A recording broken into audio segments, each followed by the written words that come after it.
Good morning, ladies and gentlemen. My name is Letabo Masha from the Department of English Studies here at Unisa, and I will be with you for today as your program director. I believe that we will work very well together. And just before we start, kindly note that there are papers on your tables which have a Scan Me QR code for the program. So if you do not have the program, can you please scan the QR code on the page that is on your table? And then you can be able to follow.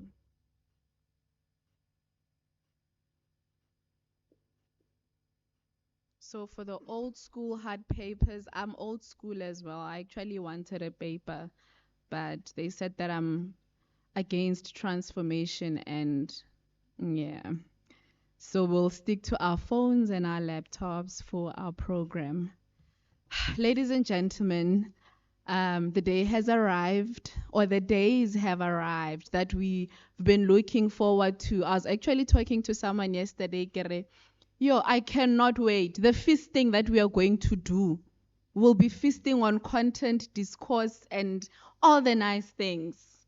Great research about women and for women, right? I mean, I think we would agree that it is gatherings like this where transformation has been spoken about or brought about, particularly in the Black women's spaces or feminist, womanist, and Bosadi spaces. If it had not been for conferences, Symposium, who knows, would not even have Black feminisms, would not have African feminisms, your decolonial feminisms. All we would still be talking about today would just be about Gloria Steinem and Only's feminism. But today, because of gatherings such as this, we have the honor and the privilege to come once again as this generation to chart our own ways, taking the baton from those who came before us, who have made it possible for us to gather in such a space and in such a manner. I think that we should give our foremothers a hand of applause.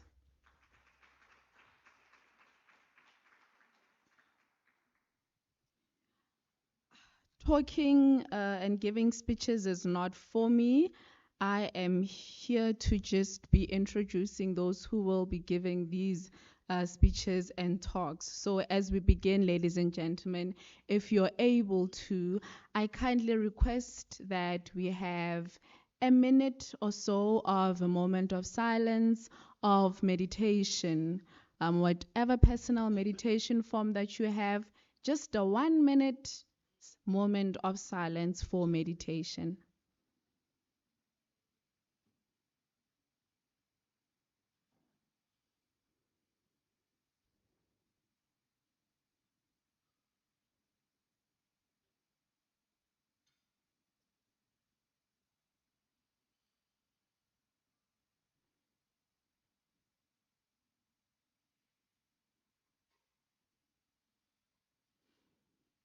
All right, thank you.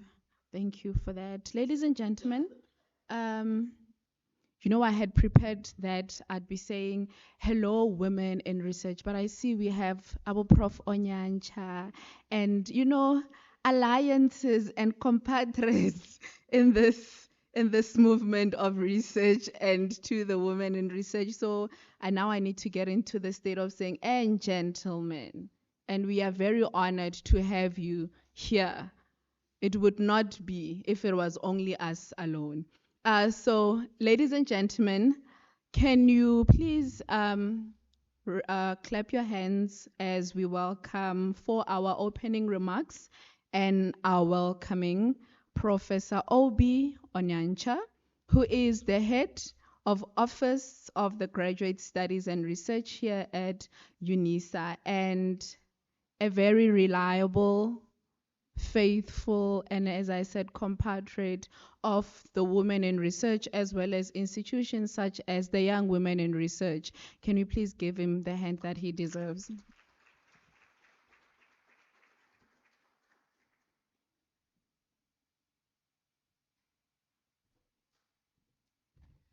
Thank you so much, Madam Program Director. I, you, when somebody says very good things about you, somehow it puts a lot of pressure on one. But thank you so much for those kind words. It is my pleasure, colleagues, to stand before you. Um, the person who was supposed to stand here was the executive dean of the College of Human Sciences, but she had some other functions or function to attend to, um, and therefore she's not here with us. So I'm going to represent the College of Human Sciences Management as I do the welcoming and the opening remarks. Colleagues, distinguished guests, scholars, and most importantly, and this is, I want to underline that most importantly, the women researchers who are at the heart of this gathering. It is now a great pleasure for me, and as I also see our guest speaker or keynote speaker coming in, it gives me, therefore, a great pleasure and honor, privilege as the head of graduate studies and research in the College of Human Sciences to welcome you all to this year's Women in Research Symposium. Today, we begin 2 days of dialogue, reflection, and celebration under the theme Black African Women's Contributions in the Struggle for Justice and Liberation in Africa. I want to say that when I saw this theme, I felt that we are talking about something that is already past. But then I realized that this is a daily struggle for many women. It is not that it has happened before and we are free or we are liberated. And therefore, this theme is both timely and urgent. It speaks not only to historical role of women in liberation movements across the continent, but also to the contemporary struggles that women continue to face in the academy, in society, and the corridors of power.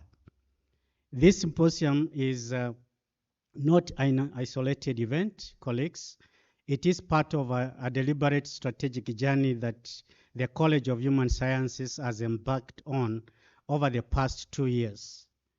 You will recall, colleagues, that we had our first annual Assembly of Women Researchers in 2024, where we recognized that the underrepresentation of women in research in our college was not merely a statistical imbalance, but a systemic challenge in the college and at the university at large. The assembly brought to the fore critical issues. One, disproportionate teaching loads for women. Two, barriers such as limited mentorship. And three, research leave opportunities that were not extended or that were not conducive to women researchers, and also difficulties in accessing research support, lack of incentives, and the marginalization of women with disabilities. That assembly gave us both a sobering diagnosis and a powerful mandate to create a platform where women's voices, scholarship, and contributions could not only be recognized, but also nurtured, celebrated, and institutionalized as part of our college's research culture. The Women in Research Symposium is therefore more than a conference for me. It is the embodiment of that mandate that we took at that Women's Assembly. It is the living outcome of what we declared then, and that is CHS cannot define tomorrow without fully embracing and enabling the scholarship of women. As a college, therefore, we have consistently affirmed that our identity is shaped by Ubuntu, the ethic of humanness, collaboration, and mutual care.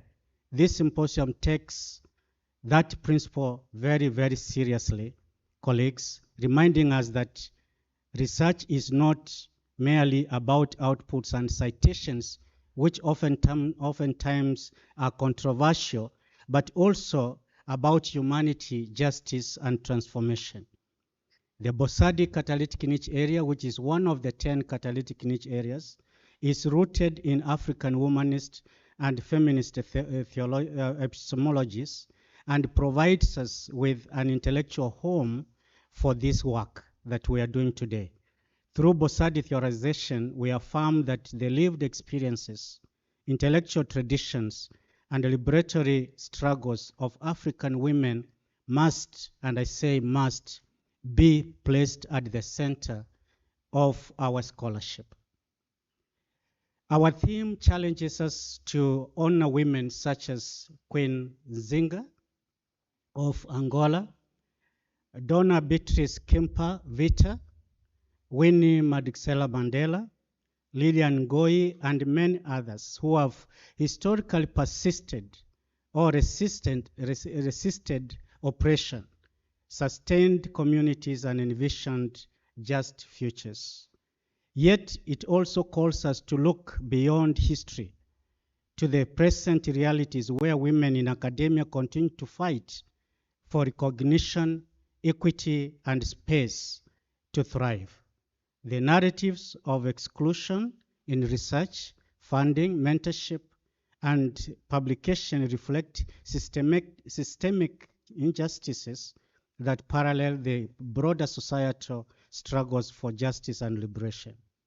In this sense, therefore, colleagues, the symposium is not, and I want to continue repeating this, that it is not only about remembering the past.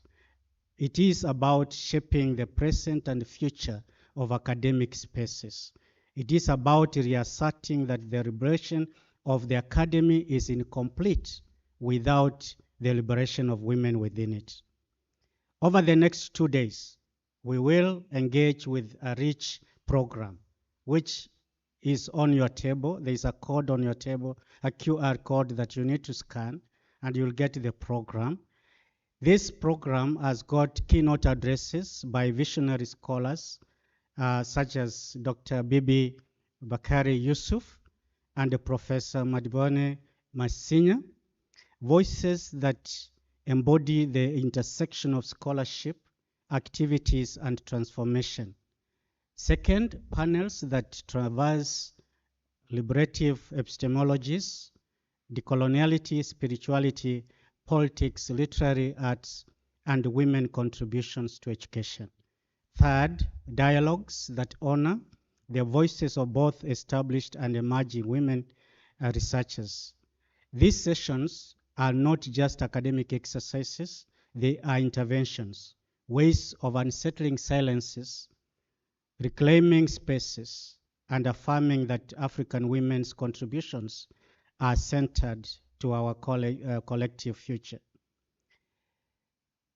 We must therefore, colleagues, remind ourselves that this symposium is not a talk show. As the concept document makes it clear, we are not here to talk about women empowerment, but we are here to live it. This means that by the end of this symposium, we expect tangible legacies. A special issue is put in place in one of Unisa's journals, capturing the richness of the presentations. A book project titled Becoming that will archive and showcase women's scholarship and strengthened networks of mentorship and collaboration across departments. A renewed commitment by CHS leadership to resourcing and supporting women in research. As I formally declare this 2025 Women in Research Symposium open, I invite you all to participate fully, to listen attentively, to engage critically, and to carry the momentum of these conversations back into your departments, projects, and teaching and research spaces. Let us ensure that when we look back at this moment 5 years from now, we will not see it as a conference we once attended, but as a turning point that helped redefine CHS as a space where women's scholarship flourishes, where justice is not only spoken about, but enacted, and where African epistemologies guide the future of research. I look forward to the robust conversations, the courageous reflections, and the powerful knowledge that will emerge from this symposium. Thank you, and a big, big, big welcome to every one of you. Thank you so much.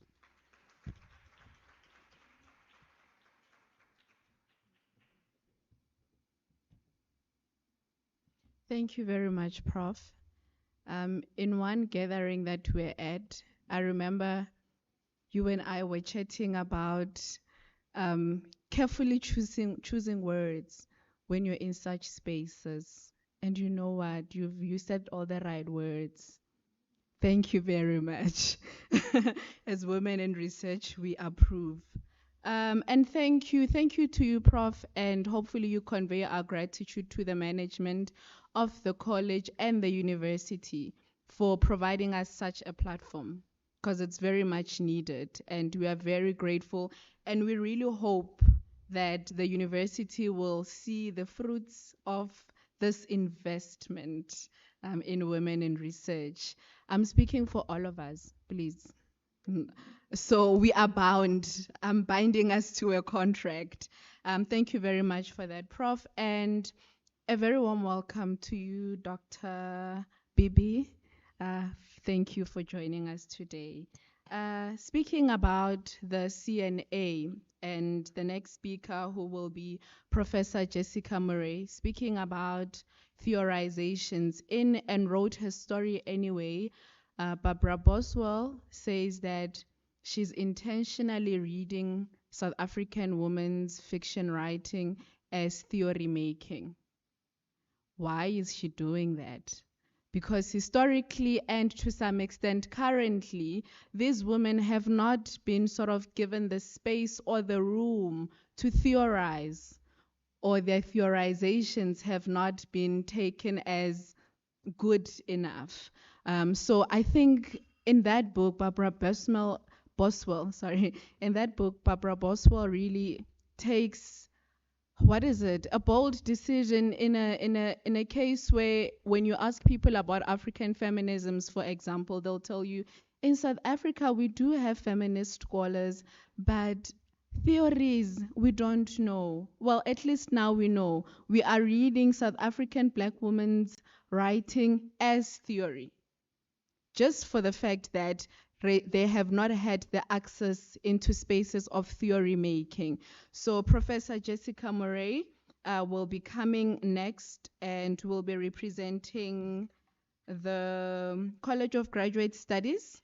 She currently serves as the acting director of the School of Transdisciplinary Research and Graduate Studies, and she's a very perfect fit for what she'll be doing today, because she champions the optimization of the CNA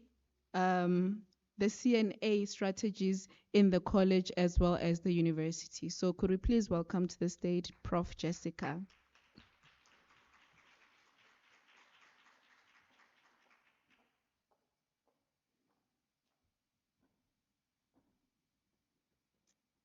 Thank you. Good morning, Program Director, distinguished colleagues, senior scholars, and guests. Good morning.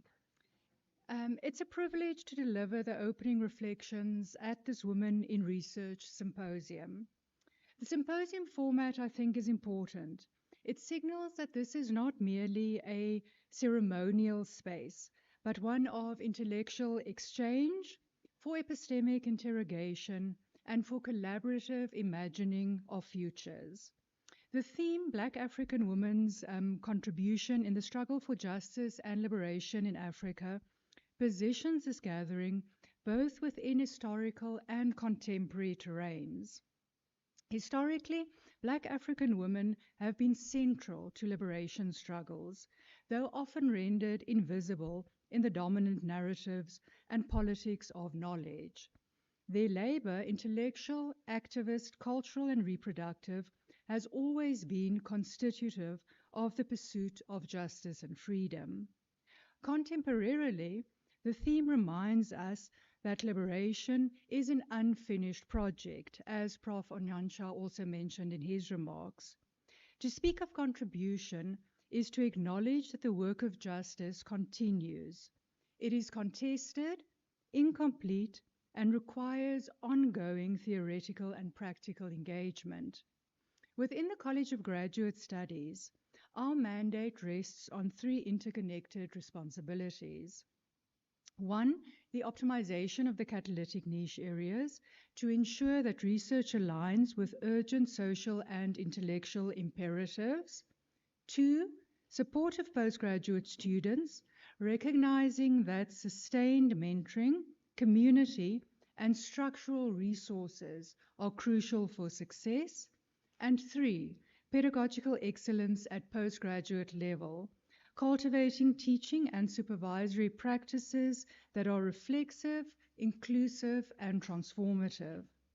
Amongst our 10 catalytic niche areas, the cluster Feminist, Womanist, and Busadi theorizations is particularly generative. It's not only a distinct field of research, but also an intersecting lens that speaks across all other niches, from indigenous knowledge systems to digital futures, from health research to energy justice, for instance. This catalytic niche is best understood as a project in epistemic decolonization. It asks us to critically examine the categories, frameworks, and hierarchies that have historically structured knowledge production. Eurocentric paradigms have too often obscured African women's epistemologies, reducing them either to anecdotal evidence or marginal contributions. Feminist, womanist, and Busadi theorizations destabilize these hierarchies. They foreground African ontologies of care, interdependence, and survival. They elevate the intellectual significance of everyday practices, and they situate liberation not merely as a political aspiration, but as an ethical and spiritual imperative. This is not supplementary work, it is foundational.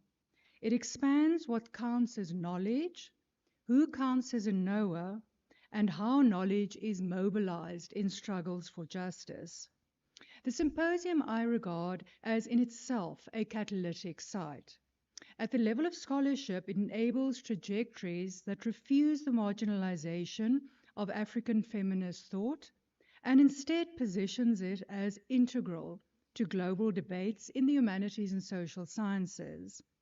At the level of institutional practice, it challenges universities to interrogate their own exclusions and to create enabling environments where women scholars are not only included, but where their intellectual leadership reshapes norms and structures. At the level of society, it provides insights that extend into public discourses and policy. The recognition of Black African women's contributions to liberation is not an academic luxury. It's a necessary condition of any sustainable future. A catalyst, by definition, sets processes in motion. The conversations we begin here should reverberate beyond this gathering, altering research agendas, pedagogical practices, and societal narratives. I want to acknowledge my own positionality. I speak as a white feminist scholar whose work engages critical animal studies and climate change fiction. The standpoint comes with privilege, and it comes from a disciplinary field historically structured by Eurocentric frames. It's precisely because of this that I recognize the urgency of African feminist scholarship. The crises we face today such as climate disruption, ecological collapse, and widening inequality, cannot be addressed without epistemologies rooted in African contexts. This is a historical moment of overlapping emergencies. Environmental breakdown is accelerating, and its impacts are profoundly gendered.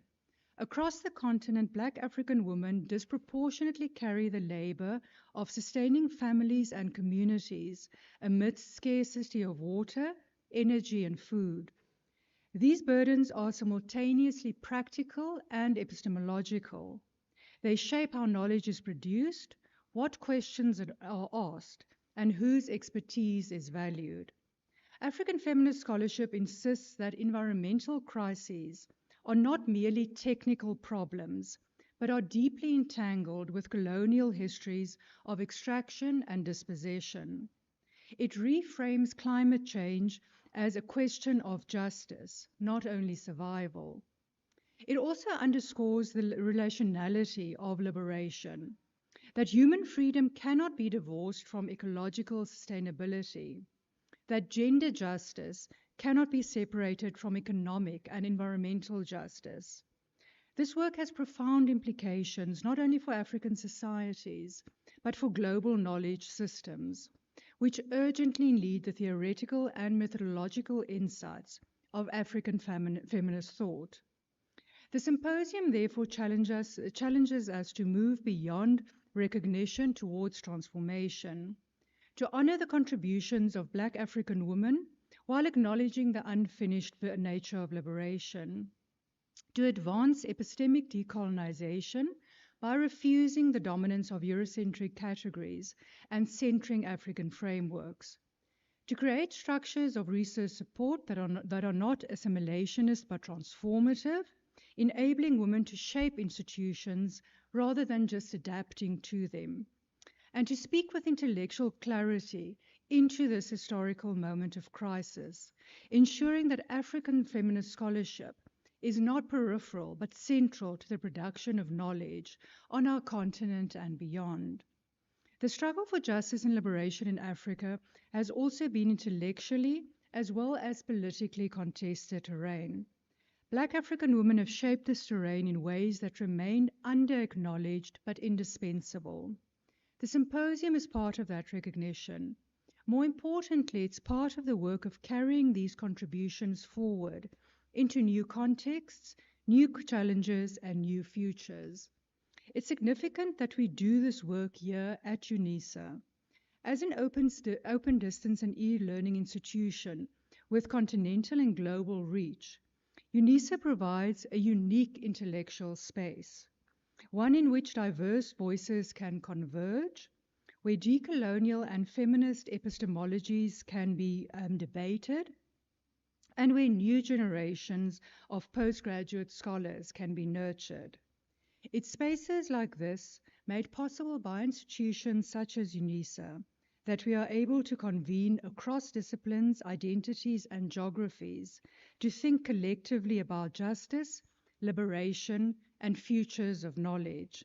On behalf of the College of Graduate Studies, I wish you all a particularly rich 2 days of intellectual exchange. Thank you, everyone.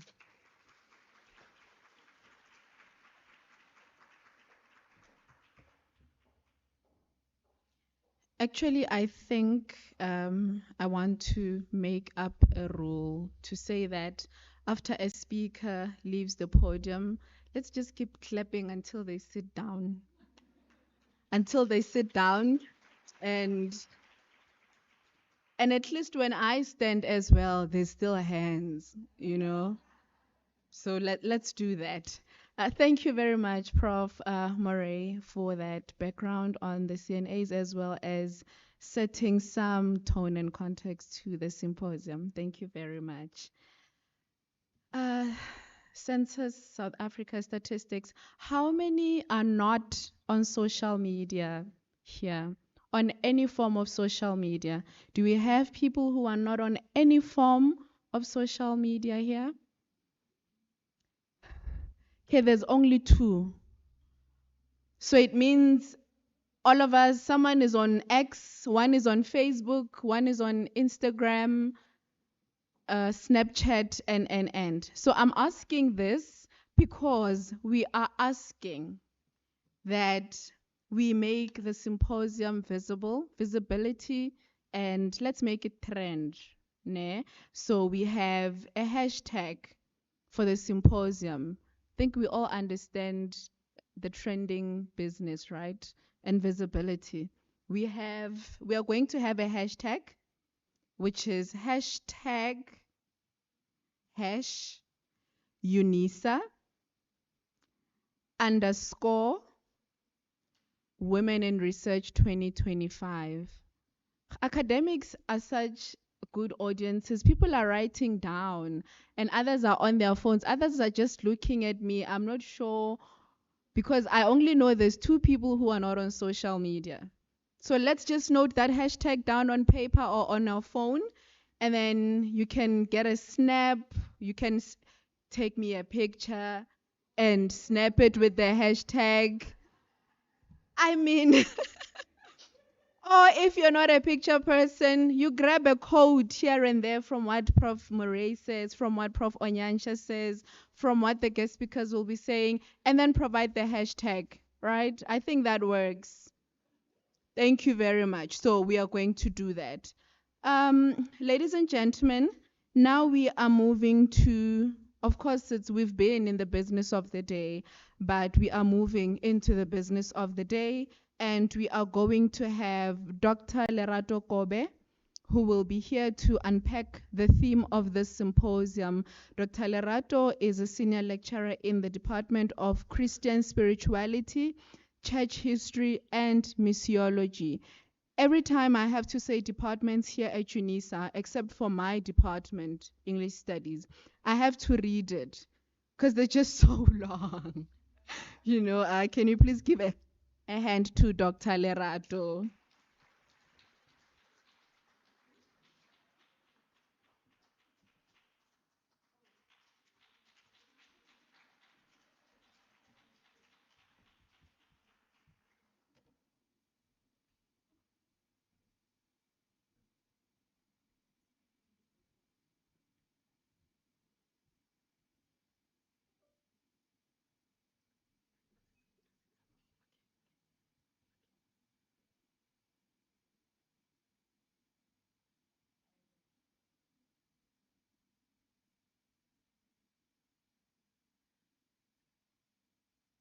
Okay. Um, good morning, colleagues.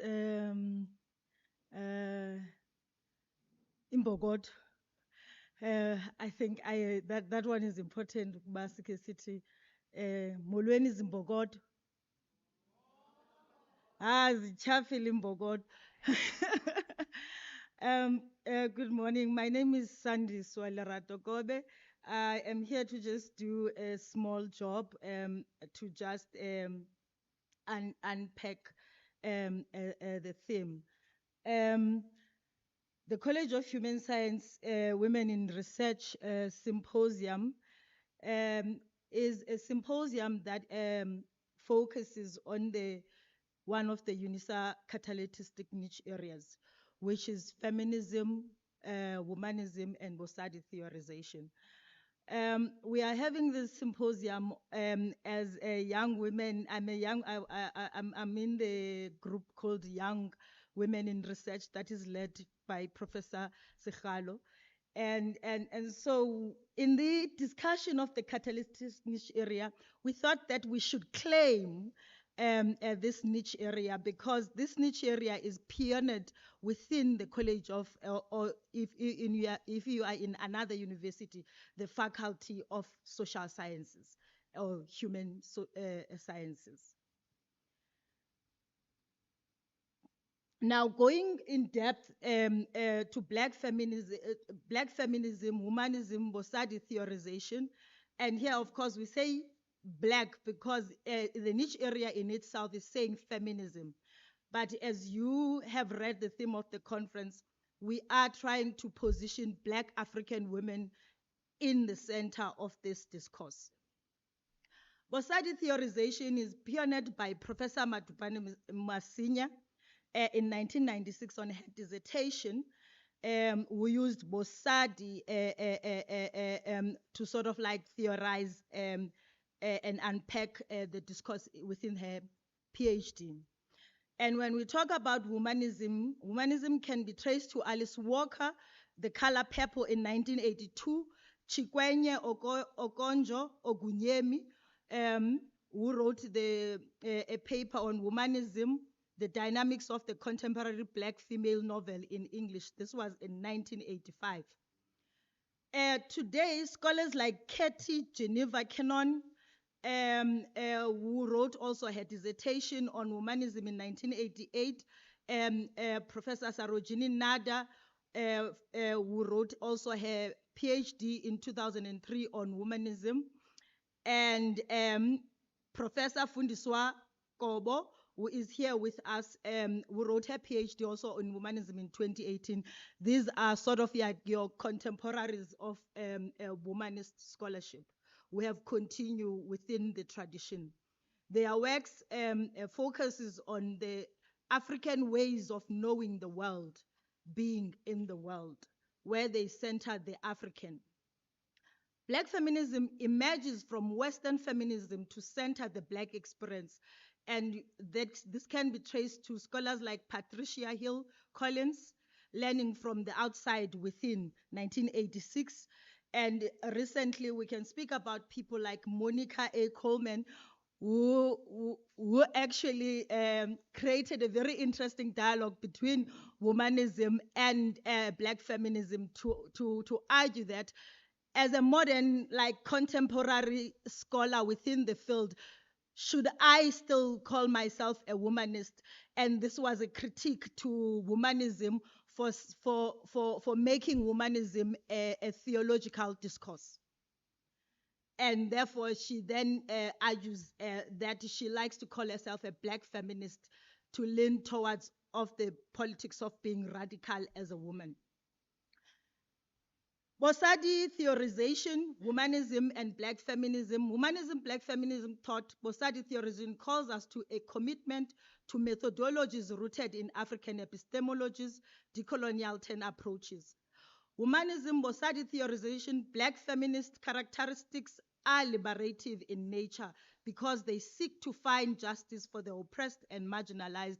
And I think this is important to emphasize that this is a discourse of liberation and justice, whether in the workspace, wherever we find women. Now, going to the theme. Why the theme? The theme is to reflect on the enduring and transformative roles that Black African women have played in shaping the continent's liberation narratives and struggles. Too often, their voices and actions have been sidelined in mainstream historical accounts, despite their centrality in resisting oppression, sustaining communities, and envisioning just futures. These women, whether as political leaders, spiritual guides, caregivers, or cultural custodians, have consistently challenged systems of domination with courage, resilience, and vision. Engaging with this theme invites us to listen more attentively to their stories, to honor their intellectual and emotional labor, and to explore the liberative frameworks they have inspired. So, to say that is that Black women have always been active participants against land conquest, colonialism, and apartheid, a discourse that is always defined through the lens of the male.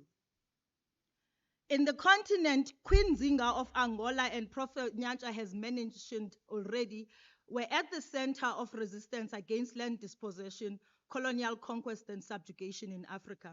In the diaspora, women like Harriet Tubman conducted underground railroads to free their communities from slavery. In Human Development and Civilization, Creola Katherine Johnson in 1918 was an American human computer whose calculation of orbital mechanics as a NASA employee were critical to the success of the first and subsequent US space flights. Things that we don't know about ourselves as Black women.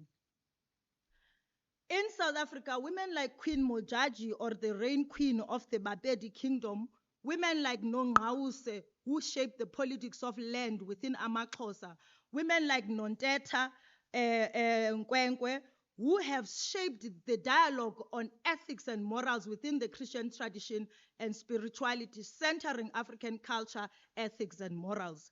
In the struggle against apartheid, women like Ntsiki Biko, Nokukhanya Luthuli, Lillian Ngoli, Charlotte Maxeke, and Winnie Mandela played an important role in the struggle against apartheid. In this, okay, let me jump this one. Post-1994, women like the Gugulethu Seven Mothers played an important role in defining the concepts of Ubuntu reconciliation. Desmond Tutu himself uses the Gugulethu Seven Mothers testimony to define what reconciliation and Ubuntu entails. And I know we are scholars here, this is subjected to be critiqued because I'm one of the people who critiques how then these women are then mansplained within the work of Desmond Tutu, and not to say what these women were arguing for in terms of justice in South Africa.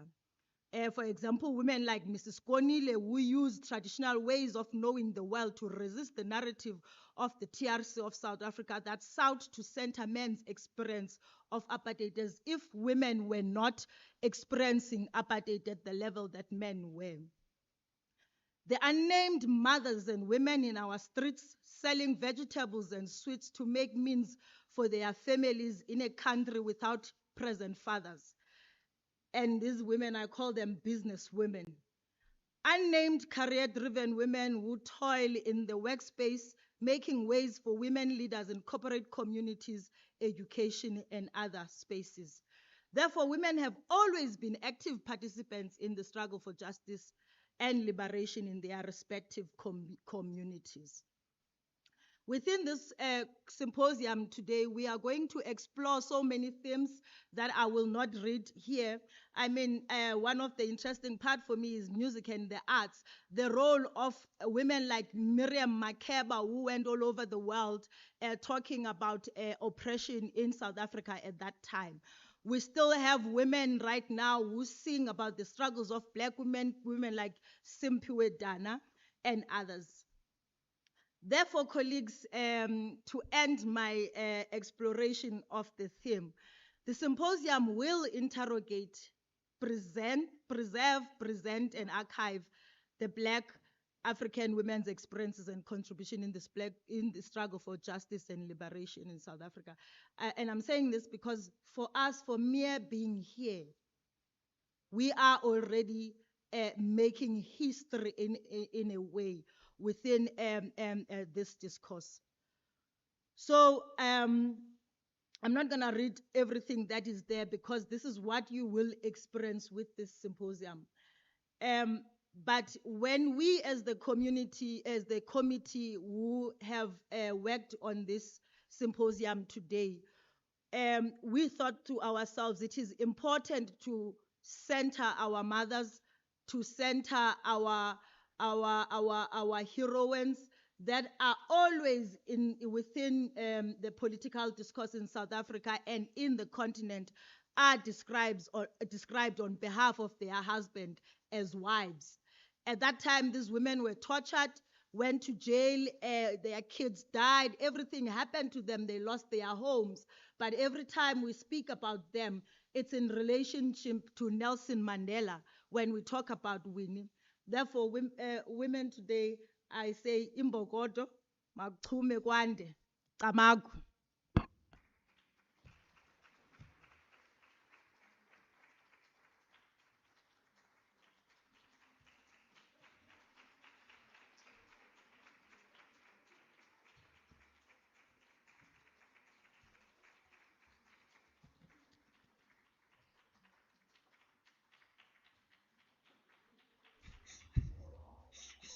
She's sitting down. Thank you very much, Dr. Lerato. Sorry. Thank you very much, Dr. Lerato, for that presentation and the unpacking. And just thinking of the theme of liberation. Excuse me, I'm a literary student, so most of my references will sway that way.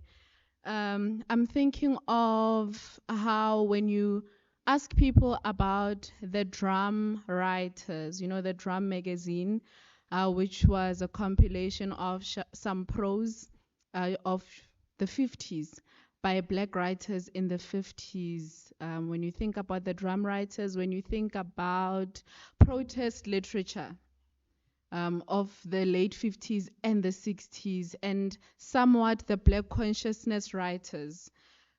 When you ask people about some of the writers who contributed in those movements, most of us will begin by mentioning our brothers or our fathers. That is Bo Wally Serote, you know, Bo Eskiam Patlele, and you wonder at the time, did we not have our mothers or our sisters who were writing about what was happening in South Africa or in Africa during those times?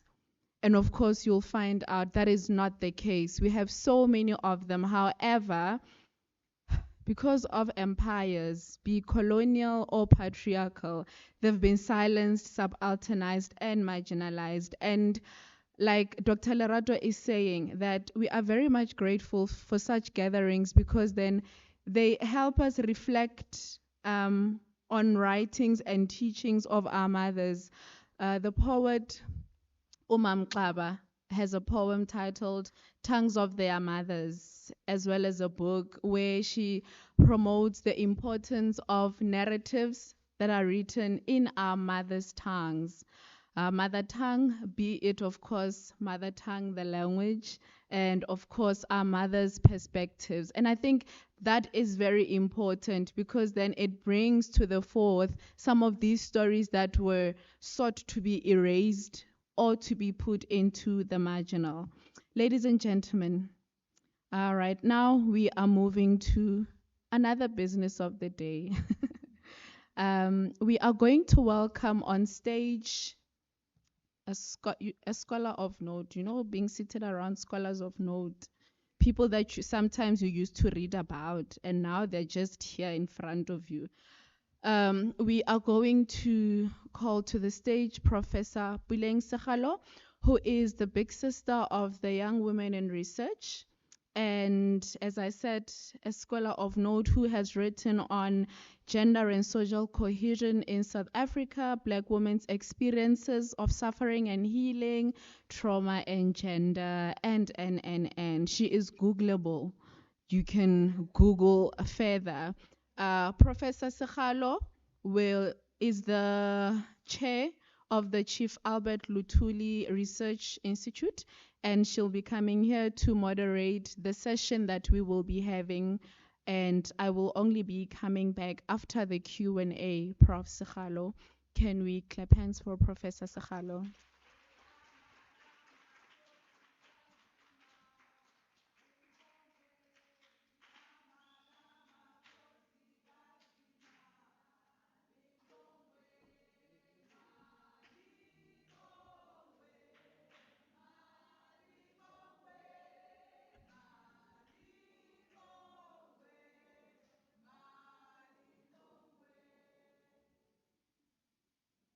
Siyalubonga.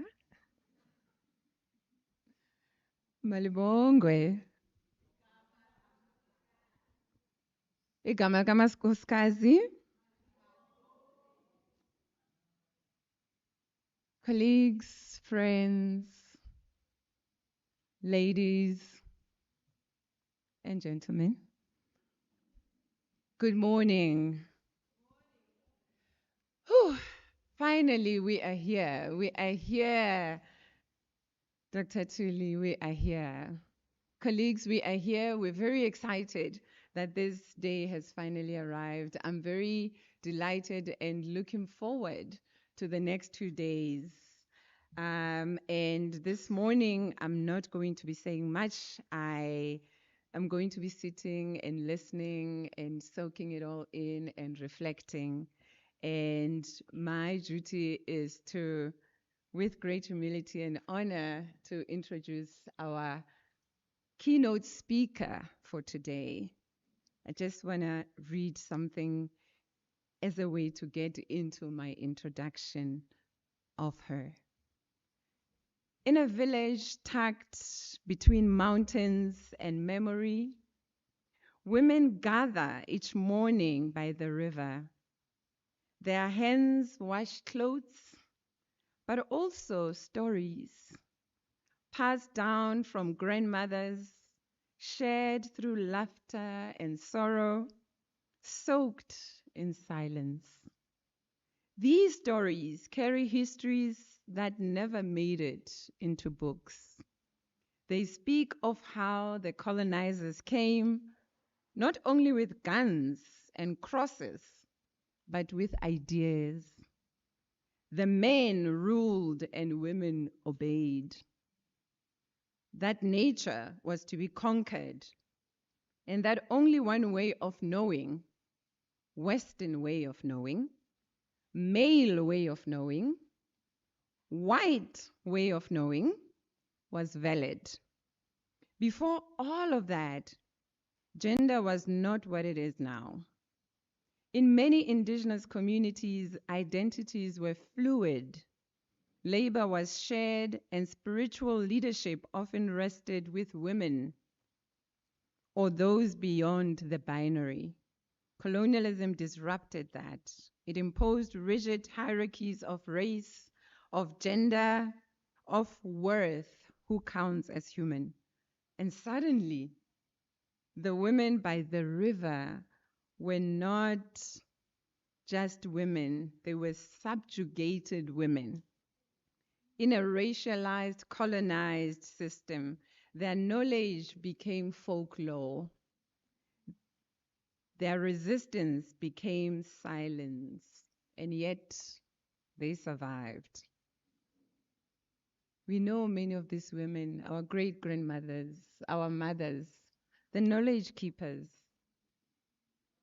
One of these women, Ellen Kuzwayo, who was trained as a teacher, she argues, I was trained in my youth as a teacher, but I was compelled to leave that position after the introduction of the Bantu Education Act. And why did she do that? She says, I did not have the strength nor the courage to get into the classroom and teach the children of my community what appeared to be very poisonous to their minds.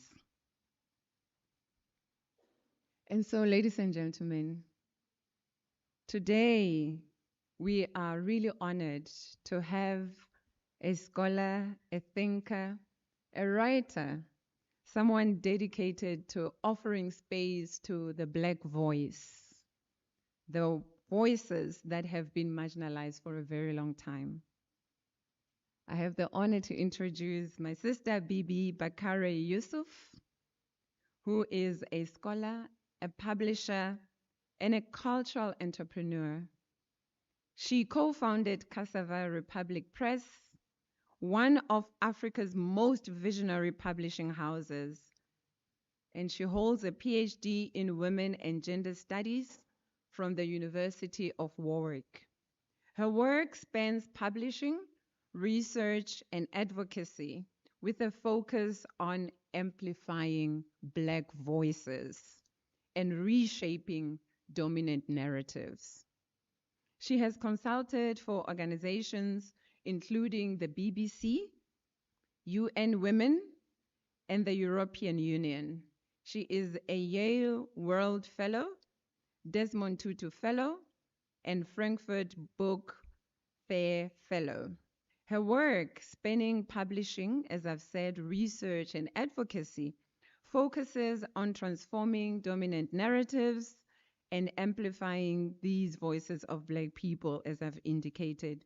And she's also interested in building the intellectual and imaginative infrastructures that are needed for Black futures. Metswalle, bana beso, bakgotsi. Please join me in welcoming Dr. Bibi Bakari Yusuf.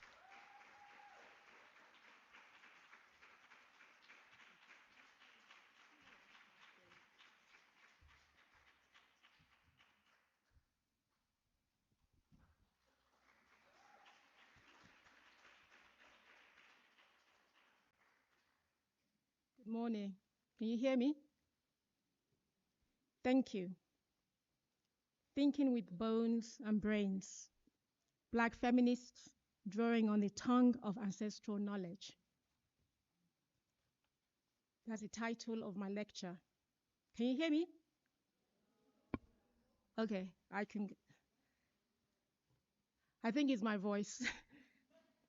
The bones of our ancestors are locked away in humid veterans, away from the elements, while their brains float in formalin-soaked jars, restless, displaced, displayed for the voyeuristic Western gaze in museums across Europe and North America.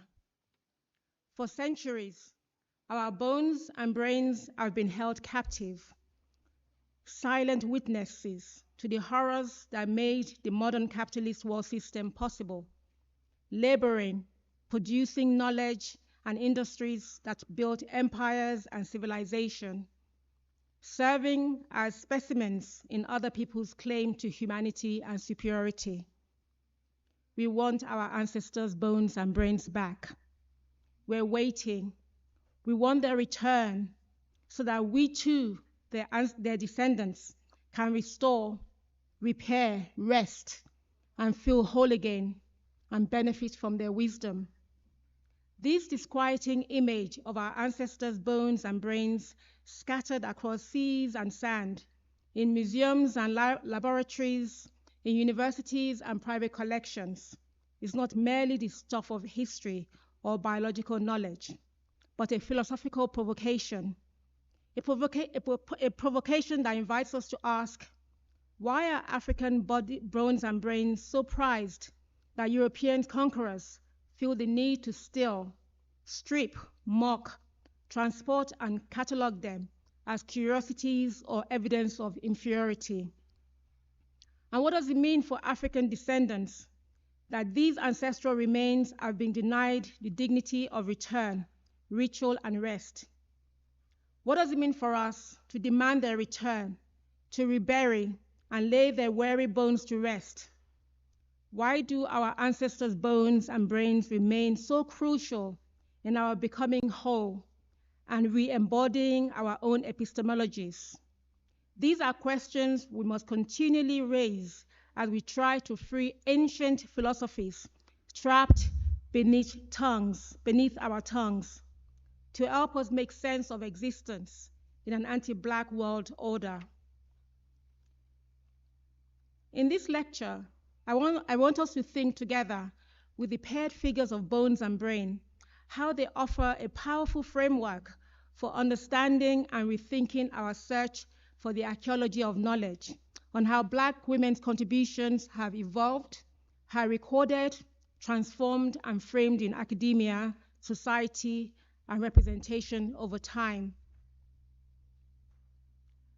Bones name endurance, fragments of incarnated history, and the material residue of lives once lived. Brains name intellection, analysis, interpretation, and the authorized spaces of theory and representation that either announces those fragments or erases them.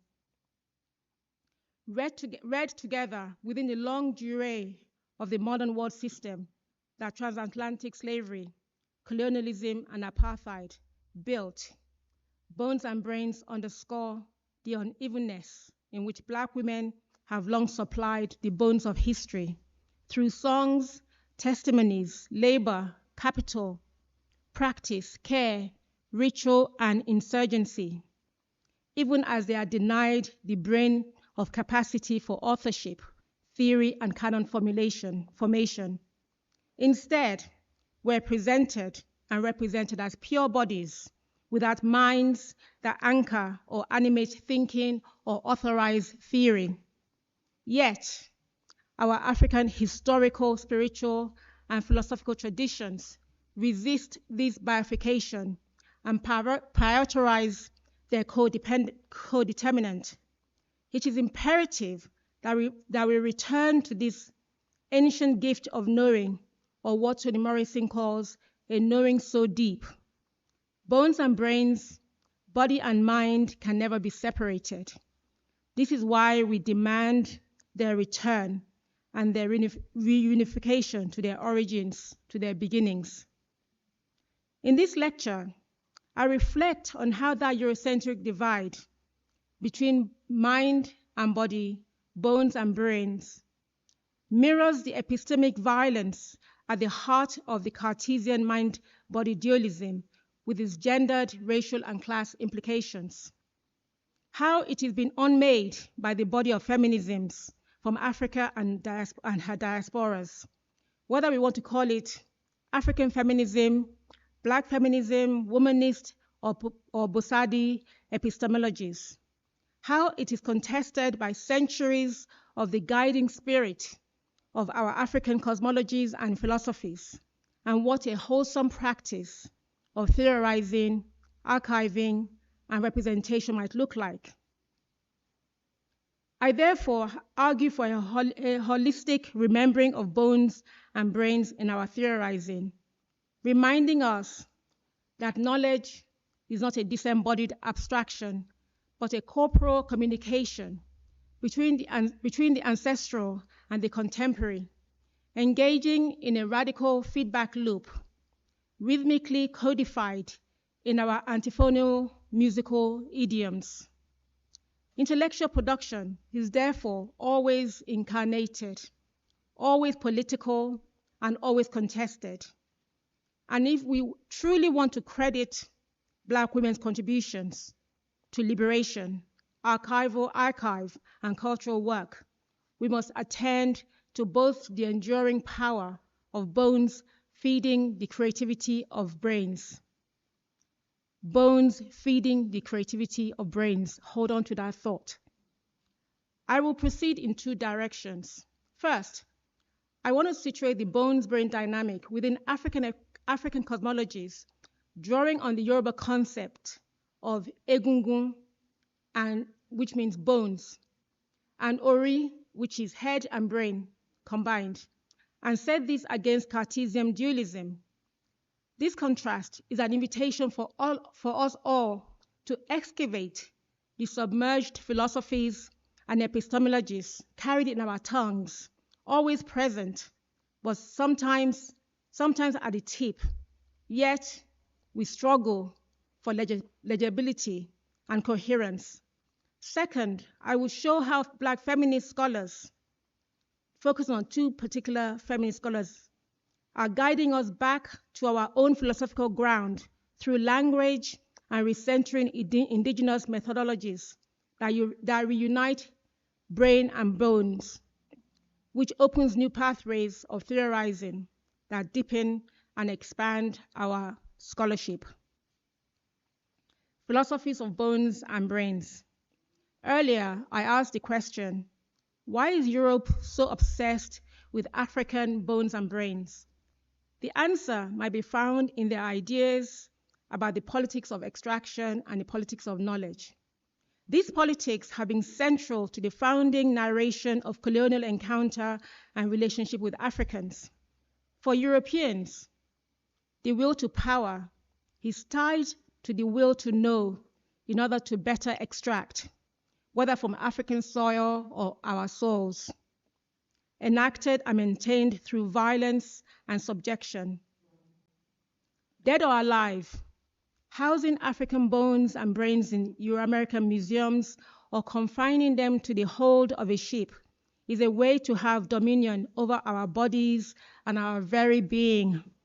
To turn our ancestors' bones and brains into specimens, to be prodded, classified, and measured under microscopes was more than just science, but a means to use science to conflate difference with inferiority and lack, while coding European identity as superior and measure.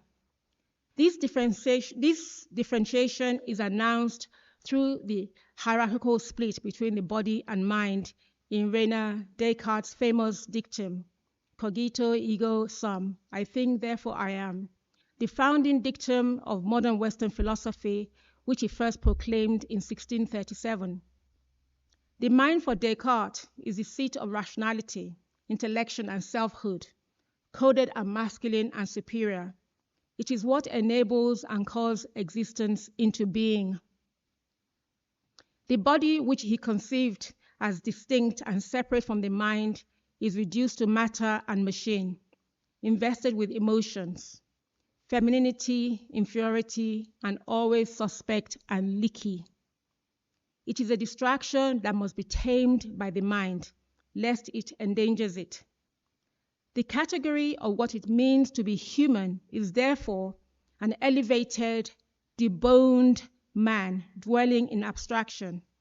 This Cartesian divide between mind, brain, and body, bone, underpins much of Western philosophy, science, theology, until very recently, and with devastating consequences, because it provided the rationale for how women, working class, and Black people are treated and represented in their iconography and worldview.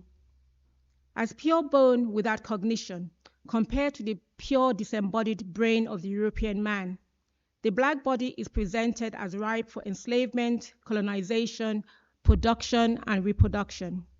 In fact, the continent itself is its raw material, mined only for extraction, a site for the evocation of that Conradian horror of horrors.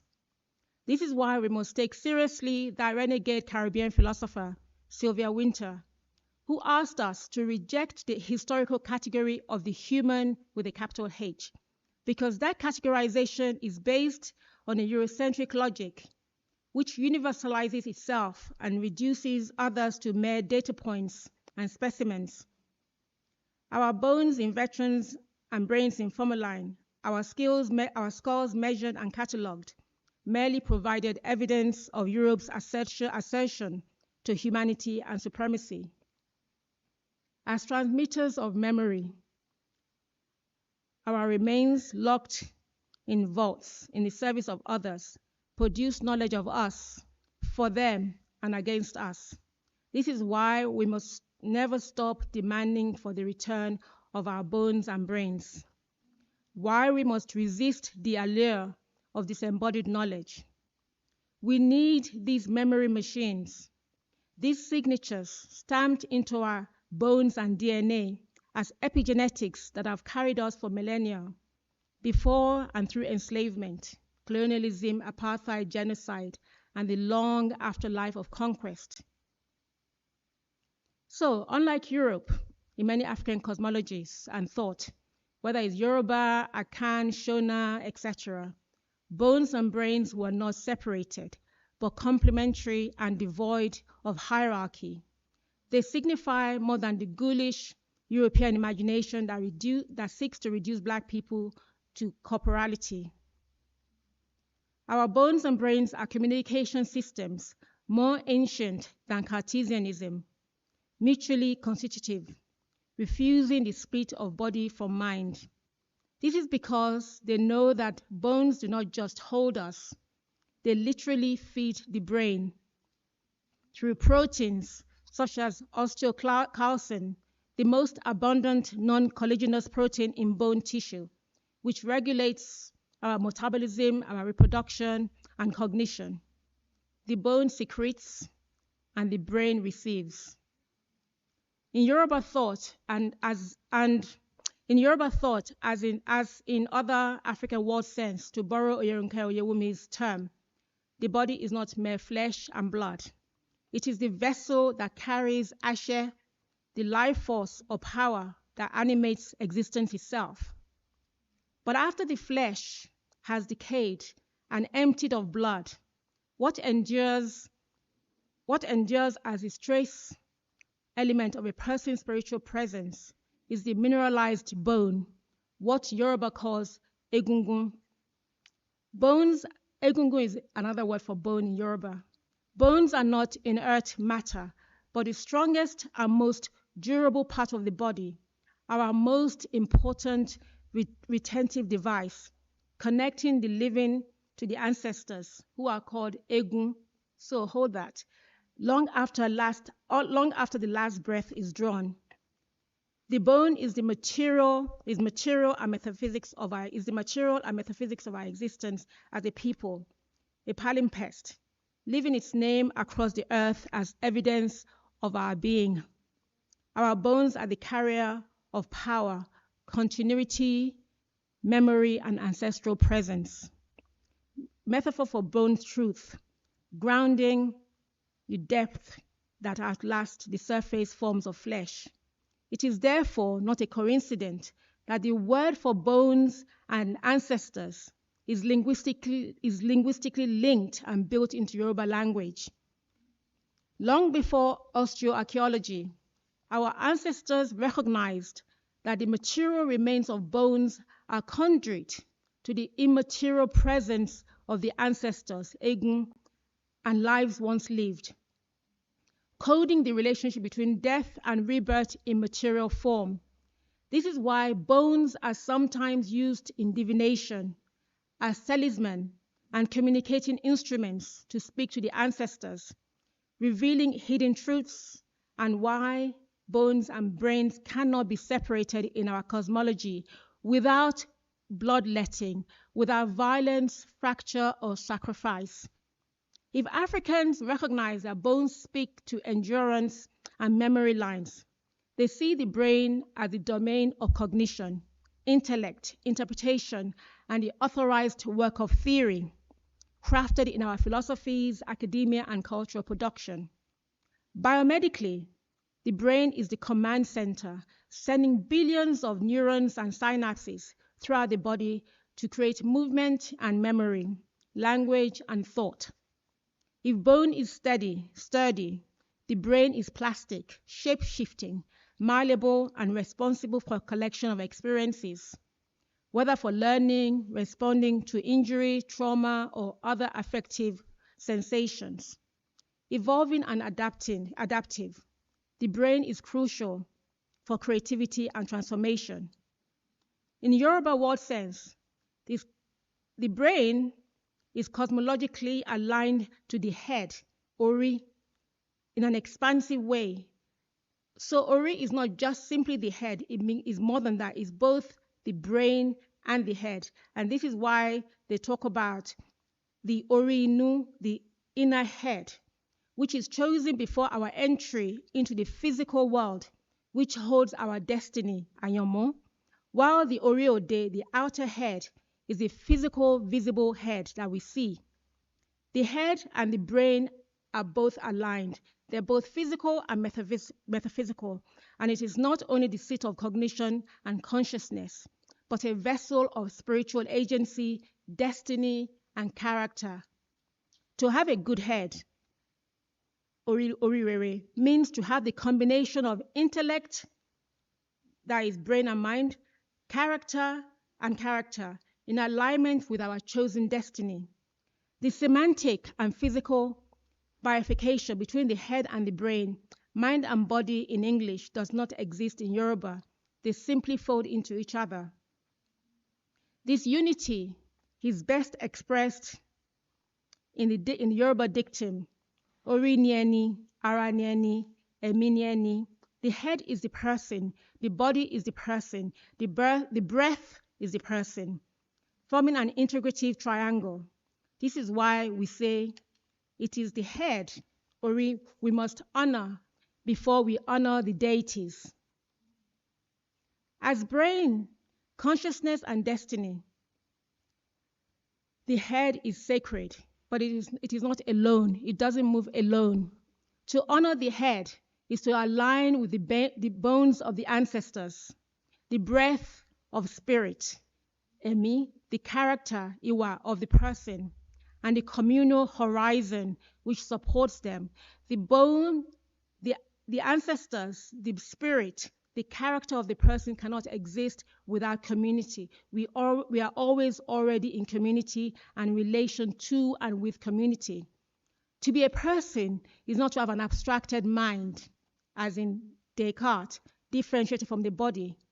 Personhood is formed at the intersection of ancestral bones, the living and the rituals within community and cosmos, brains interpreting, translating, and theorizing the messages of the bones, whether through ancestral presence, embodied signals, even hormonal and protein communications, and turning them into decisions, actions, narratives, and futures.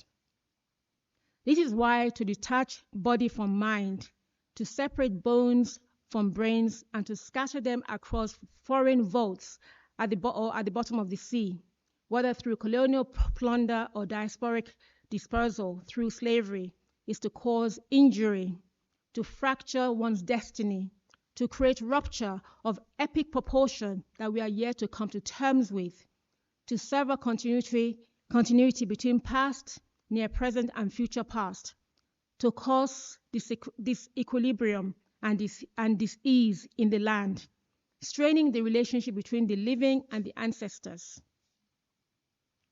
This means that the ritual, the circus of knowledge and economy that sustains the lineage and gives it meaning and coherence are disrupted and deracinated from sites of beginnings. This is why the demand for reparations of our ancestors' brains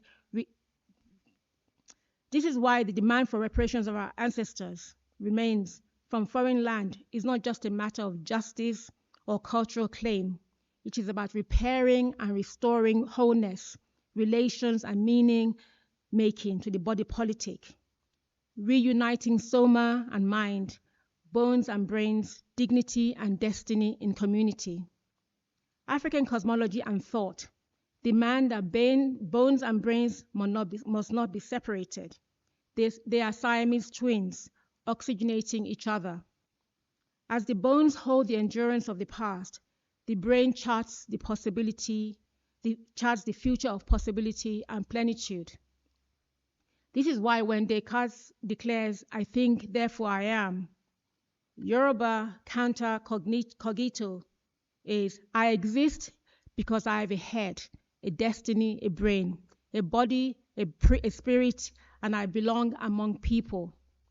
While Descartes' cogito distances itself from body and community, Yoruba philosophy squarely insists on their wholeness, head, body, and spirit, and community. A boneless brain or a brainless bone cannot hold or enable existence. Existence is guaranteed and held through the quartet of bone, brain, spirit, and community. It is their interplay in the friction and harmony between the four that the restlessness of refusal takes form and generates the possibility for liberation. This pulse of resistance reverberates in the defiant cry of the Zimbabwean spirit medium Mbuya Nyanda when she was sentenced to death by the British, who declared, "My bones will rise again," evoked by historian Panashe Chugumadzi. Nyanda cry is also echoed across the Atlantic in the cadences of African American spirituals. "Them dry bones gonna rise again."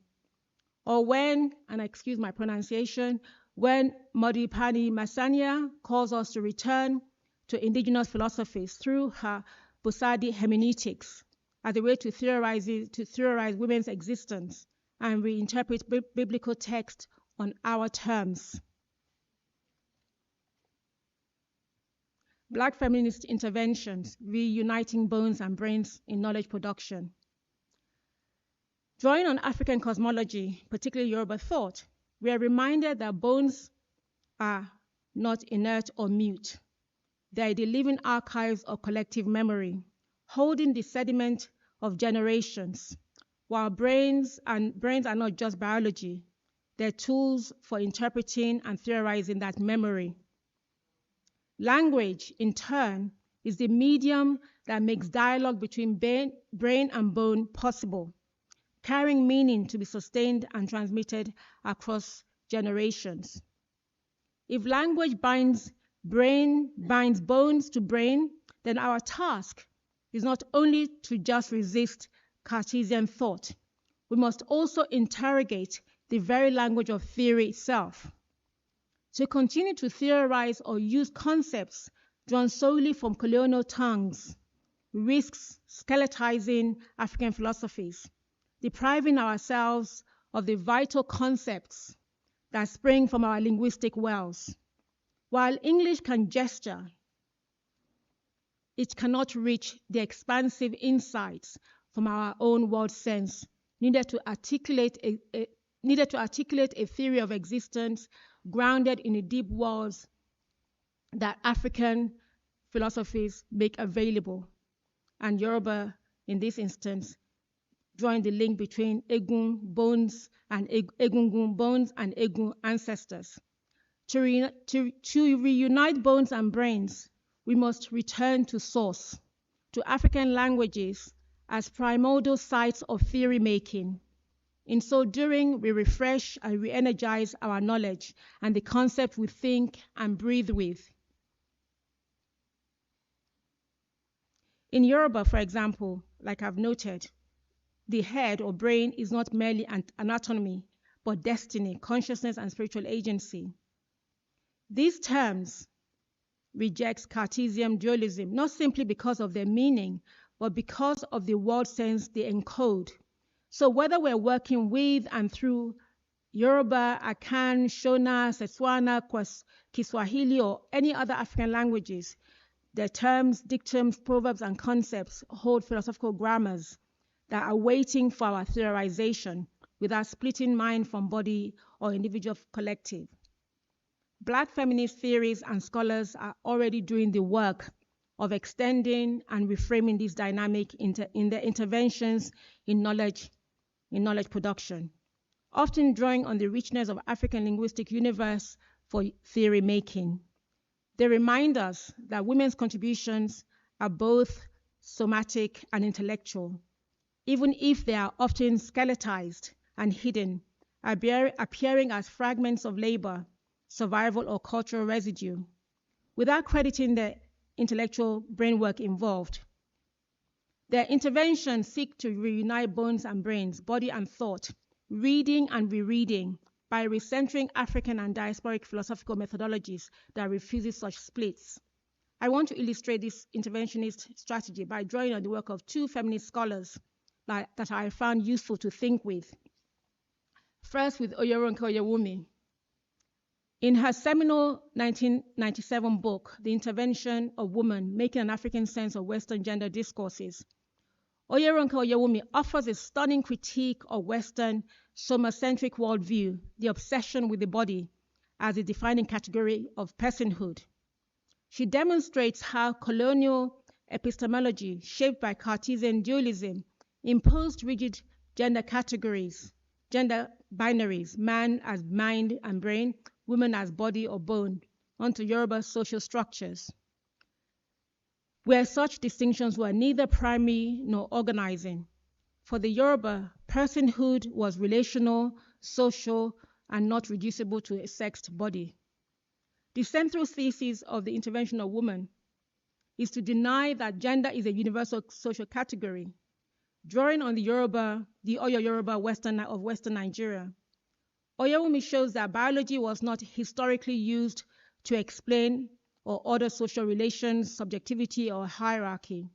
European discourse, by contrast, has long relied on the mind-body split. The body imagined as a site of passion, irrationality, and corruption. The mind elevated as the locus of reason and restraint. And this schema justified linking women, Africans, and the enslaved with the body, while reserving brain for themselves. Oyeronke builds on this critique by locating the biologizing of difference in the primacy of vision in European intellectual history. Privileging the visual facilitated hierarchies based on visual markers of difference, male, female, white, black, homosexual, heterosexual, binding the physical body to the social body. Against this, Oyeronke argues that African societies have not historically been ordered by logic or vision. Instead, she proposes world sense rather than world view as a better term for African modes of knowing. In Yoruba context, she suggested seniority is more primary as its marker of distinction based on age, kinship, and social positioning rather than on gender. Seniority itself is also fluid and relational. No, I quote, no one is permanently in a senior or junior position. It all depends on who is present in any given situation. This ordering principle disrupts Western presumptions that biology underlies hierarchy. Crucially, Oyeronke underscores that language is not a neutral medium, but a theoretical frame. Language, I quote, represents major sources of information in constituting world sense, mapping historical changes, and interpreting the social structure. When we as Africans rely on European categories to interpret African societies, we misrepresent or erase the conceptual logics within African languages. As she notes, Yoruba lack a cultural equivalent to the noun man or woman as organizing categories. What exists are anatomical distinctions, what she calls an a male and a female. Terms like obirin, often mistranslated as woman, cannot be mapped neatly onto English because they do not carry the same symbolic weight. This intervention exposes how Western categories fracture our knowledge, splitting bones from brains, bodies from minds, and then imposing that fracture as universal. Oyeromi restores African thought's holistic ontology, in which bones, embodiment, ancestry, community, and brain, consciousness, destiny, intellectual agency are integrated. By retracing Yoruba epistemology against the Cartesian inheritance, she recenters African methodologies and demonstrates the power of theorizing with and from African languages themselves. It is worth noting that I have offered a critical reflection on some of Oyeronke's uses of language and our interpretive choices. While that debate is not the focus here, it reminds us that theorizing from African languages require not only a retrieval, but also rigorous debate and contestation about how best to interpret, translate, and extend those categories. What matters for this argument I'm making is that Oyewumi's challenge insists we take our own languages, idioms, and conceptual resources as starting point for theory building. Doing so refuses epistemic dependency on European categories and creates spaces for African feminist scholars to think with bones and brains together, without hierarchy, without fracture, and without apology. Many Black feminists have also turned to other African concepts. So, for example, Ubuntu, the philosophy of relational personhood, to think about reconciliation and justice, as well as gendered exclusion and intersectional ethics in post-apartheid South Africa.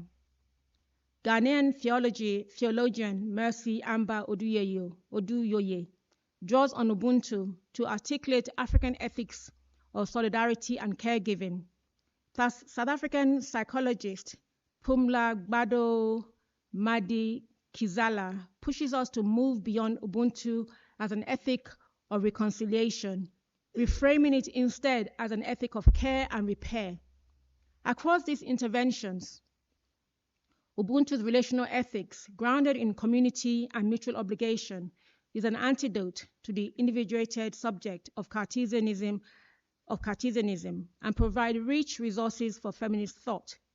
Yet, while these feminist use of Ubuntu have been vital, what I've found the most useful and interventionist is Black feminist historian Panashe Chukwumazi, who provides us a less explored dimensions of Ubuntu. Looking at 19th century records of warfare in Southern Africa in our unpublished PhD thesis titled 19th Century Ubuntu Ubuntu Black Philosophy Under the Nine Wars of Dispossession, Chukwumadzi argues that many of the region's war were also guided by Ubuntu's ethical principles, which shaped conduct and constraint around conquest. She writes, amongst the indigenous peoples of Southern Africa, Ubuntu provided an ethical grounding for war, conduct, and conquest. She shows us what it means to conduct combat under an ethic where a person is a person through others. And then what that means when you confront a British military machine with unrestrained ethics that's committed to total warfare and elimination. She argues that Ubuntu's ethical approach to personhood is also transferred into warfare. Ubuntu therefore functioned as an ethical code of war, dictating practices such as notifying enemies in advance, allowing them to prepare for battle, and respecting certain boundaries of conduct, such as not attacking women or children, unlike their British opponents who aim for total destruction. Africans therefore had their own code of conduct around war centuries before the Geneva Convention was a dream. This clash of ethical world helps us to see Ubuntu not only as an ethic of reconciliation and care, but also as a framework understanding the limits and vulnerabilities and power of African approaches in war. Where the Africans were guided by Ubuntu ethical commitments, the British pursued a doctrine of elimination. She asserts that the British eventually won the war cannot be attributed simply to technological superiority, but rather it was because they were without any ethical constraint.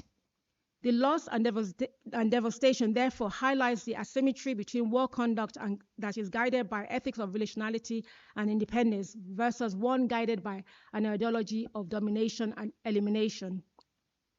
The implications of this excavation of Ubuntu as an ethics of war are profound. It challenges us to rethink the romanticized, pacifist language of reconciliation and harmony of the South African Truth and Reconciliation Commission and replaces it with one capable of dealing with conflict and violence, albeit with ethical restraint. Conceptualizing African warfare as guided by ethics of Ubuntu, Chukwumadzi reconfigured the European narrative of Africans as disorganized savages so that the word savage, in fact, more aptly described Europeans who conducted warfare without principles or morals. This is why we must mine our languages, idioms, and concepts to retrace our steps and continually interrogate the norms and assumptions guiding our concepts at every point. Terms like Ubuntu, Bosadi, Ori, Egun are not static. They're living archives, housing histories of use, adaptation, and contestation. Each time we return to them, we uncover new possibilities for theorizing, possibilities that we could have been exiled from had we only relied on European philosophical terms. To theorize from these wells is not only to resist epistemic colonization, but also to generate new concepts capable of addressing our present, concepts that can hold together bones and brains, reconciliation and war, memory and futurity. To conclude then, to theorize from the deep wells of our languages and philosophical grammar is not to dance with nostalgia. It is to begin the real practice of decoloniality. It is to honor bones as archives of ancestral wisdom and philosophy, while acknowledging brains as interpreters of living tongues. It means refusing to search for tools and concepts only in the house of thieves, to name our becoming being, and instead drawing from the philosophical abundance of our Yoruba, Shona, Setswana, Fanti, Kiswahili, and Patois, even as we wait for the returns of our bones and brains. These languages hold codes, metaphors, and ontologies through which new forms of theorizing can emerge, forms that that are at once decolonial, feminist, and deeply African. Thank you.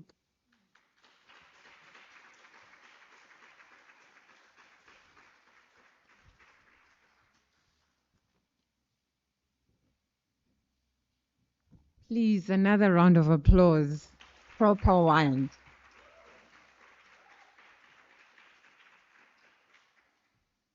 Thank you so much, Dr. Bibi. Thank you so much. The need to repair and why are our ancestors' bones catalogued? How do we heal? How do we move forward? Do we even critique the museum spaces that some of us frequent, work in, contribute towards the process of cataloging? I think, Dr. Bibi, you have really challenged us to really rethink so many things, but also just the power of our African languages. Earlier I spoke about Ellen Kuzwayo, who said she refused to teach Bantu education because it was poison to the mind of the African child. How many of us are implicated as we continue to teach and to prescribe and questioning the Euro-Western form of education? I was trained in psychology, and we diagnose and we catalog people in a different way. But we in this diagnosing, there's labeling also that happens, which in some ways is a form of cataloging, in where we say somebody has got bipolar or a person has got depression. But using those forms of categorization, using a particular worldview or world sense, right? And what does it take away from what the African ways of knowing also tell us about what happens in the brain and in our bones when there is disequilibrium? So what we do, we numb by medicalizing and just offering pills and not engaging and understanding what is it that's happening, that has broken, that has moved and shifted in our brain, that a person is now perceived as depressed. What is it that needs to happen? And in many of our communities, there were rituals, there were ceremonies that were done to rebalance and bring the equilibrium. But today, we just medicalize. Prof, thank you so much.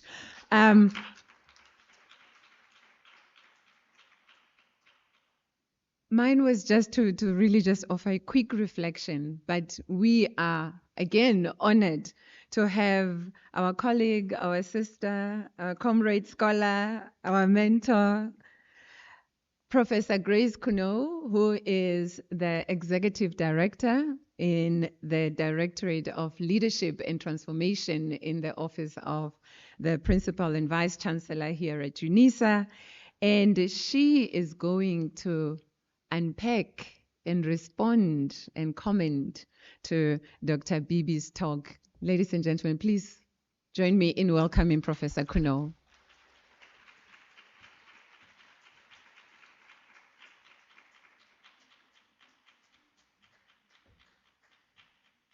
Thank you.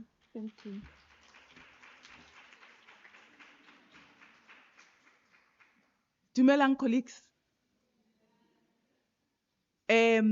Yesterday I was in this room and I stood up after Professor Masenya spoke, and I shared a story. One of my uncles is not a very good public speaker, and ke malume, so he has to speak at many events.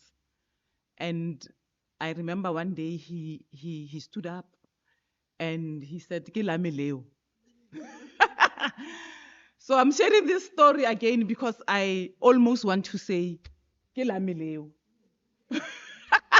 To Dr. Bibi. I'm really excited to be here and to be discussant to this powerhouse I read your work when I was doing my PhD, and I was not very happy with your critique of Oyewumi because she really helped me, Oyewumi's work helped me find the language that I needed to make sense of the work I was doing in my PhD. So when I read your critique, I was really unhappy, but I was also later on, as I engaged with your work, I was excited that you actually had the courage to critique someone like that, because it is quite significant for us to be able to be critical of each other, even when we like each other. That's how we build scholarship. I can't wait to actually read the paper. As you were speaking, you evoked a lot of thoughts in me, and one of them is on how you theorize bones and how you theorize our missing bones. Because Masapo in South Africa, Masapo a bua, bones speak. And as you were speaking about the bones that are sitting in Europe and other Western countries that come from the South, that come from Africa, I was thinking about how maybe these bones are speaking and how the problems and the challenges in Europe are because these bones are speaking. And I was wondering, do we want them to come back? Or do we want these bones to continue speaking and disrupting?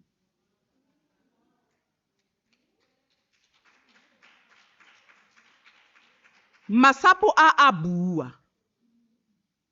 So I think maybe we don't want these bones to come back, because these bones are evoking in us a revolution, a very different type of revolution.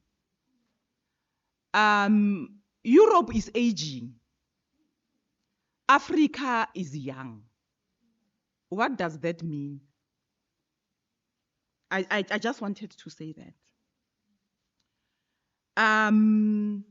So we are connected to Europe in a very different way. And I think your invitation is for us to think very differently about what these bones require of us, because they connect us to Europe. They connect us to the riches that came from here, that are in Europe. So what does that mean, for us?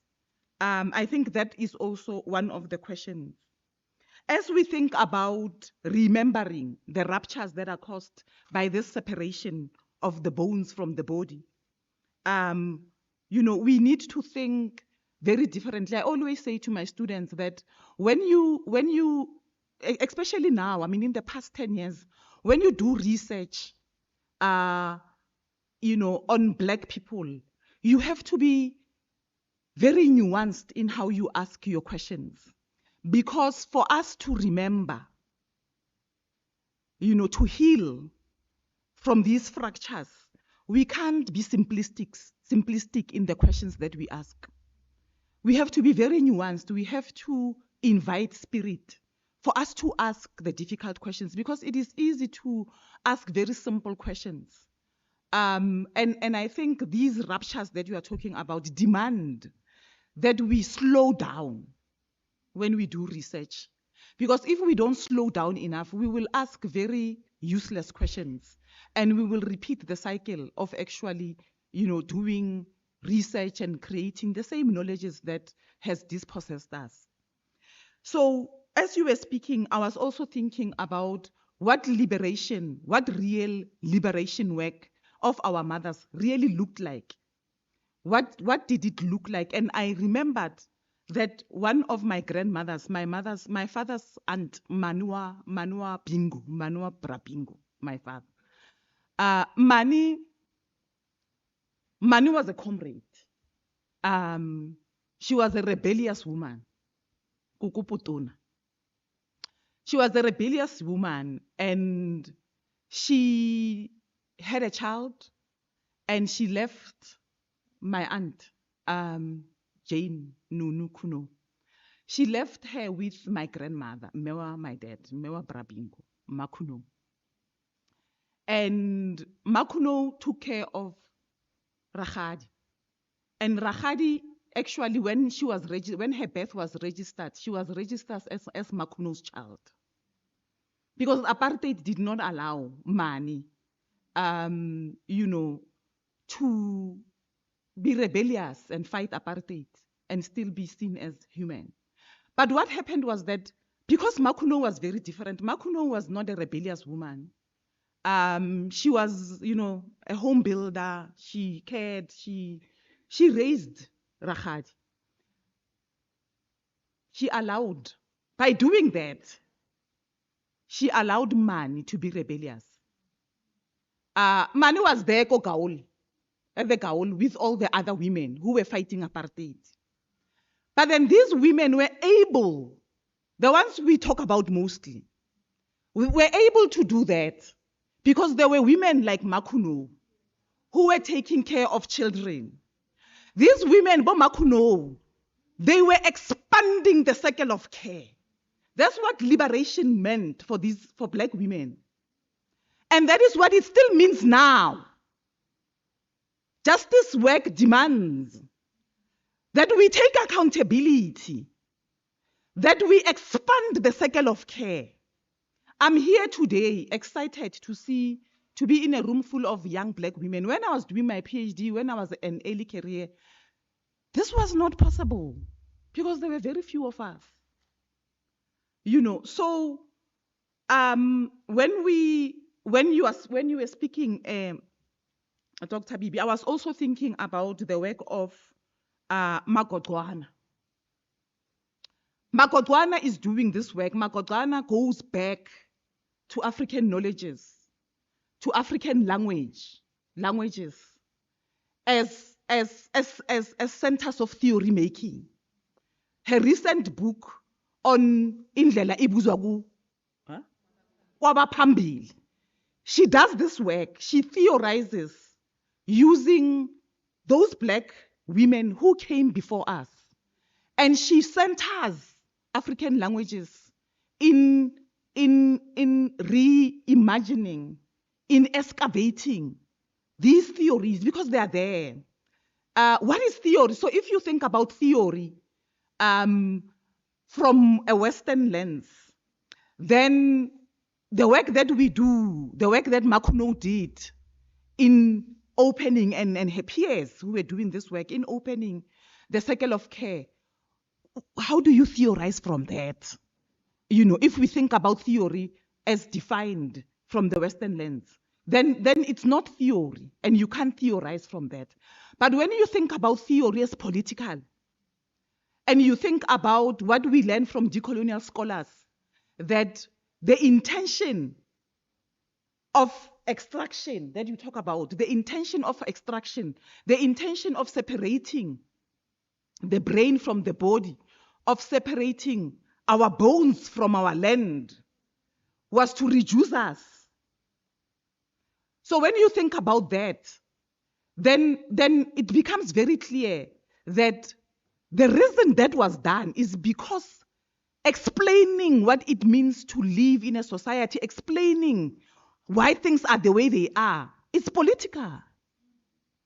Therefore, if you want to get a sense of what it means to be in the world from an African perspective, then you have to recognize that theory making in this space and elsewhere, everywhere else, is in the everyday.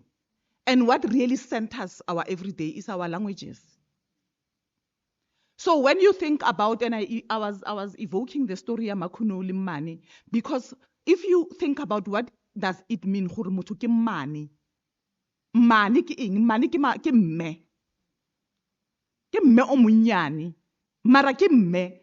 Mane has all the responsibilities and the privileges of a mother. Just like Malume. Malume ke mme. That's like Ragadi. Ragadi ke ntate. But then if you think about that, then you begin to understand that how we think about gender in Africa is very different. But if you don't use African languages in theorizing, then you miss those nuances. Then your answers and your questions will be very simplistic. Then we will not move in redefining, in reclaiming who we are. Okay.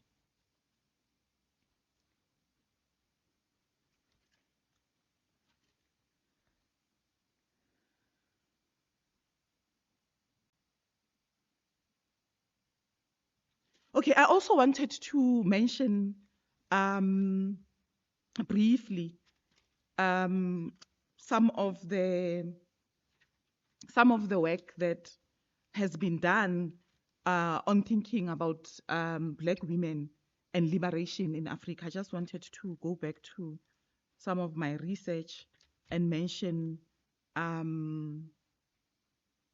I think, Professor Kobe, you talk about Chabaku, and you mention how some of these women encountered, and we talk about this every day as Black women researchers, and when we think from a transformation perspective, we also talk about this, how women were seen as minors, and how even now you have to actually fight to be recognized as an equal. So liberation, because we are not liberated, colleagues, we must not make the mistake of thinking that liberation happened somewhere in the past. It's an ongoing struggle. Other writers talk about the idea of justice. So I wanted to also mention that when we think about the concept justice, we need to be very careful not to limit our interrogation using Western theories of justice. Because if you think about justice and you think about how this concept is defined from a Western perspective, it limits us. It can actually limit us. So we have to be very much aware. The work of Sithole, Professor Sithole, here more, political sciences. One of his books, Liberation X, or something, Liberation X, he gives us a very nuanced critique of the word justice, the concept justice. And he does good work of indicating that if we are to liberate, we also have to be very critical of some of these concepts because they have a potential of limiting the work that we do because of how race and gender works to undermine, and I add, to undermine Black women and the work that they bring and the contributions that they can bring. So we need to be very critical of some of these concepts. Okay, I'm not going to speak to some of the other research. I think I'll stop there, colleagues. Thank you.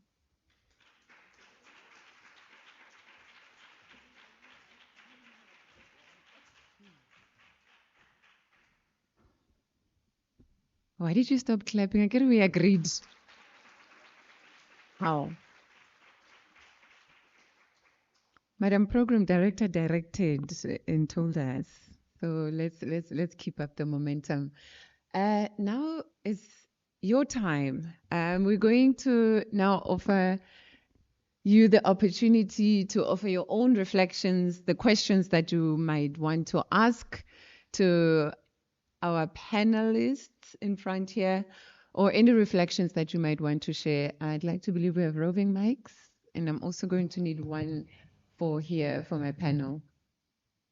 So in the meantime, yes, Dr. Kowe.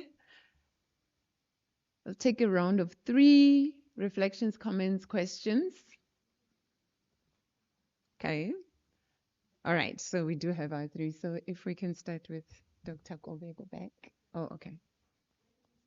Dr. Kobe.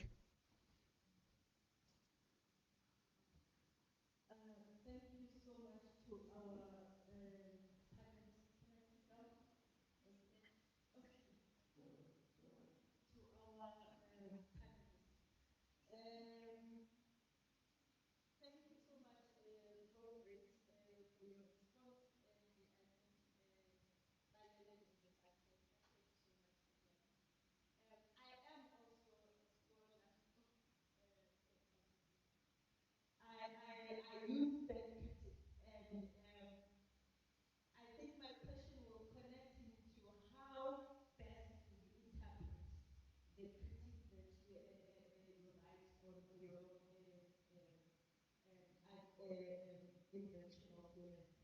Because for me, I think I sort of like I saw it as I don't know how to term it, but I read your work together.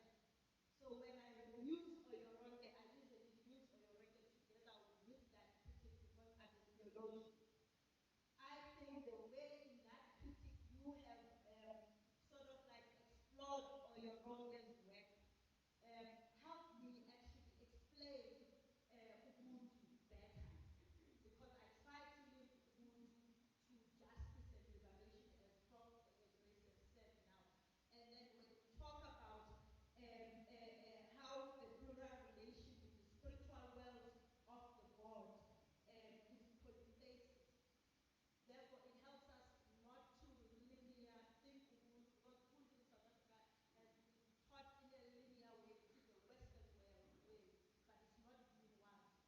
So, I think my question is that how best, because for me, I have viewed your critique very positively as a theologian, because then it makes me understand why we are a communal society, because you then speak about the gods being pluralistic.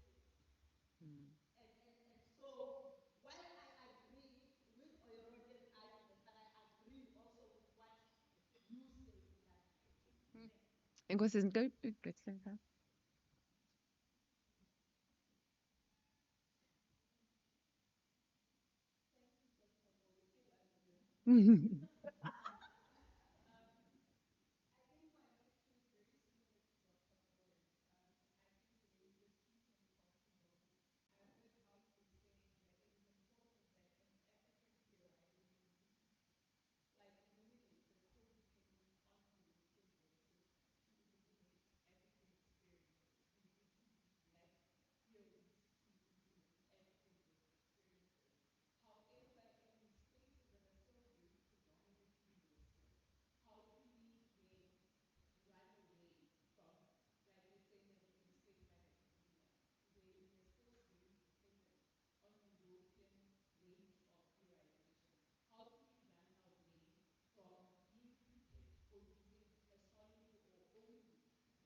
Thank you so much. And then the last question is, I don't know if you're there.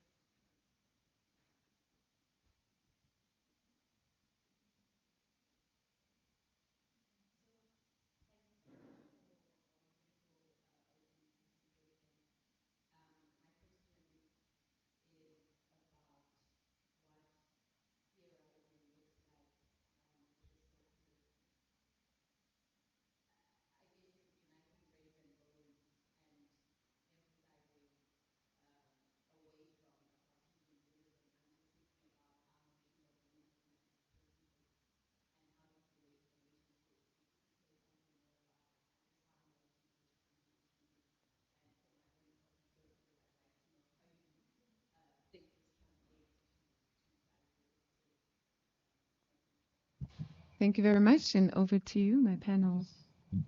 Can you hear me? Yes. I think, just give a genesis of my relationship to Oyeronke's book. I was a very young emerging scholar and was asked to review the book. And I reviewed 900 words. I was given 900 words, became 10,000 words. And when I read it, I was absolutely blown away by the book, and I'm still am. It doesn't look like it if you read my critique, but I think it's such an important text. And I felt that a lot of Black women were writing, were theorizing, but nobody was really engaging with them. And I've always been a firm believer that the way books, ideas travel is when we critically engage with them. And I wanted to do justice to Oyeronke by taking her seriously. And my critique is not a negation of her work itself. It is to expand it. It is to understand that knowledge is incomplete, there's a gap. And I wanted to fill that gap so that when people are reading Oyeronke, they can see the importance and value of what she's saying, but also they see the gaps and the omissions as well. So that was what was motivating my book, my critique of her. And I'm a strong believer that our ideas survive through regular usage, through our citational practices. And I think I have achieved that with Oyeronke, because Oyeronke, a lot of people either come to Oyeronke through me or me through Oyeronke. So I think it's such a brilliant, and I've done that not just for Oyeronke, I've done it for Caroline Cooper, where I've gone in and gone into detailed tech analysis of their work. To the question about how do you use terms to think about personhood, when you're locked in a European academia, and how do you marry that with trying to excavate African or Black ways of knowing? I think if we enter academia, we have to understand that we are an interloper as Black women, right? And therefore, we have nothing to lose but the chain around our neck. So we just have to do it and be brave, and they will catch up with us. So, for example, when I read Panache Chugumazi's PhD thesis, I was blown away because I thought, oh my God, Africans were already doing Geneva Convention before Geneva Convention. They were ahead of themselves. They had already had a code of conduct that guided how they conducted war, which Europeans now had those code of conduct only in the 20th century, and we predated. And so to understand that as a people, especially if we draw on our indigenous philosophies, we will always be in time as well as out of time, and time will eventually catch up with us. I don't know whether I'm being opaque with what I'm saying, but what I'm simply saying is we're in academia, we're here, we're taking up space, and therefore you must do what you want, you must cite, but also there are value in some, like for me, if you look at my PhD, I'm a phenomenologist, right? Merleau-Ponty is my guy, and I find use in what his argumentation. But I'm also increased as a result of Merleau-Ponty. He has led me back to Yoruba culture and thinking through Yoruba. And then when I read Panache's PhD, it made me really think more seriously about my own relationship to Yoruba language and philosophy. And then also TikTok, because there's all these young people on TikTok who are teaching me how to do Yoruba philosophy. So I think that as Black women, I'm always saying this is the most exciting time to be a Black woman, and we must take that up and take it very seriously, because the ancestors have gifted us the resources, the tools. We just need to take them up, use them. I don't know whether you wanted to respond to that before. I was also going to say, just do it. Glad you said the same. And I think, and I understand why you asking that question, because we tend to not feel comfortable to be ourselves, because more often than not, our libraries are full of theories from the West, and our professors also profess as if they are from the West, and that makes it very difficult to feel confident in your voice. But just do it. And you might be, like Dr. Bibi say, you might be inspired by an Western theory. When I joined the university, I was inspired by Marxism. And the reason I was inspired by Marxism is because my father was a trade unionist. So by reading Marx at university, it gave me a sense of belonging because I could speak about my father and his experiences, and I could write from his perspective. So find your grounding where you come from. And being inspired by a Western author is not wrong. It's just how you come at it and how you build your work. African languages, where you come from is quite significant. I also occupy the body of a publisher who understand that given the size of our continent, of our population, our contribution to the written words, right? Not to knowledge, but to the written words is minuscule, right? It's tiny. In the UK, over 5,000 books are published every month. That's just fiction alone, right? Every month, over. And we, as a people, we are not writing enough. We're not doing enough of that archival work. And when I say archival work, I don't mean just going into physical past, going to the past, but I'm saying that archive is what we also do now for the future. So if people like you are not helping us to think through our traditions, our philosophies, to help us stand today, our archives will remain empty, and we will just continue to be upset with Hegel when he says Africa has no history because we haven't populated the archive sufficiently, right? So the archive we do is what we're doing now, is the work that we are all engaged in right now. To the question of how do you do thinking with bones and brain, to think about personhood, to think about categories of man, woman, or am I?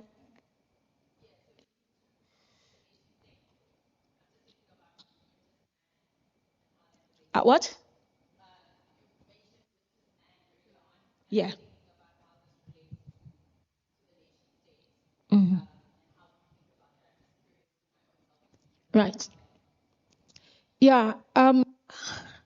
Because I always think about the nation state as a space of violence, and that as our relationship as Black people with nation state is an uneasy one. Whether it's thinking about the nation state as an independent nation state or a colonized space, it is still I find it a problematic space. But be that as it may, it's what we have right now. I think that we need to continually question that category of the human, because as it is constructed, we are not supposed to be part of it. And this is why the category of personhood I find more useful than the category human, because the category human is too loaded in a way that personhood speaks more to the relationality of many African societies, right? And how our response, it speaks to relationality as well as our responsibility to both the communal that then expands into the nation. I don't know whether I'm answering your question, and so to always think of all of these categories as contested.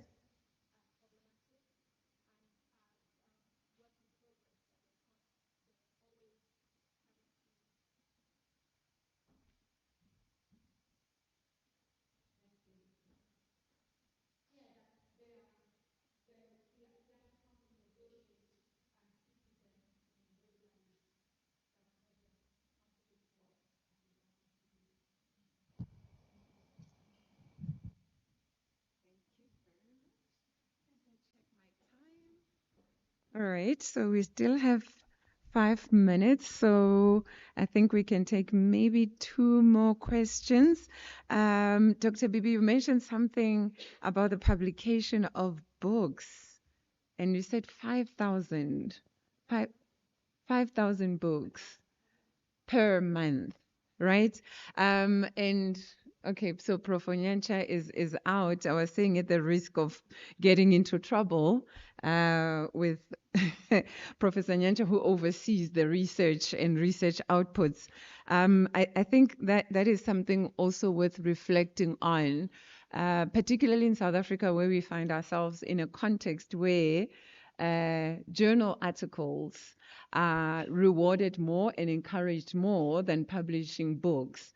And because there's actual monetary incentive linked to it, people move towards journal articles instead of books.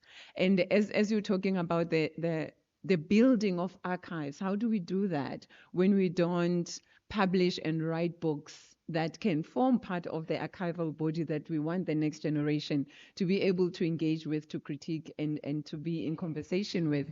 So I think also even just um, the systemic and structural challenges that we're confronted with are some of the things that we need to constantly challenge if we're to truly say we want to rethink and reimagine, epistemic injustice and knowledge production and what that looks like and our contribution to it as well.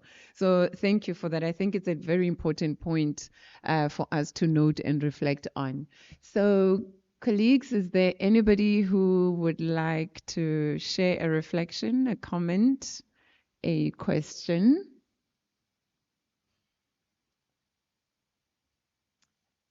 Going once? Okay, so I think then that brings us to the end of this session. But I just want to check maybe from my panel as well if you have any concluding remarks.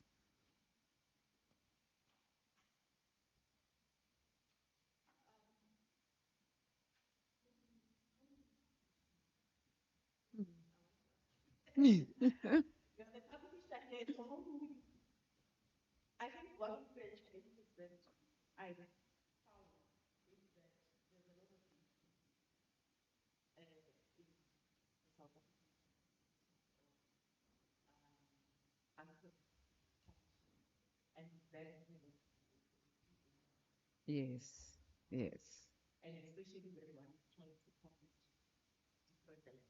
Mhm.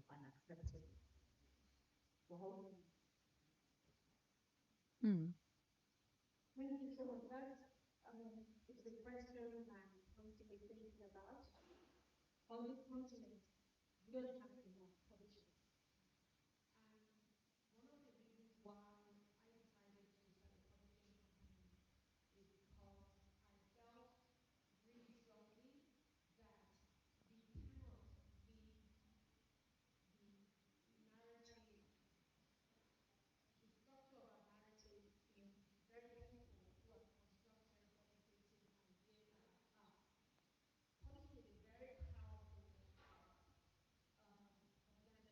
Mm. Mm. Yes. Yes.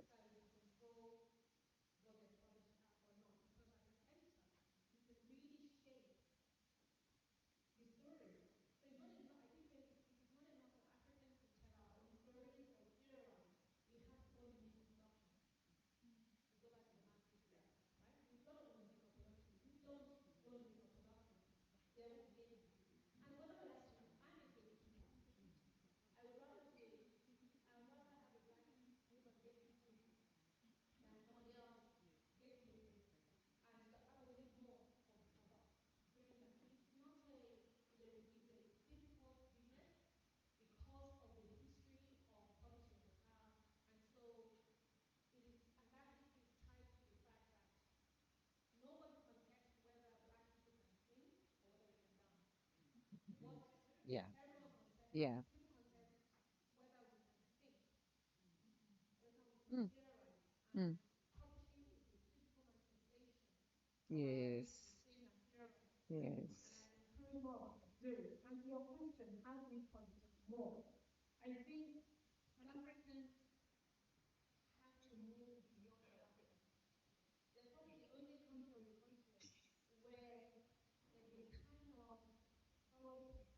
Yeah. Mm.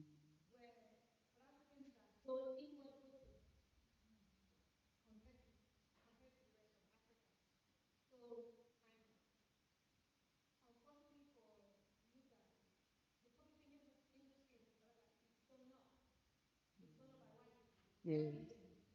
Yes. Yes. Mm.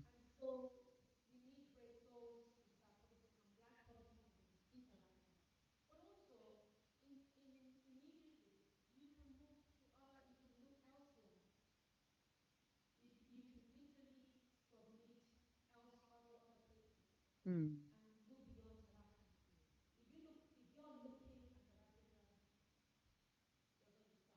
Yeah.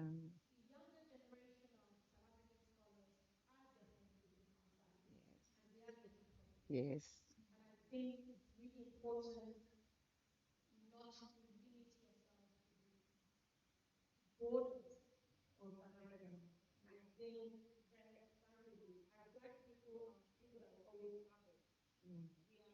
Mm. Mm. Mm.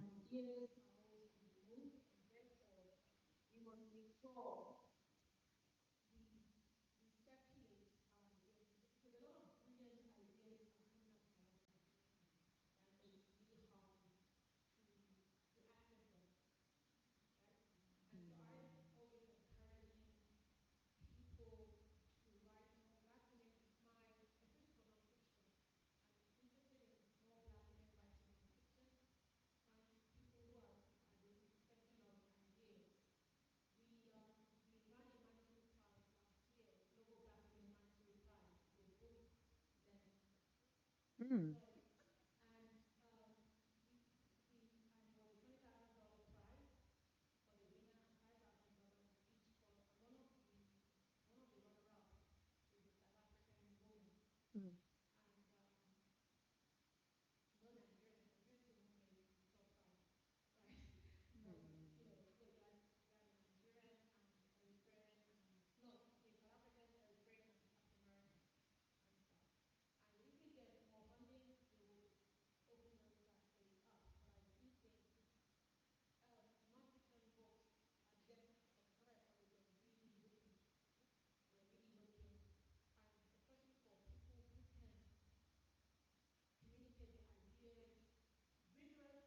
Mm.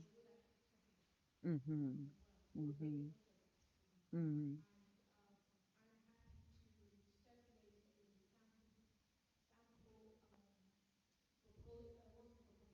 Yes. Yes, please. Mm. Mm. Mm. Mm. Sure. Yeah. Thank you so much. I love that action oriented. Ludwig Lager. You've all heard, and thank you so much, and thank you also for that beautiful challenge to us. I think we it's good to hear it out loud, but it's also something I think that we're aware of as well. As South Africa, the idea of inward looking. And of course, we have our complex history to blame that on. But we also need to open ourselves up and to venture more outside as well, and to ensure that we take those opportunities that are presented to enable us to do so as well. Because I think we're at a time in a space where that is possible. So we cannot continue using excuses, but we must take up opportunities and share opportunities with each other as well. So thank you so much, Dr. Bibi, for sharing and your willingness willingness to also offer more information so that I think the young women in research and everyone in this room can have access to some of these possibilities as a starting point. Ladies and gentlemen, this brings us to the end of this morning session. Mama Mara asked, can we do that over break, or it's something that you would like everybody to? Yeah, we're really running out of time, so please be as short as possible. Yes, go ahead.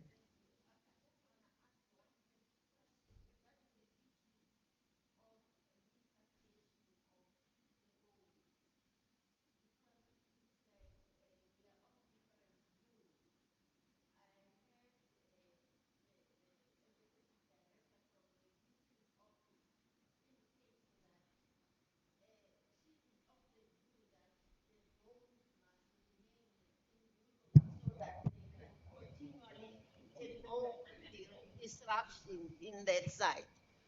So my concern is, because why I'm asking this question is because I am aware that there are some of the bones of the king who was defeated during the impi of Isandlwana in KwaZulu-Natal. The bones are still kept in one of the museum in England. So is that not maybe for the purpose of mind capturing? Because the king of the Zulus continually goes each year to that museum. Mm. Is that not the continually capturing of the mind? And I want to hear your views. What is your view regarding the repatriation, or rather we leave the bones remain in those museums? Thank you so much. I'm going to give to Pro. But my reading of it was that that was a provocation to say, but what if? What if we actually left them there? Because perhaps they are doing, a particular job on our behalf in terms of unsettling and unnerving, as much as, or at the same time, while we're saying we should bring them back home because the spirits are restless and it's important to bring them home. Because at the same time, some of the challenges that we are confronting in the continent as well could also be linked to this restlessness and the spirits and the bones that are wanting to come back home, because we also understand the importance of coming back home, being with your people, and being around the spaces that are part of your ancestor and the soil that you come from. So for me, that was a provocation to say, but actually, maybe they're doing the work for us in terms of revenge of what we are maybe unable to do, that they are sitting there and on our behalf doing that work. And that's why there's so much restlessness in the so-called global north. So it was more of a provocation, I think. But I can give you the opportunity to respond. I think your point is important and very valid, and that's why that work is ongoing. I don't think it was negating that. That work is ongoing because it's very important, and it's not only just for the royal family or the kings, but also others as well, that are there that might have not been known or remained nameless, but they still have family and ancestors and ancestry here, and they form part of our history. Those are equally important as well. So I don't know if that satisfies you. Or you still, Prof, you can also add. No, I agree with repatriation is very important because we live with both, you know. Um, and I mean, if you think about 1976, we lost a lot of people. We don't know where they are. And that restlessness is creating havoc in families, in communities. And the fact that the king goes back to a museum every year, it's havoc. It's a problem. Why is he going there? These people must bring back the bones. You know. So I think it's quite dynamic because bones speak, and we might never know what these bones that are there are speaking. So if you take it out of the material into the spiritual reality, they might be speaking and we were, you know. Yeah. But I agree on principle that repatriation is significant because not knowing where your loved ones are buried, where the bones are. Because we speak to the bones. We don't beg and leave the grave. We visit the grave and we speak to the grave. Because masapo are real. So also we might not hear what the king is saying from there. It's too far. So it's dynamic. It's not a very simple thing. It's very complex.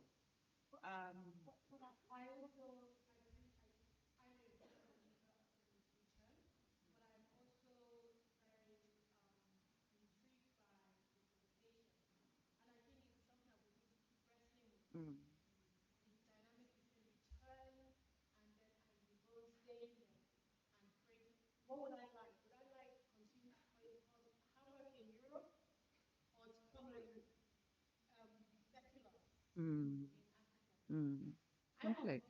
Yeah. Exactly.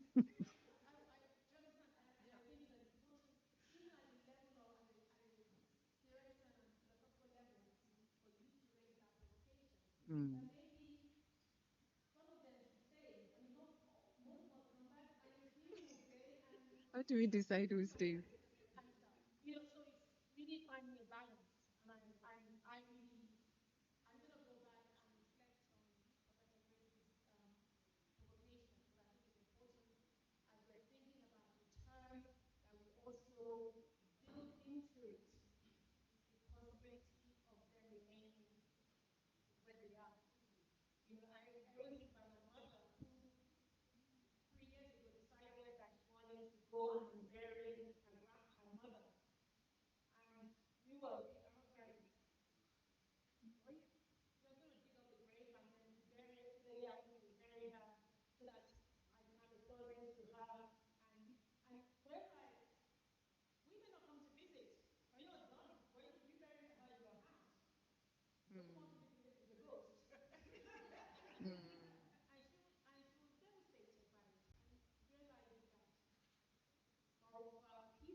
Yeah.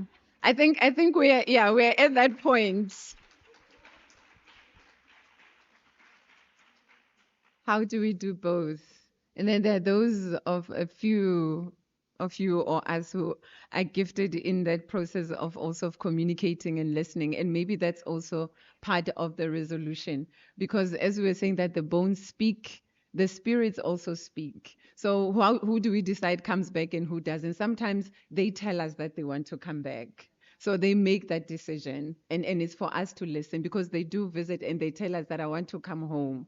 So that could also be a starting point where we actually know what we're told, but then we continue listening and then seeing as things go. Ladies and gentlemen, please join me as I invite also Prof. Onyancha to join me and assist me in thanking my panel, Professor Kuno and Dr. Bibi. I'm sure you'll agree that this was really an impactful, insightful, and feeling session. As he comes, please let's continue just giving them a round of applause.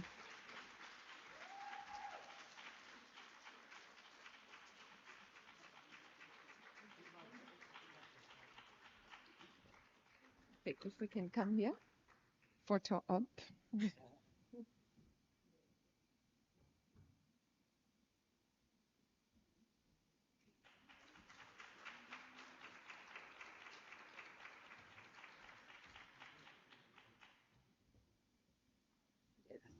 My sister. Yes, Prof. Kuno. And then a picture with all of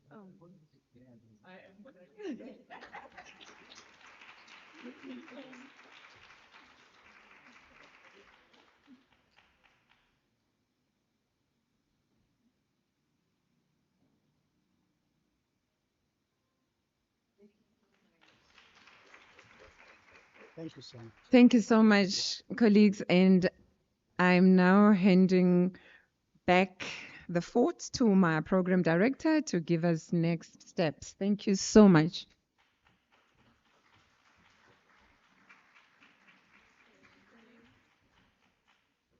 Yo, Prof. Sakhalo, you're here. Thank you very much. In the spirit of Rosinya ke Rosinya, I'll just say that's a mouthful and re a leboga.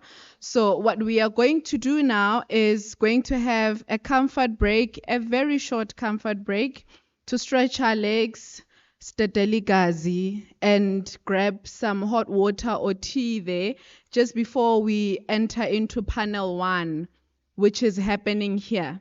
So after 8 minutes, if you're late after 10 minutes, we will be here.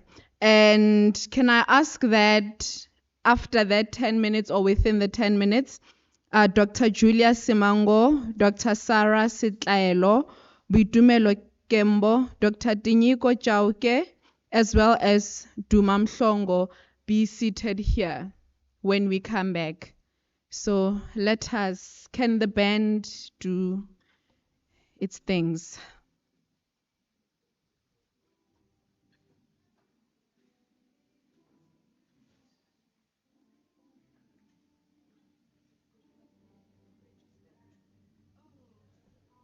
And those who haven't registered, please quickly go to the registration table. Those who have not registered.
Do we have Dumam Shongo?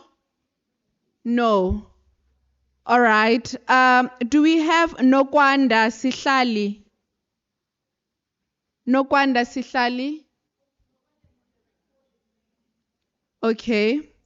Do we have Miss PM Motsatsi? Okay. Do we have Miss Mamo Happy Diseko? Miss Mamo Happy? Do we have Dr. Priscilla Vengasai? No. So from panel 2, we... Sorry. No. I just wanted to confirm something. Dr. Shandu, can you sondela a bit? Dr. Shandu was History, we can remain. What should they come here? Should they decide?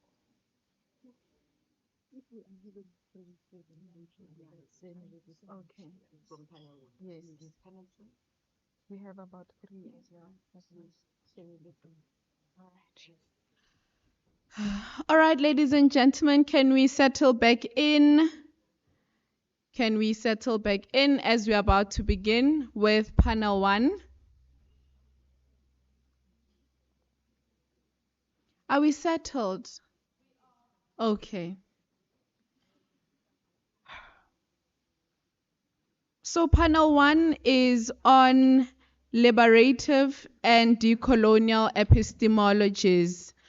My panelists, I'm going to give you, because I have a good heart, 15 minutes for your presentations. When you see me stand up, know that you have 3 minutes remaining. So you should wrap it up a bit. And then we'll only have question and answer after everyone has presented. Are we ready? I think we're ready. Dr. Julia Simango, you can come to the podium. Can we give her a hand?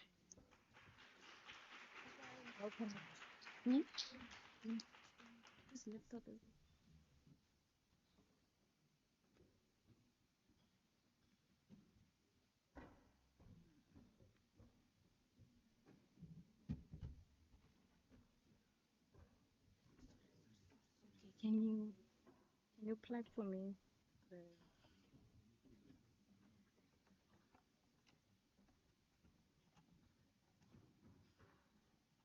You.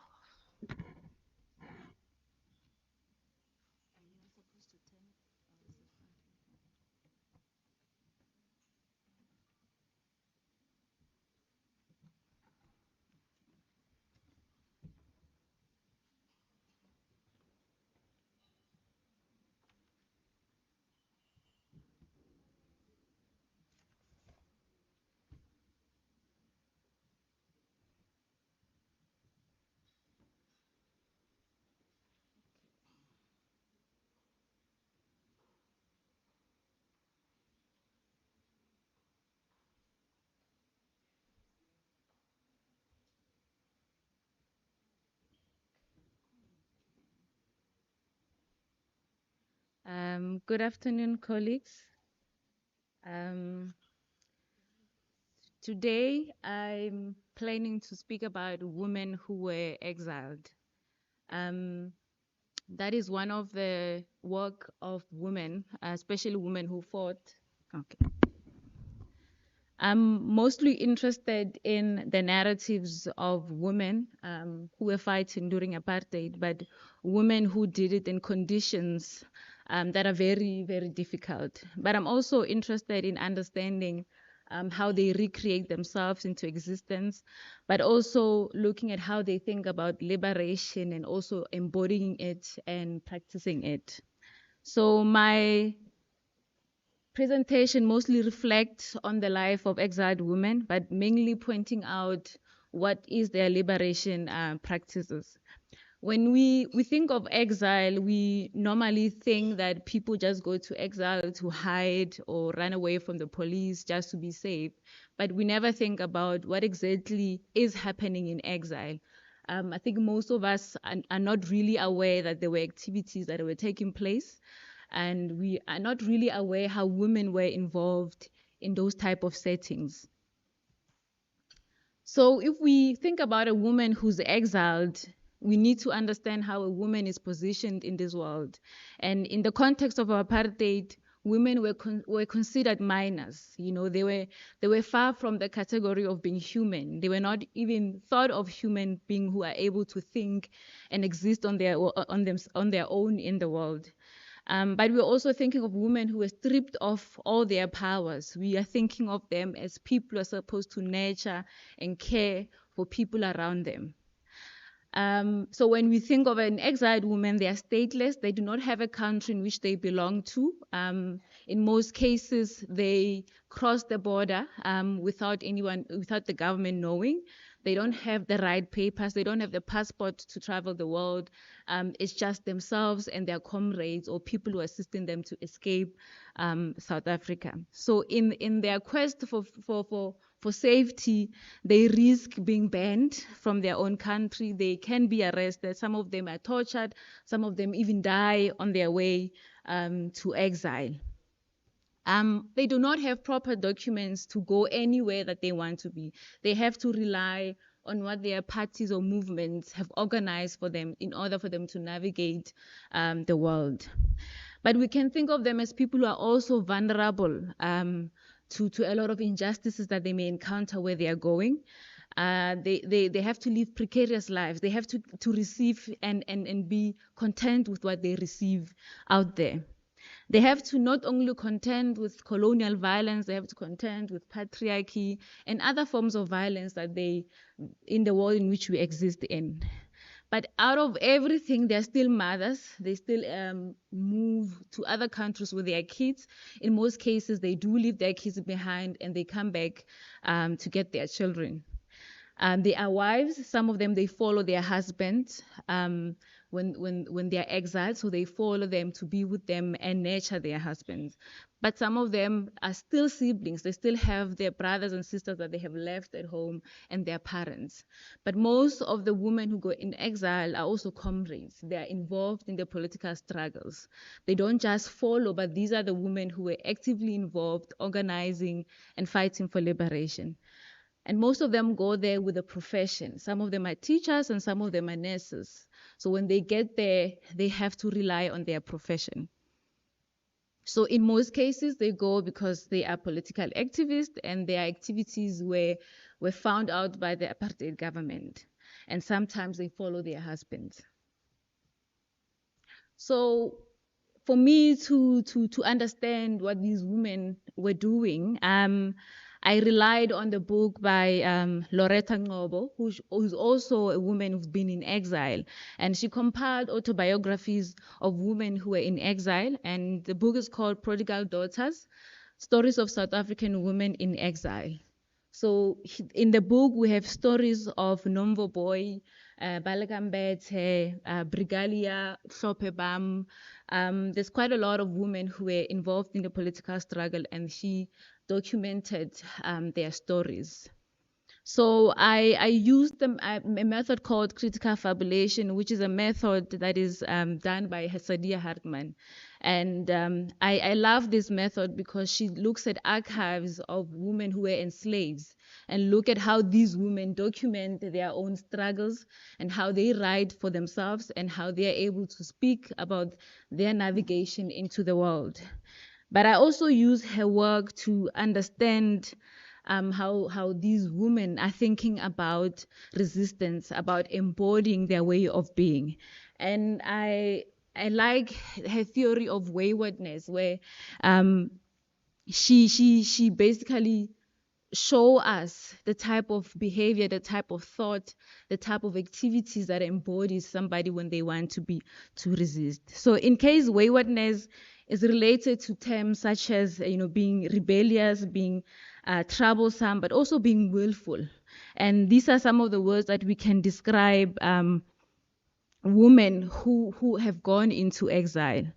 It can be regarded, I regard waywardness as a system of thought or cognitions that refuses a particular way of being and existing in the world.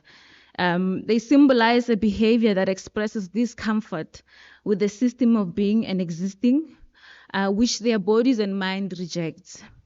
So according to Sadi Hartman, he refers to longing not to be ruled by a colonial master, the police, or the justice system as it was.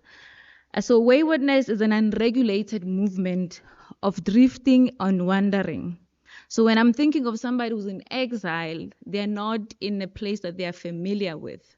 So they have to wander, they have to find a way in which they can exist in a world that they don't know of, they don't have any resources, but they must find a way to exist in the world.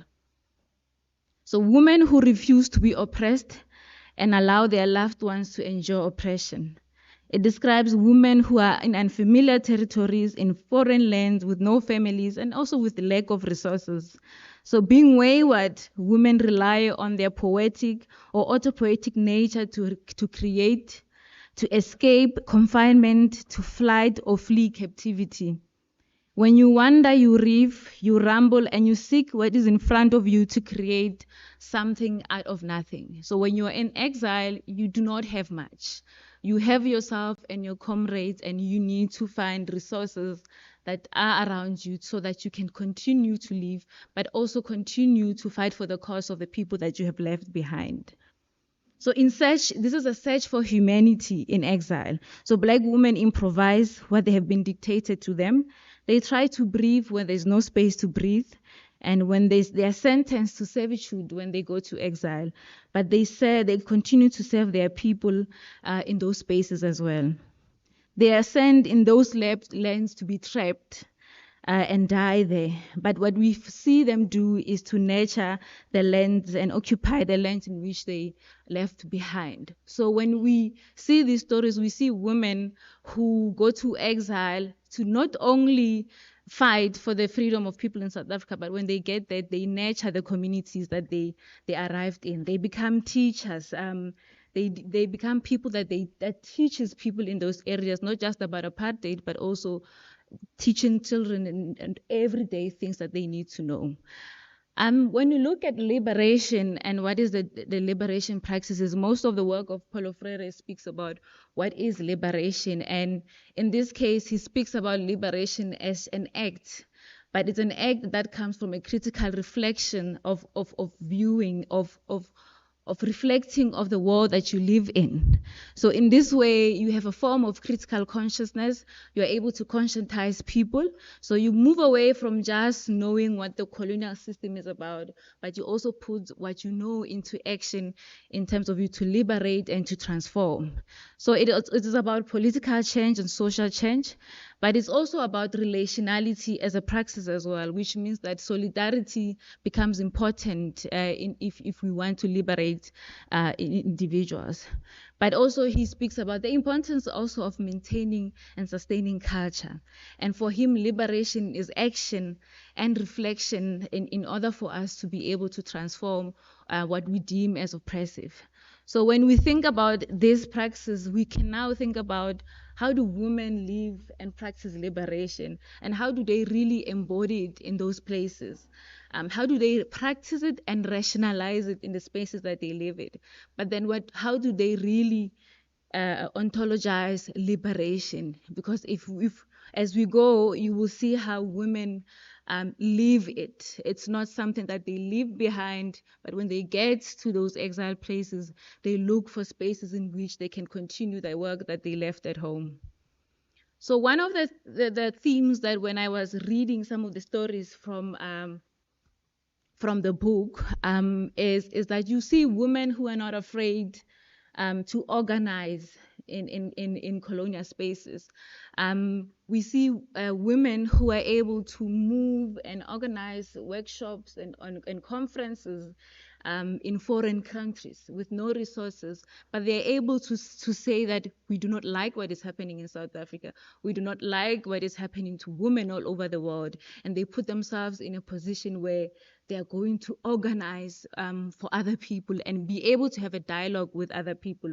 One of the ladies, the women who did this is Brigalia Tlhophe, Abam. I think she was a commissioner of the International Electoral Commission.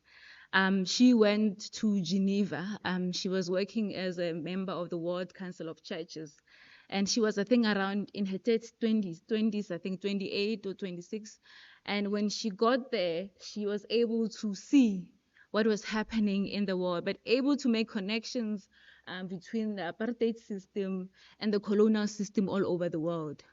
But because of her intellect and her ability to analyze what is happening, he rallied the organization to even have an anti-racist structure, which is something that is difficult to have in the church, especially in a setting where you are organizing churches.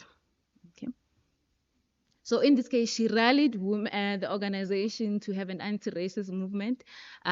She was able to rally the organization to organize conferences for other women in different parts of the world in order for them to be able to understand the plight of women.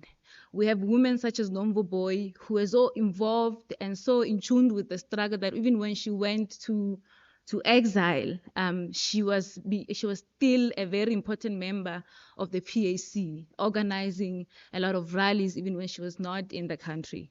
Nomvo Boy, because of her work in exile, she was asked to help develop the women's structure of the ZANU-PF. But what we also see that is important about these women is the issue around the sanctions and that were happening before the end of apartheid, where we know that towards the end of apartheid, there were boycotts of South African products. These are the work of women such as Brigali Hlophe, who mobilized pickets in the consulate and embassies, and who organized conferences so that the products of South African companies would not be bought. So when we think about those type of work, it's the women who were in exile who did that kind of work. But we also see that education is such an important thing for women in exile, where they continue to mobilize other women, not only to speak about justice and oppression in South Africa, but also to advocate for women's issues. For issues such as oppression, for issues such as sex, slavery, and all of those kind of things, anything that were women-based and they had struggled with, these were some of the things that the women were organizing around. So they formed movements all over the world. With no resources in a foreign land, you are able to organize resources and ask for money to develop such programs. Right? We also see women who became teachers in the communities that they lived in. But we also see that intellectual labor is something that Black women did during the times of exile. They not only educate people about the apartheid government, but they also educate people about the policies of the government, and they now became a movement to pressurize a lot of countries to boycott the South African economy. But also we have authors as well, people such as Loretta Ngobo, are some of the people who were able to write stories about the Sharpeville massacre when they were in exile. We have people like Baleka Mbete who worked in ANC radio, where they collected every news that was happening around apartheid so that other people in exile can know what is happening. But one of the most important things that they did is the maternal acts that they were able to do, where they nurtured and they took care of people who were coming to exile, to ground them, to give them community, and to mentor the young women who were coming into exile, who were able to provide counseling for the men and women who wanted to marry each other, but also to maintain the cultural system that the South Africans are having. But most importantly, they lobbied to get resources so that mother and child care becomes a very important thing to focus on, because during that time there were a lot of young women who were dying with their offsprings.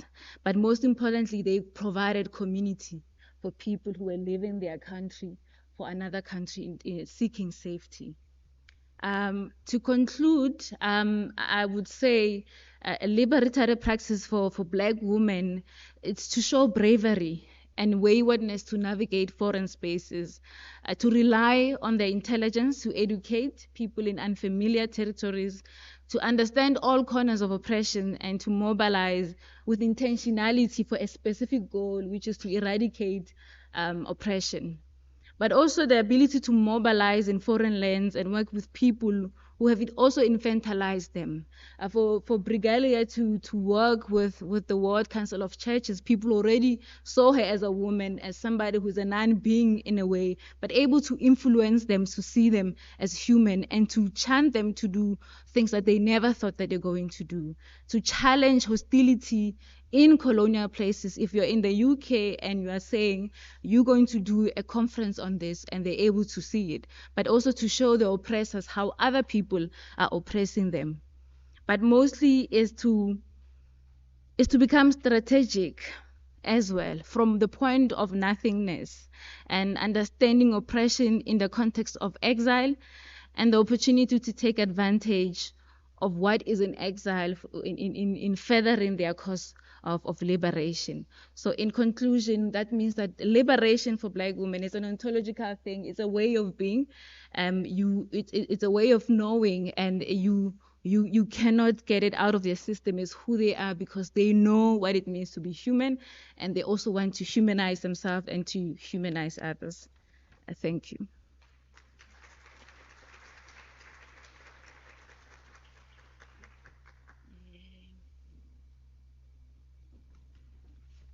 Media people, are we safe?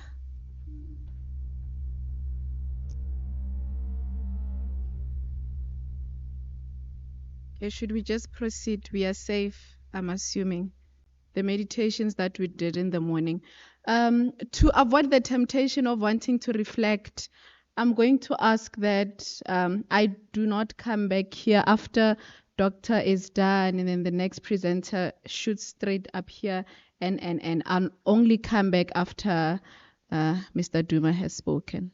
Is that okay? So ladies and gentlemen, we will clap hands for them as they come and as they sit down. Next we have Dr. Lerato and...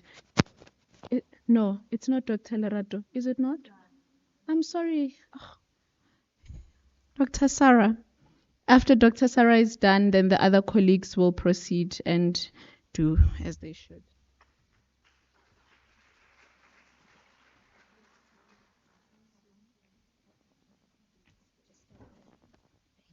You want to put slideshow, no?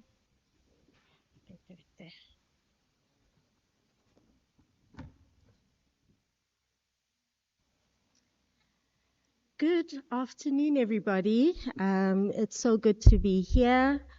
And I think since we are chasing time, I will get straight into my talk. I was hoping to, oh, there we go. We will be projecting. I think just in terms of background, I've been trained as a philosopher, and within philosophy, there are many fields. So my focus is African philosophy, Africana philosophy, and feminist philosophy. So I found myself having to navigate. Is that me? The bang, it's not. Oh, okay. I found myself having to navigate these spaces in terms of methodology, in terms of approach, in terms of authenticity, and given the topic today in terms of epistemology, there's a lot that can be said in that space. But in the 10 minutes that I hope to take, I'm going to touch briefly on a topic. Is it me? Is it me? Yes. All right. How far back? All right, just making sure. Let's lift it up a bit, like that. All right. Okay, apologies for that. All right, getting straight into it. There's a journal article coming out by the end of this month, the South African Journal of Philosophy, and within it, I give an extended version of the bite size that I will share with you today. So coming to the actual theme of our symposium, Black women on the one hand, Black African women, secondly, struggle, thirdly, justice, and fourthly, liberation. So I reflected on the topic and the sub-themes within it. And as a result, I was able to extract some of what will then come out in my journal article at the end of the month. So another small disclaimer before we proceed. What I had to do to arrive at what I call a transcendence framework is navigate various terrains, and a lot has been said about Western epistemologies, Western culture, Western history, and so on. However, on my side, and I think on many of our sides, very often our undergrad degrees start us there. And they start us there under the guise that it's foundational and so on. And I think from my side, I bumped into a concept from Professor Lewis R. Gordon called disciplinary decadence. And there he warns us about trying to explain the entire world and how it operates based solely on our expertise, our field, our specialization. And I think that's where the whole movement for interdisciplinary, transdisciplinary, interdisciplinary, and so on has come about. So I think I'll be able to explain my rationale as I proceed. So my PhD I completed in 2023.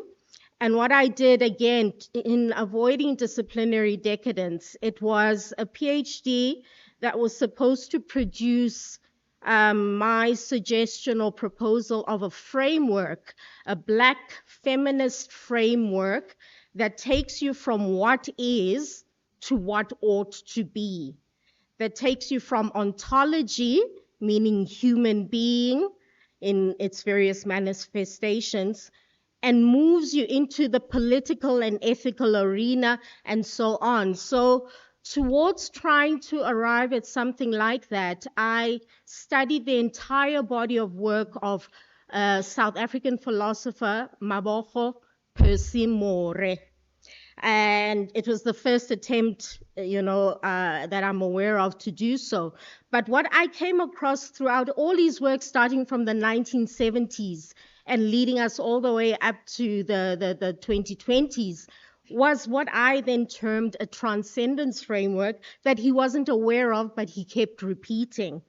So when I noticed that transcendence framework, I had to then stall my disciplinary decadence as a feminist scholar and go into his work and ask myself, what utility is there, if not as an end, but as a point of departure? So what you now see in the slides is, on the left, those 4 points capture verbatim from his book Biko, Philosophy, Identity and Liberation, 2017.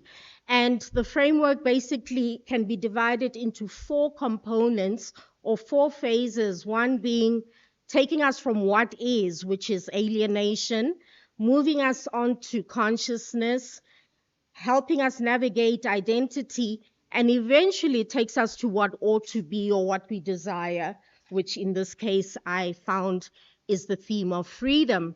So when you see the illustration that I've got there on the right-hand side, I was able to extrapolate from what he has done, crystallize and synthesize it. So what you see there, I'll explain further in the next slide, is we've got 4 pieces or 4 elements or 4 phases. So the first being alienation, moving on to consciousness, identity, and freedom. So the next slide, I'll get into more detail in terms of how does that have a bearing on Black African women, their liberation struggle, their justice struggle, and their identity struggles.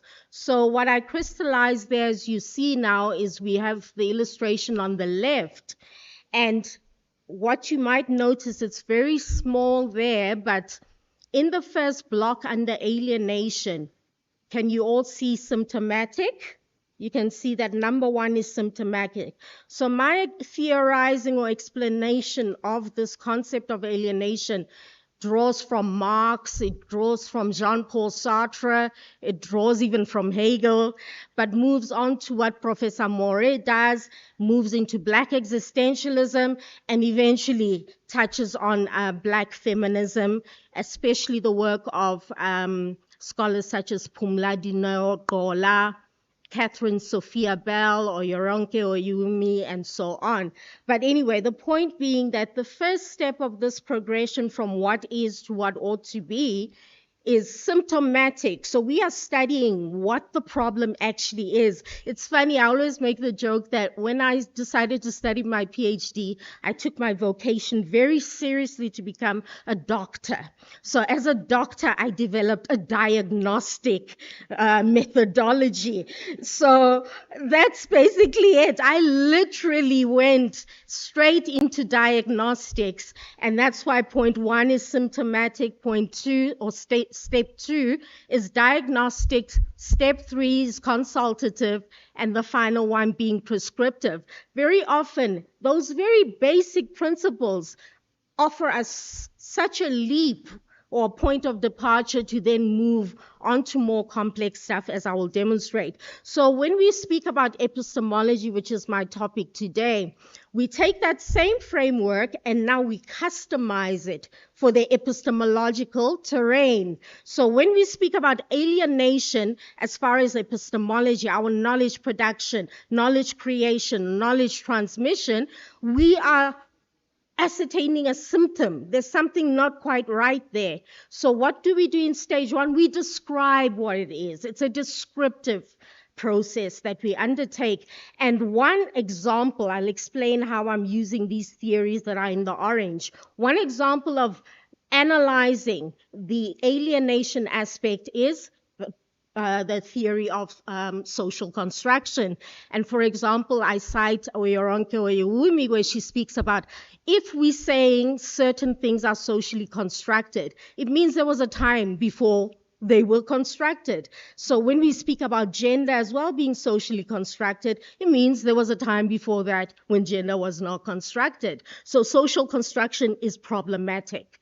Then we move on to consciousness. I've heard my colleagues speaking about critical consciousness. Then we've got Black consciousness and so on. So consciousness, in my understanding, speaks to diagnosis. We are diagnosing what is present that should be absent, what is absent that should be present. So if we've got a negating, negative, anti-Black, anti-female consciousness that's rife, it is present but should be absent. But for us to then ascertain what, in other words, it's almost what is a deficiency and what is an oversupply. So on our side, when we do the whole aspect of consciousness, we are weighing between those things.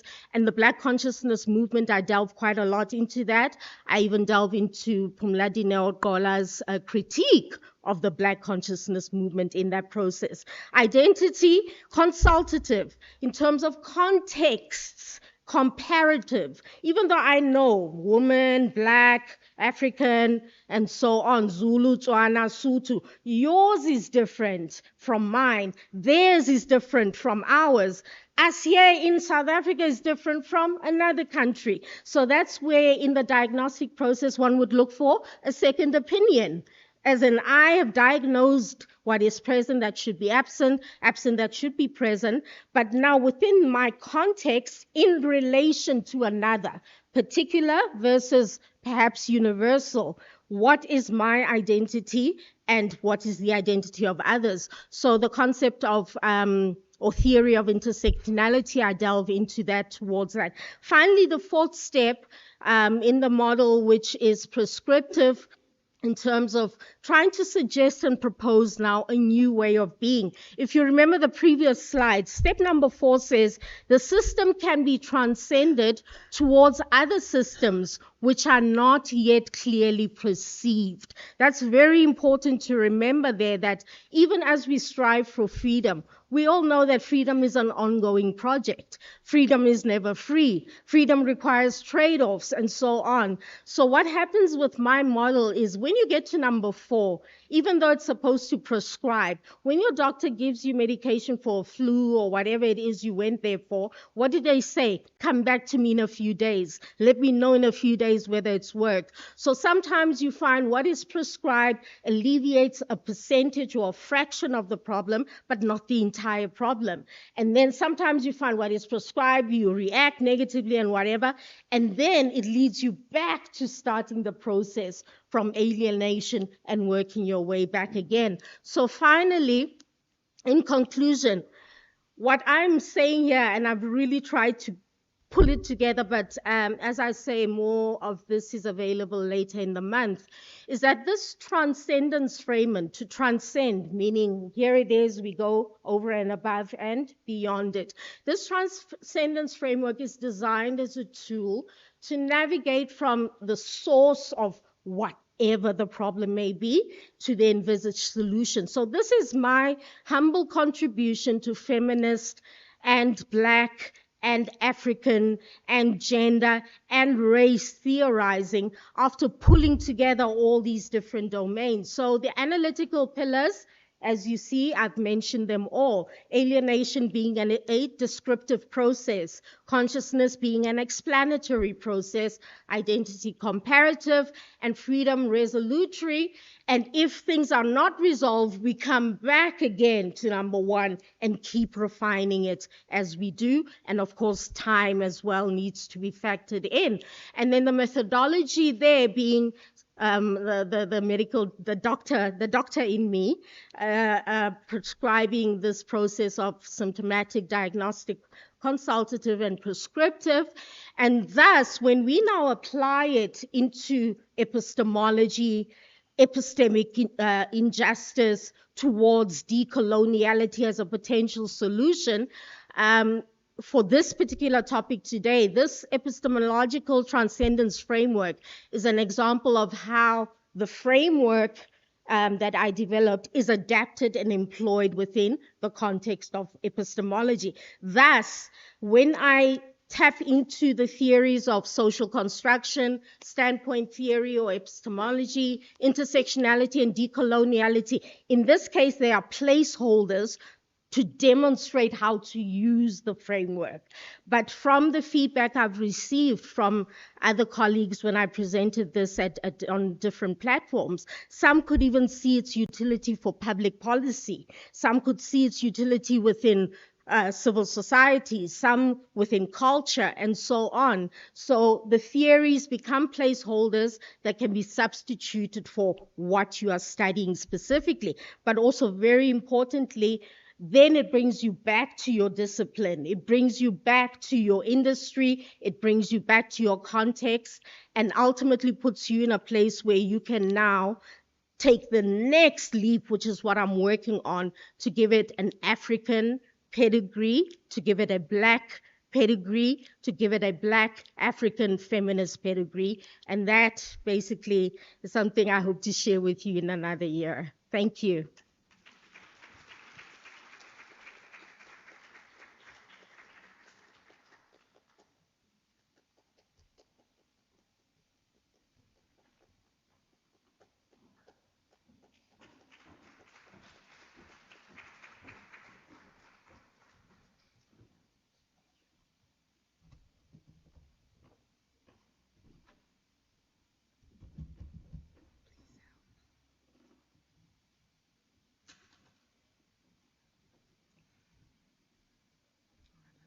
It's on the brink of death.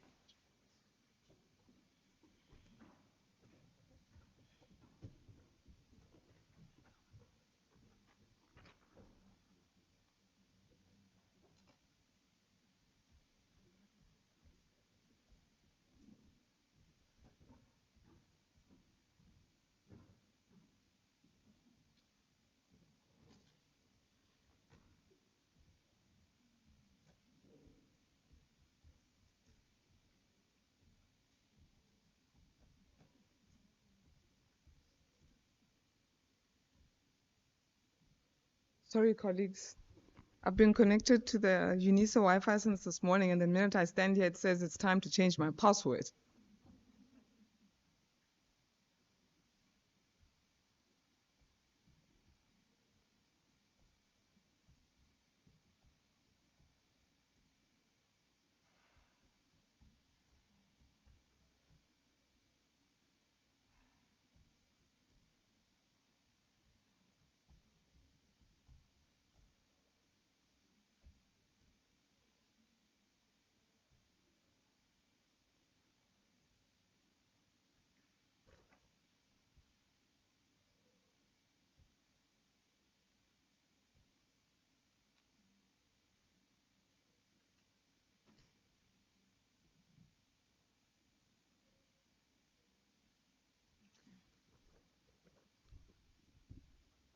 Good afternoon, dear colleagues. My name is Bitumelo Kembo. I'm an art historian in the Department of Art and Music. It is an honor to be here today at this podium. Today, I want to share with you just a cornerstone of some work that I've done in terms of my PhD. This paper presents a conceptual framework that I derived from my study of after images of African atrocities in my PhD study. And there's a framework that I came up with that I call the APTT, which is the African Post-Colonial Trauma Theory, that I present from the positionality of a Black African female, but a Black African female intellectual. Ron Ehrman elucidates the role of the intellectual as a social entity from which ideas, issues, and resolutions are expressed in public discourse. Consequently, my role as an intellectual was also founded on an emergent perspective that was shaped by my cultural values, traditions, and historical context as a Motswana woman who was born at the height of the state of emergency in South Africa. My positionality is also informed by my Black gaze, whereby Blackness is understood not only as a response to whiteness or as a response to Fanon's Wretched of the Earth. Blackness is also recognized as a dynamic epistemic stance, a state of mind, politics of representation, and a commitment to collective self-determination. Blackness, thus, is both historically burdened and ontologically generative, signaling the consciousness of oppression and the desire for liberation.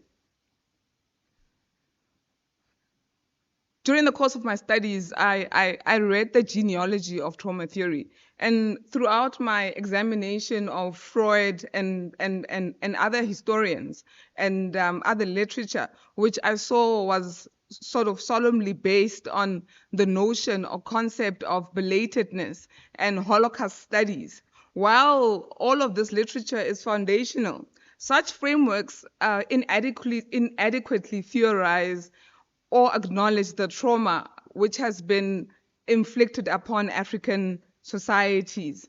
This inadequacy is specific to localities where coloniality, racial violence, post-colonial conflict, ethnical conflict, and other different temporalities affect economies and visual registers of suffering.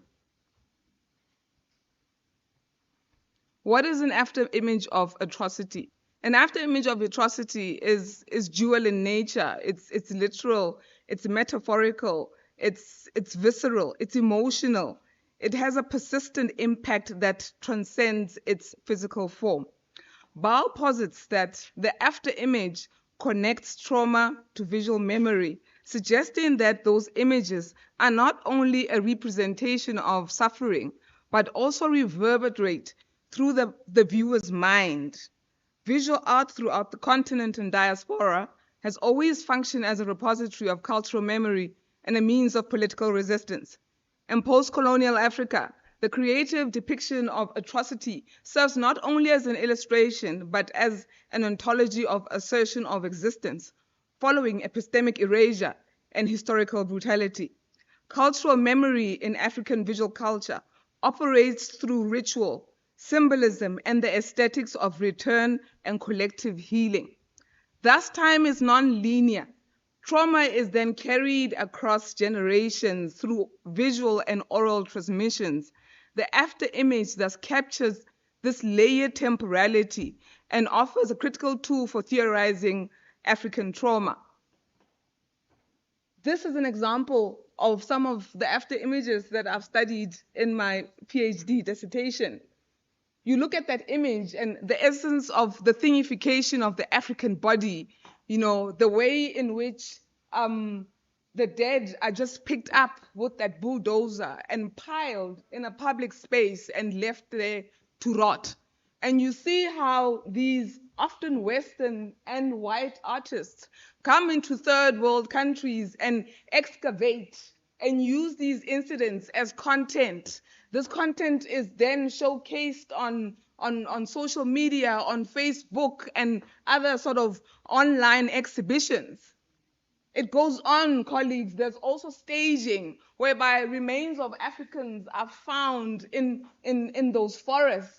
And instead of the respect that should be given to the remains of a human being, the skull of someone is then positioned and staged to create content.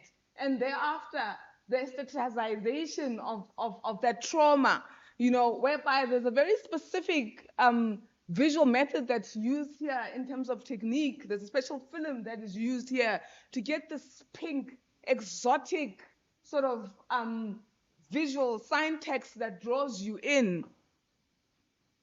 Look at those images, colleagues, whereby I look at these images and I'm touched. I'm touched that this could be my uncle, this could be my mom. And when I see this on the walls of important museums and on the walls of exhibition spaces, I wonder what about this is exhibitable. Thus, my PhD study focused on what I call the spectacle of the Black body in pain. What is the spectacle? Oh, yes, I think so. What is the spectacle of the Black body in pain? Anthony Bold speaks about the overlapping of the past into the present, whereby there's a creation of a historical catastrophe, referring to a set of atrocious events set in the past and how they are reproduced in new forms and contemporary disguises, whereby there's a colonial and ideological inheritance that is taken into the contemporary era, and it manifests. It used to manifest in history books. Now it's manifesting on the front pages of newspapers, Western magazines. And we saw it as well, colleagues, at the height of the AIDS pandemic, whereby images of dying women with their children were making news headlines. It's baiting people now, you know, to click, because now the social media platform is now also being used to sort of disseminate this propaganda of the inhumanity of the Black body. So I came up with a conceptual framework, and I combined post-colonial trauma theory with African futurism and Black consciousness, whereby this integration, this intellectual integration, combined perspectives that converge to produce a framework that is critical, imaginative, and grounded in the material legacies of colonial violence, while simultaneously orientated towards epistemic reclamation and futurity. APTT as an epistemic redress encompasses cultural traumas such as apartheid, Rwandan genocide, the Democratic Republic of Congo, cultural traumas which are horrendous events that have been inflicted on members of a collective, leaving an indelible scar upon a group's consciousness, thereby changing their future in fundamental and irreversible ways. I'm going to quickly jump to the framework and an example for time-saving purposes. So these are the 6 principles that I came up with. Decolonial love, claiming and testimonies. Why are people speaking on behalf of others when we have mouths in Africa, when we have brains in Africa, when we can speak about the pain that traumas have inflicted upon our souls, upon our physique? Envisioning. I think not up until a few years ago had never seen a Black astronaut. You know, when you look at cinematography, the Black actor is always the first to die. You know, he has to be black and he has to be male. And the black male is a thug or a drug dealer. Remembering, you know, bringing back King Hinsa's skull back to where it belongs, the return of Patrice Lumumba's crowned tooth, retracing pathways, where to from now. And in order to get to that future, we need to dream not just about the pain, about the trauma, about the dehumanization, but we need to dream in terms of our capabilities. What can Africa produce? What can African excellence produce? And finally, we need to work towards healing. I want us to look at these two examples in closing. This is Judith Mason's blue dress, which some colleagues may be very familiar with, and Nandi Pamtambo's Ndlovukat. This artwork forms part of the Constitutional Court art collection, very important collection in our country. However, this blue dress speaks of or tries to memorialize Phila Ndwandwe, the demise of Phila Ndwandwe, who was killed by the security branch after being kidnapped in Swaziland for refusing to turn askari.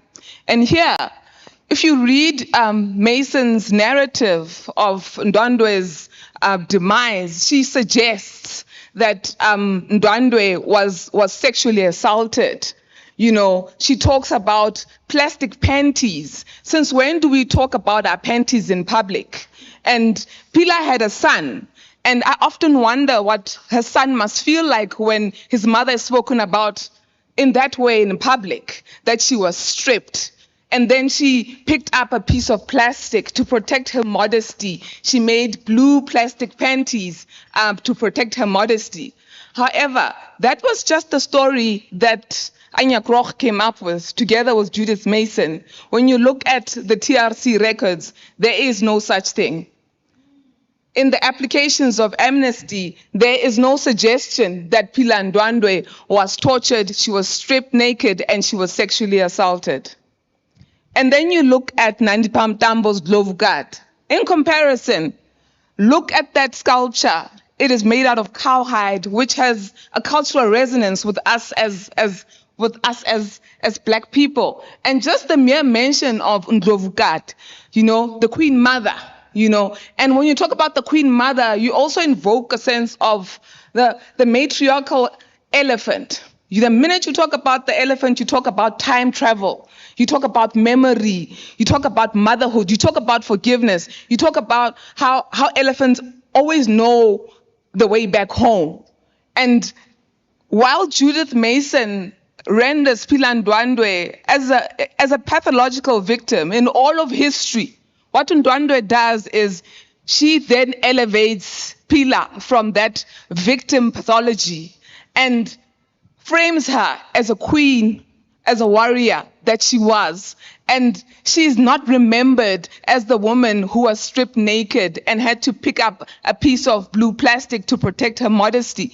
She is remembered as who she was. She was a queen, she was a warrior, she was, you know, she was in the army, she was leader of her platoon. So these are the contrasts that I find. And my suggestion is that we look at the notions of insiders and outsiders.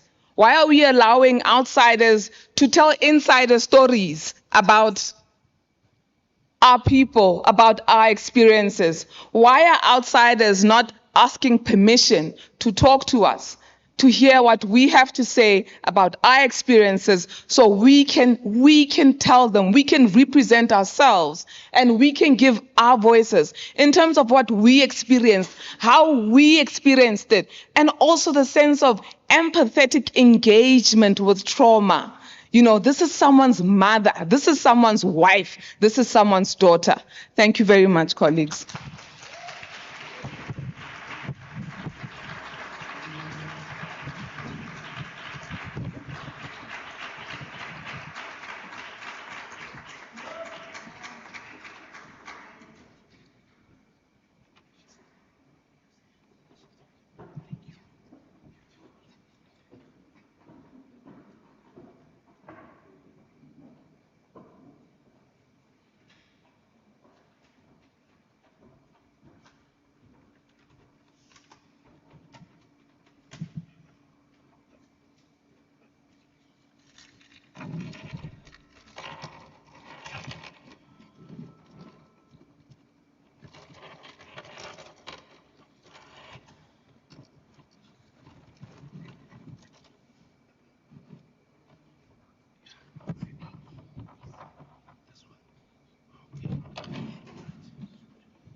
Good afternoon, ladies and gentlemen, fellow discussants. It's a privilege to stand among you. I know that we have left our original commitments to come and converge in making sure that the enshrined movement, Women in Research, becomes not just mere collection of papers, but a community of projects that are for the purpose of empowering women. And I know that we have the urge to multitask, and we should not keep that urge under the rock. Because I mean, our devices provide that opportunity for us maybe to make sure that while we are here, at least whatever we left behind, the commitments and the targets, do not suffer. Where I am right now, I represent an organization. It's a non-profit organization. It's transforming to become a higher education institution. And in our space, what we do, we have several projects, and these projects are women-centric.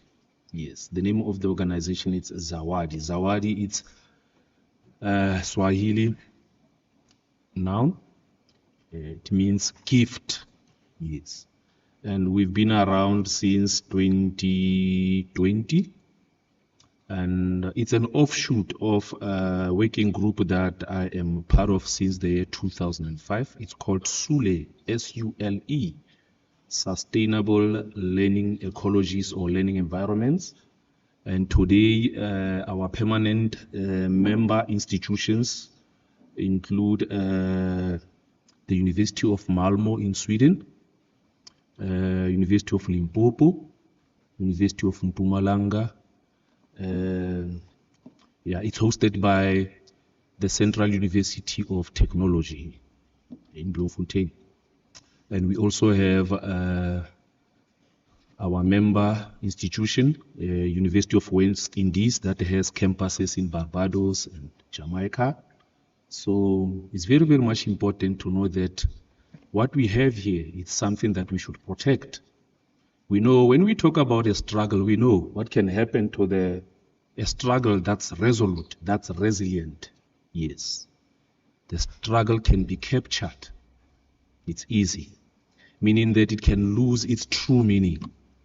Or ultimately the struggle can be sold. So where I come from, the space that we conduct research under, my dear sister there, we are from the same family. I never knew that. I follow the teachings of a gentleman called Rayland Rabaka. He pushes a movement, a theory that focuses on decoloniality, Africana critical theory. And in this particular movement, that's where we seek to acclaim or celebrate or echo appreciation of under-narrated stories. And these stories, you find that they resonate very well with women on the ground, women that we represent by sitting here, women that are on the streets.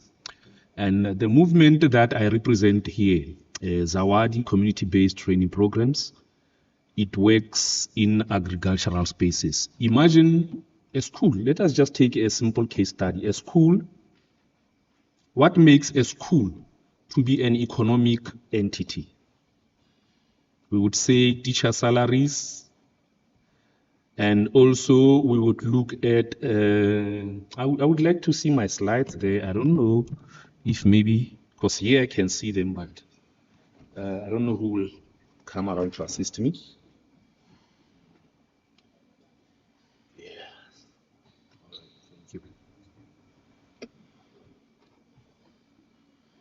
Yes, thank you. Yes. The case study that I'm referring to, it's not something metaphysical, but it's real. From the year 1994 to the year 2024, I can attest that the government has done wonders for families because every child is given 2 meals at a school, and every child is given resources that are basic to education taking place. Yeah, stationary. When a morning starts every day, a child will get soft porridge. And on Monday, somewhere between 11 o'clock and 12 o'clock, the child will get, on Mondays, specifically Mondays, the child will get milk and pap, yeah, hot porridge. And for dessert, it will be a fruit. So this has been happening ever since that moment when our government decided that we should do something to assist women who are struggling to feed their children.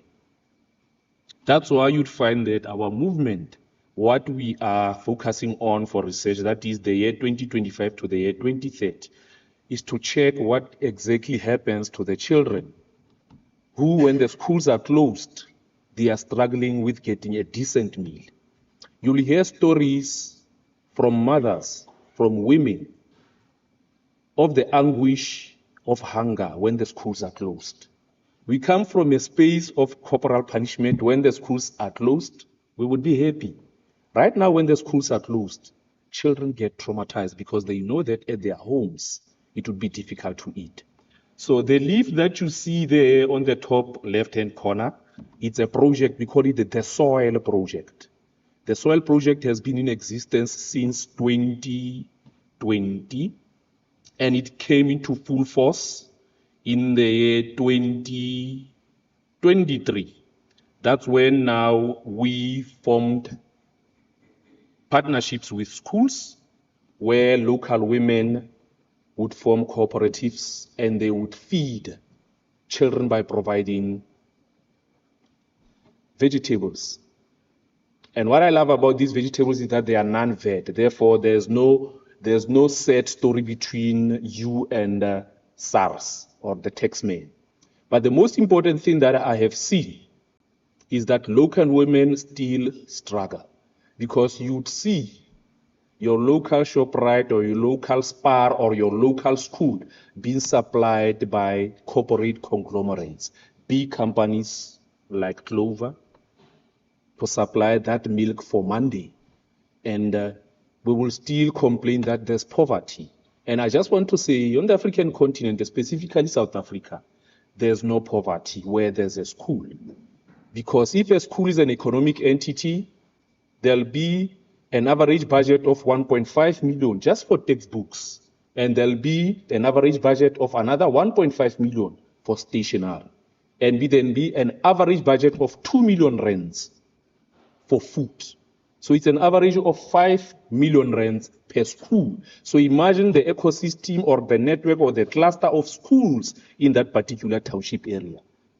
That's why I say, just like the Nordic countries have eliminated the word unemployment and poverty, certainly in South Africa, if we support our women through the movement Women in Research, we would make sure that the word poverty indeed does not roll on our tongues. And one thing that I have observed is that as men, we tend to struggle between the link that we have with women. That's why you'd find that our government made sure that these cooperatives across township schools, they are led by women cooperatives. But I've been in that space for more than 25 years. The rate at which women cooperatives are fired by school principals and the S&P committees, that is school nutrition programs, of which are managed by women teachers, you'll be amazed. It points to the lack of basic business development. So that's why this organization is on the ground, on the streets, to make sure that communities are trained in making sure that they take ownership of the entities that are around. The movement that made sure that whatever we do succeeds is not merely our collaboration with government, because ever since we established the organization, we've never won one government tender. Therefore, we don't have any tenderpreneurs in our movement. One movement that helped us a lot, if I have to skip for the respect of time.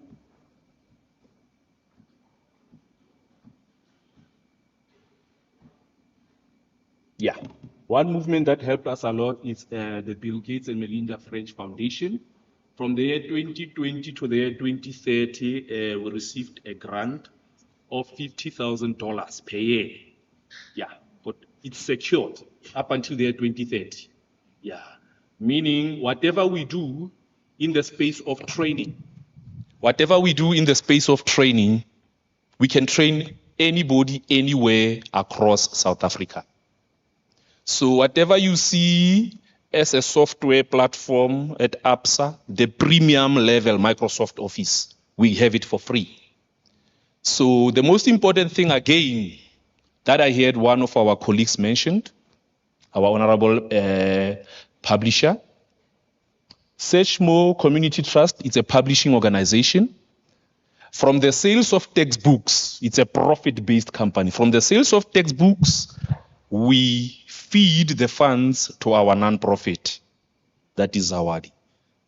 Technically, when schools are struggling with feeding children, we feed them for free up until the budget speech has been settled. You'll recall after the Government of National Unity that we had about 3 sessions of government approval. And during those 3 months, school children were going hungry. But where I operate with my ladies, there was no hunger because we made sure for the schools in our ecosystem of programs, there's no hunger. And one thing that I would like us to look at, besides theorizing, I would like now to conclude with the introduction.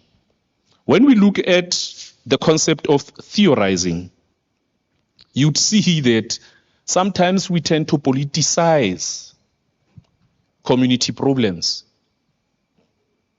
And there's no time to have arguments about hunger. That's why food security is not important than food sovereignty. Food sovereignty is all about ownership of the most important asset, organic asset that we have, the land. And if women own the land and they can farm from that land, then it would mean that we cut from the supply chain, getting that fresh cabbage, onions, green pepper, pumpkins from the dominantly white corporations. Like we have a corporation called RSA. It has a monopoly over every fresh produce space. You go to Spar, you go to Hype, Checkers Hyper, you go to Food Lovers, they supply there. And the president, our president, has a stake there, just like he has a stake in Bidvest. So you'd see that in the political space already, powerful politicians already know what is going to happen. They invest today silently, and you might find that they leave office, and once they leave office, they are the board members in big corporations, while us here on the ground keep on politicizing minor issues. So you'd see that when I mention the concept of psychocoloniality, that's where I say we tend to focus so much on the dialectics of our problems. Whereas if we focus on the technical aspects of exactly what can we do with that little piece of land to make sure that we have ownership of the entire supply chain.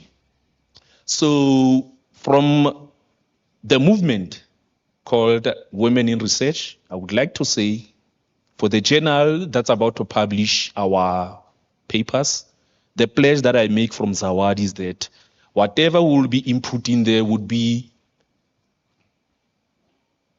knowledge produced from projects that are already existent. And I would also urge women who have research entities here, because you know what happens to your research entity? You leave Unisa, you leave your funds behind. Make sure that you invest in grassroots projects. Thanks a lot, ladies and gentlemen.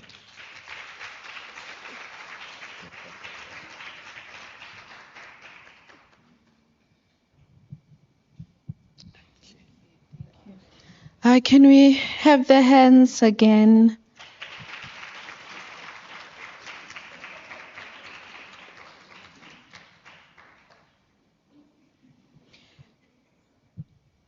I think that we can all agree that this room is filled with brilliant minds. Honestly. So I'm hoping that during lunchtime, at least the person next to you, you have made connections and networks, because these are big names. You are big names, and all of your research inputs together in collaborations or networks, even outside of the university, there are other organizations and institutions which one can collaborate with. So thank you very much, panel, for the great presentations. For a moment, I hated being here because I'm like, now I'm going to tell them there's 3 minutes left. But Prof. Sekgalo anointing heads, they don't want it to end now, and you know what. But thank you very much. Ladies and gentlemen, we are going to do a round of questions, and we're only going to have one. So if possible, could we have a question each for every presenter? Is our roaming mic available here on the floor? I hope we were thinking about our questions. So, Dr. Julia, if you could sit here so that eye to eye, my sister.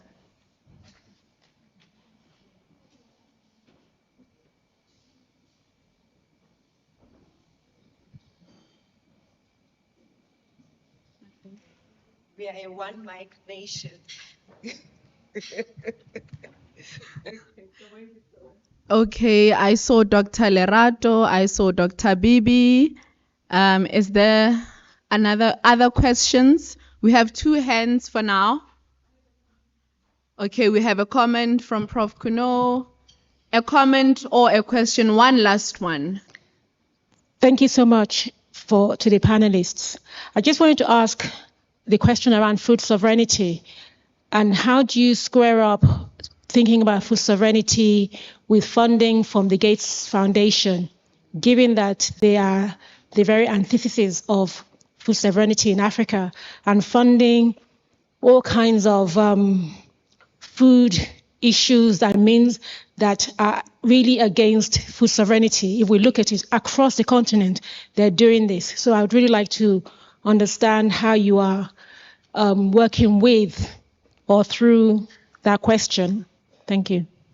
Okay, they will respond to the questions after we're done asking. Could you stand, Prof, for the camera? I just want to say thank you, and that I am grateful to be in the room. The work that you are doing is amazing. Yeah, I felt so moved. So I'm encouraging manuscripts must go to Kasapa, please. You are doing good work. Thank you. Dr. Lerato.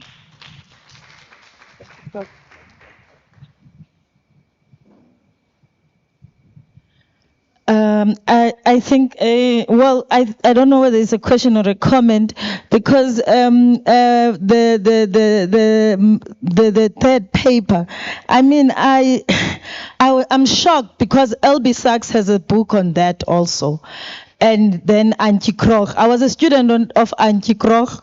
In the book she wrote about Mrs. Konile, and she was shocked when I went against her in my writing about Mrs. Konile. So I'm just thinking, Okuti, we are in trouble, because as black people, we then elevate these scholars who sort of like explain our experiences, our culture. Like many people, they are pro Antje Krog. To such an extent, she was shocked when we, as her student, rejected her work.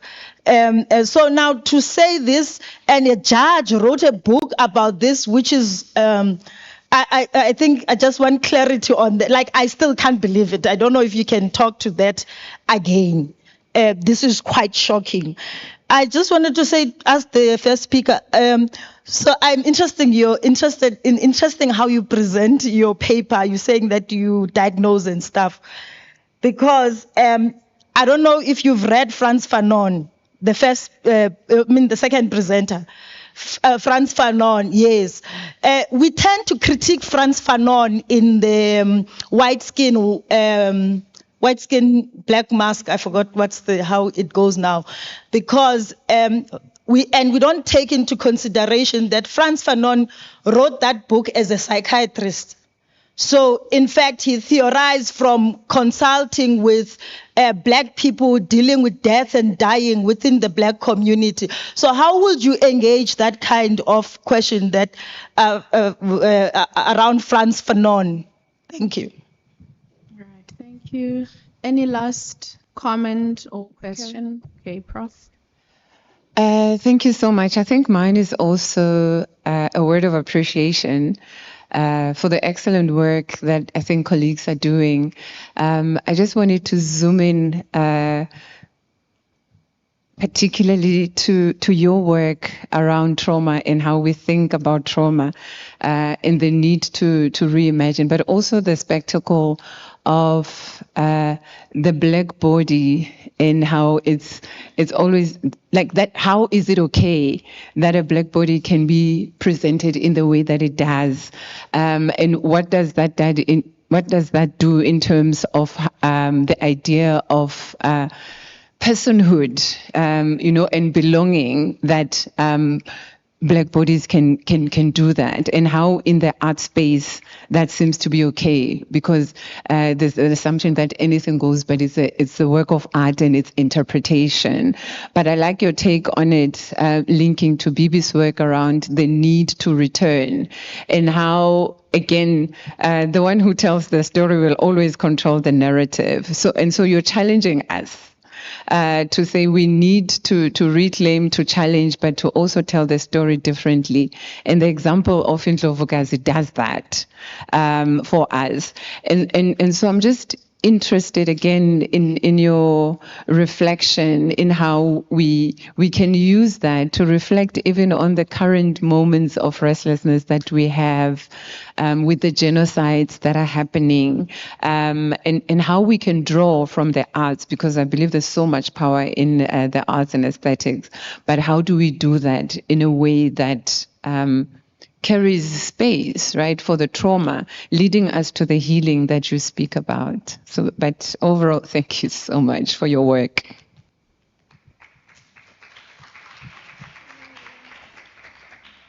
Should I start? Okay. All right. Allow me just to stand up. Ma'am, in response to your question, in South Africa, we have a crisis of everybody being a businessman. I've spoken about business development. That's why you'd find that our roads, even our supply chain, there is that problem. Taxes are collected, but funds are not going to the right places. So one thing that I've learned is that my 15 years experience in the humanitarian development aid space, you'd recall that the Free State Province, it's called #1 regarding matric pass rate. Yeah, it's a project that started in the year 2000, and by the year 2010, Juggernaut CSI, corporate social investment organizations like ABSA, FNB, Nedbank, Oppenheimer Foundation, Rupert, and all these, even Anglo-American and DBAs, they invested 50 million rands to support the Free State Department of Education to make sure that schools are transformed. Transcendence. And what happened? The entity belonged to the Vice Chancellorate of University of the Free State. And the University of the Free State removed the 50 million and settled it in an office in Parktown, Johannesburg, meaning that the university itself had no strings in as far as what happens. Even the Free State Department of Education was a client. We would only report to DBAs and all the others quarterly, and they also had no strings. So my relationship right now in sourcing funds from the Bill and Melinda Gates came from that experience. And up until the year 2030, I report to the so-called beneficiaries. I don't report to Microsoft. And like I said, the sponsorship is non-cash, it's asset-based, software, hardware, and other stuff. But in as far as cash, 100% this boy. Thank you, ma'am.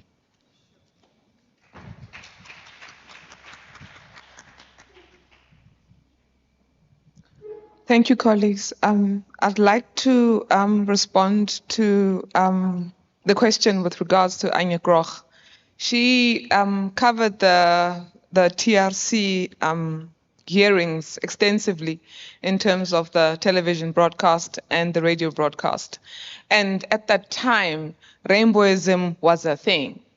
Even the people that actually didn't think apartheid was wrong were claiming that they knew deep down somewhere in their core that apartheid was wrong, that they were scared of saying something because they were scared for their own lives. So it was all of a sudden a trend. Artists were coming out saying, I was an askari. You know, I was appointed at the University of Stellenbosch as an askari to spy on the ANC. And instead of actually approaching the TRC and making an application for amnesty, people were saying this within cultural spaces because people did not want to be held accountable. So in the very same way, one of my examiners said, "How dare you critique Anya Groch? You know, how dare you speak about Colin Richards like that?" Because these are white scholars, white artists that are very widely proclaimed within South Africa. But still, I said my say, because when I studied the amnesty applications, I studied those testimonies. There's nowhere, anywhere, that any of the applicants said that they did sexually harass her, that they stripped her, that all they said is that we kidnapped her from Manzini in Swaziland, we kept her for 10 days, we tried to turn her askari, she refused, we gave up, we shot her, and we buried her in a shallow grave. So then Mason says, "Oh, but Groch said it first, and I said it from Groch." And as an artist, I'm allowed to sort of mythologize and make things up. But I say to people, if you're going to, we have a historical responsibility to be accurate about historical occurrences that have happened. It has to be accurate. If you're going to talk about the demise of Philandwandwe, speak to it factually, so that future generations can actually have access to this information and let it be the correct information, because this artwork is available within a public space, whereas those amnesty applications are not really within an open space where they're accessible to everyone. Yeah.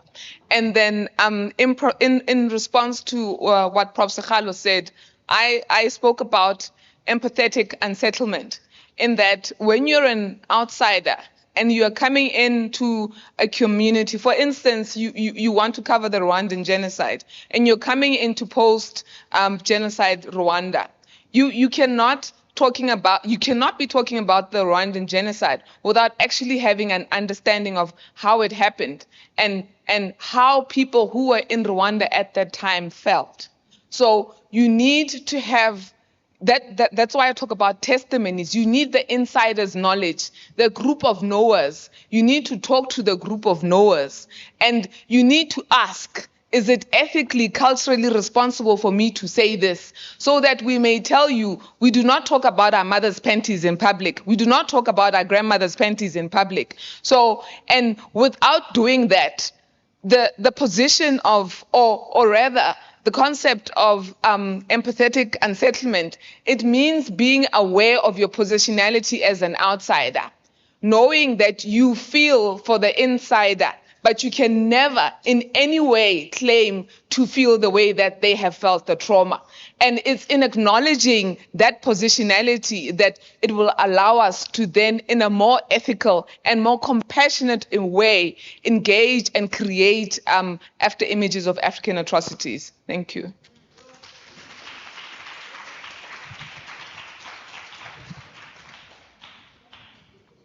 Oh, okay, I'm going to sit. Dr. Kobe, thank you. Thank you so much for your question.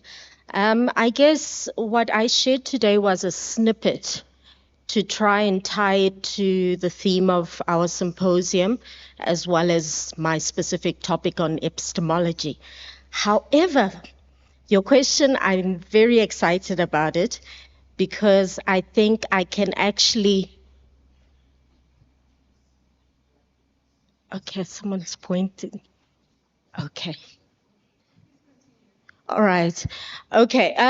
I think I could also use it to demonstrate the framework as well, because I engaged his work. I read Black Skin, White Masks and The Wretched of the Earth specifically, as well as read the literature that some of my other interlocutors had to say about Fanon. So I was very excited to find that he also touches on alienation, consciousness, identity, and freedom. So with regard to alienation specifically, I cited his anecdote when the white boy saw him and said, "Mama, there's a Negro," and how he felt alienated from himself, from his body, from his existence, by virtue of how that child was able to just take him like that and then throw him back to himself, sprawled, as he says. So that was one way to articulate what existential alienation looks like. And then when we moved to consciousness, I engaged his work on colonial consciousness and what it does to the Black mind, what colonization has done. But I like also your question about him being a psychologist, and with diagnosis being the second step. I was excited again to be able to draw resources from Fanon as an actual practitioner of mental health, and how he was able to see that some of it is intrapersonal, intrapsychic, some of it is interpersonal, some of it is interracial, and then ultimately a whole bunch of it is systemic. So I think I was very excited to find, again, that link that I wove into my framework.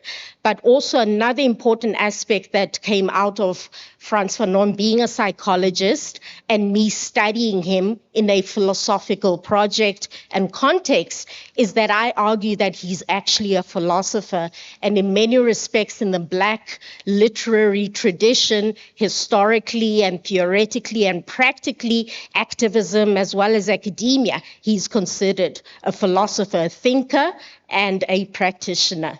So I then wrote a book review of Professor More's Biko, where I argue that him, like W.E.B. Du Bois, Hugh Langston, you name them, etc., that came from different disciplines, but they were able to philosophize.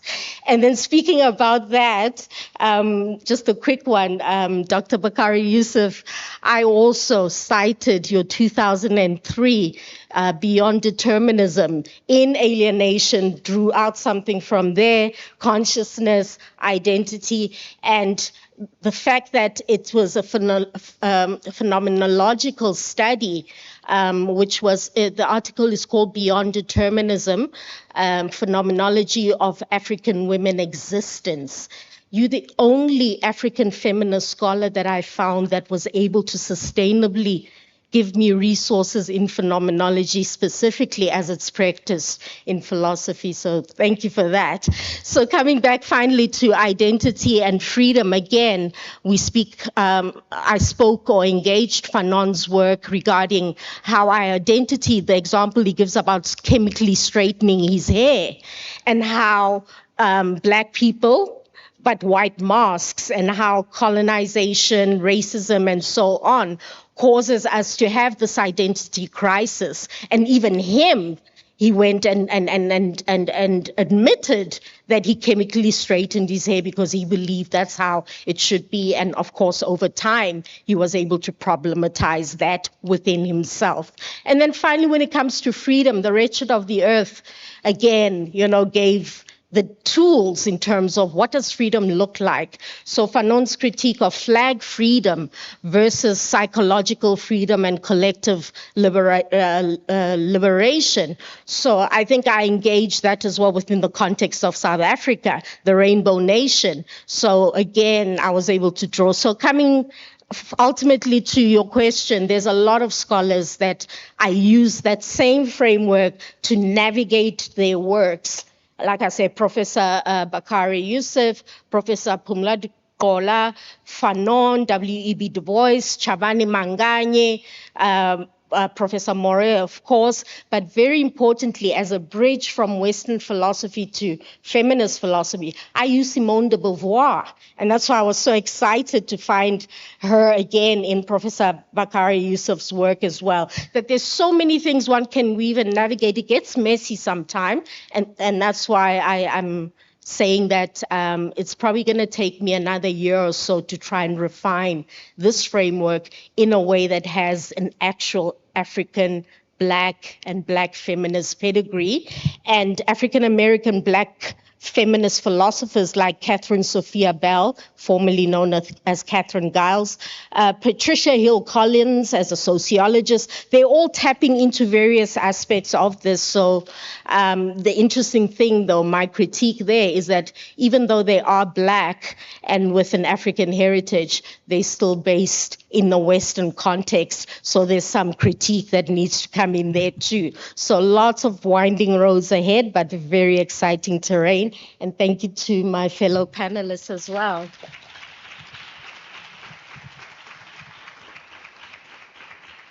Thank you very much for the great interactions and response to questions. Dr. Simango, we will chat to you during lunchtime.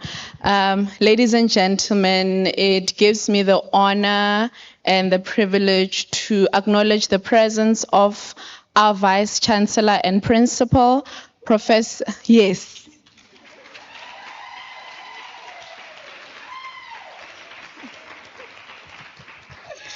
We're honored to have you in our midst, Prof. Lenkabula.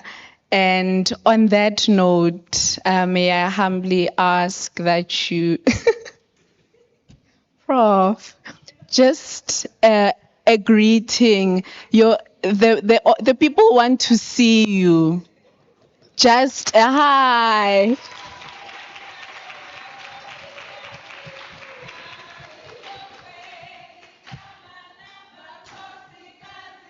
Malibongwe, libongwe, malibongwe.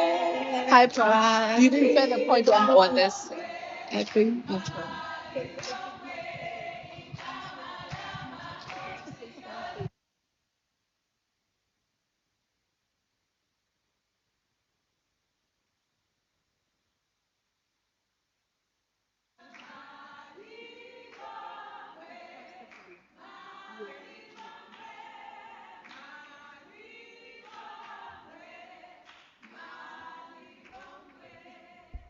Colleagues, I came here just to pledge my support and to appreciate that there could be so many women in a room reflecting on the future that we want to co-create and the lessons that we want to unlearn and how to really creating institutions that are just, that create epistemologies that are transformative.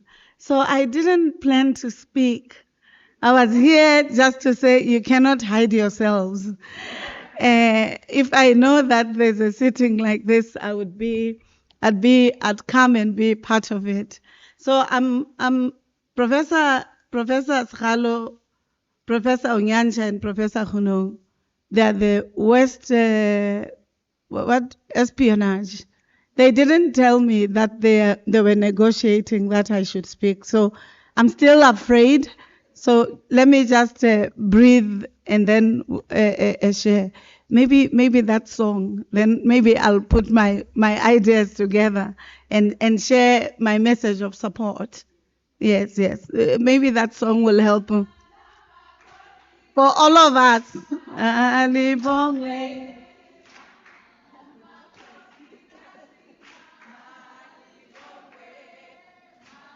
I think we've been sitting, so let's stand and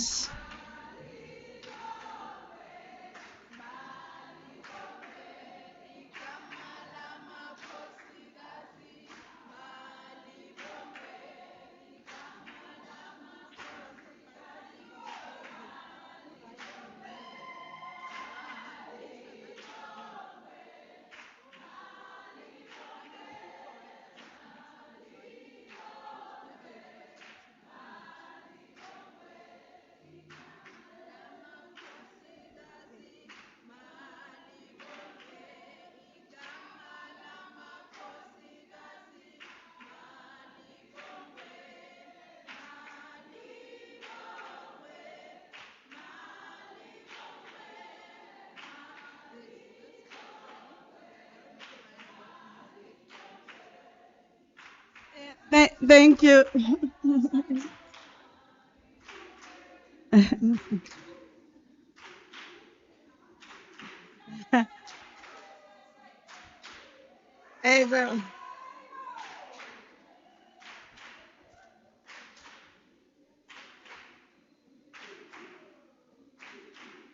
Okay.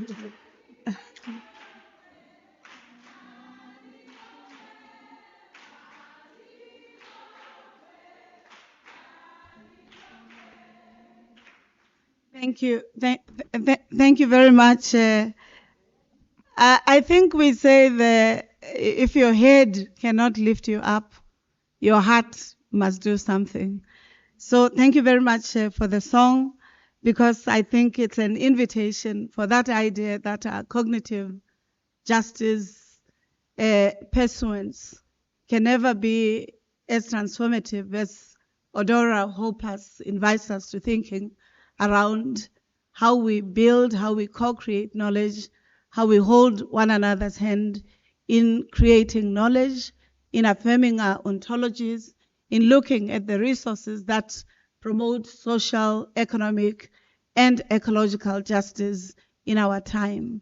I was very appreciative when I entered and the presenter was giving a bibliography of African intellectuals here at home, but also in the global Africa, what others call the diaspora, the African diaspora. And I was saying, when I joined Unisa in 1997, there were only 2 black women in the faculty of theology, the one that I joined. I was the second. Professor Masinya was the first. In our reading resources and prescribed books, there were no intellectuals or scholars that were referred to that were African, despite of the fact that some of the first intellectuals within this university that were women, that were appointed officially, were black African women. In the study guide that I taught, there was this idea that black women do not have a position, because on the one hand, they want to align themselves with black men, and on the other, they want to align themselves with white feminists or feminists of other hues. And therefore, as a lecturer, I was still doing my doctoral studies. In my questions, because I was supposed to teach the study guide that had been written. So I then wrote my questions for my assignment 101 for my students to say, do you agree that black women do not have agency? Because in this study guide, 2 professors were arguing that this is the position of women. I was called to the Vice Chancellor's office, as well as the Deputy Vice Chancellor, Professor Marie, to account for creating such a motion of asking and creating a polarity. So then I said, Professor Marie, I'm a black woman. I think I have a voice. I can stand for myself. And I find this study guide an insult. And therefore, for me to teach it is an insult. So what I'd rather do is to invite students to critically engage with it and for us to look at whether it's true that black women are not intellectuals. Their intellectual aptitude is lower. They don't have agency. And whether their silences or the fact that they're muted is true to the fact that they don't have the intellectual resources to participate. That was the first encounter of what it means to being a feminist, a black feminist, in a context that rejected one. My first experience here at Unisa in 1997. The second experience that I want to just deposit as you're reflecting, there was a rape of a child 19 years ago. And at that time, the feminist and womanist or even Bosadi theorization was grappling with women, our bodies, the roles of women in reproductivity and so on. And the question that I had asked myself is, the rape culture on children is an area that had not been reflected upon. You'd remember the baby Tsepang that was raped. Are you aware of Tsepang who was raped? And without the critical resources as feminists, it was allowed just to be a case and talked about. And my concerns were, it seems from the womb, we come into a hostile world. And as women, it doesn't matter how old you are. Just by your birth, you have to grapple with the ideological weapons of death that are death-dealing, that are not life-affirming, that do not recognize your dignity. And therefore, as a scholar, what does it mean, therefore, and as a feminist, to reaffirming the agency and the importance or the imperative to exposing the ideological weapons of death that sexism, racism, patriarchy, supported by institutions of learning, economic institutions, and others. And I think, colleagues, at the time, many of us did not have as many mentors, as many professors as you do today, with so many intellectuals to dialogue with, to interrogate, to analyze, to reflect with, or even to critique. At the time, Mayor Brigalia Abam and a few, Messi Odioye from Ghana and others were our reference points, including Professor Masinya. So I think you're reflecting about the important questions of our times, beyond the geopolitical contestations and contradictions that hollow the continent, beyond the contradictions of knowledge systems where on the one hand, we sometimes find ourselves as aliens in what we are supposed to teach and yet have to wrestle with that. You are doing this reflexivity at a time when many people are afraid to speak out for fear of being censored, especially on the geopolitical issues, including the contradictions with the US or the new evolution with China and all other rent-seeking despots. So I'm hoping that this important conference that helps us to think about resourcing the future, that helps us to thinking around how we as feminists, as womanists, as whatever tag we want to, or shade we want to claim for ourselves.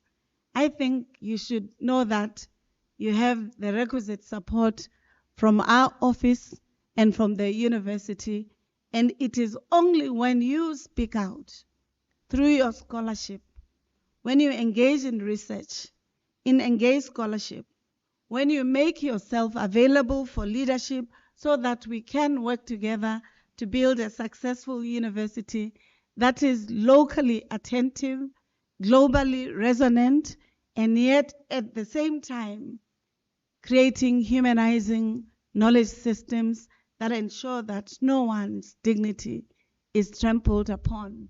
So I'm really proud, and when I requested council to put feminist, womanist theorization, Professor Hunong criticized me for not having the practice and praxis of feminism or womanism and whatever. And I said at the time I did not want a council to realize that I'm pushing feminists, womanists, and Africa's Bosadi theorization. And I put it towards the end when I knew they would have been tired. You know, I put aviation and aeronautics. Who would say no? No one. I then said, oh, biotechnologies and nanotechnologies. Sure, who doesn't want to get into those areas? Then I went on and on and on, and then I said feminism, womanism, and whatever. And nobody says, what's that? And we skipped quickly. As I was presenting even to council and senate, it was like 1, 2, 3. The others are explaining deep, and the others. I'm merely saying that quote by Martin Luther King that says, even if your voice is shaking, you must try to propel what is just, what is necessary, what is needed. I did by just making sure that it was a small line. But that you're here means that small line is one of the pivot points for changing Unisa, for changing how we do scholarship, how we do transformation, how we contribute and draw on the lessons of our forebears who collectively work together to transforming institutions, countries, worlds, and multilateral systems to ensure that we can learn in a free context despite the contradictions that we're having. So I'm here to extend my love. Audre Lorde says we must love one another. And I hope that you understand love as an important imperative that allows us to see each other in each other, as Ubuntu philosophy reminds us that we are inextricably bound with each other. I'm not just bringing love, I'm very appreciative of your courage to reflect on the difficult questions, sometimes contested, sometimes not seen as hard scholarship. What you're doing, as Odora Hoppers reminds us, is actually hard scholarship. It's about those issues that we hide beneath the carpet. It's about how women are stripped of their humanity because of the rape culture, or even just indignity of apartheid or other systemic injustices. It's about how do we future-proof the future for the next generation. It's really about how do we become human together. I'm very appreciative and honored to have been part of your deliberations, even when I've just, not heard fully. But I truly, truly am honored. I feel privileged. I'm so excited, and I really appreciate Professor Onyancha, this important initiative. I am a great fan, if I were to use that word in an academic setting. Thank you.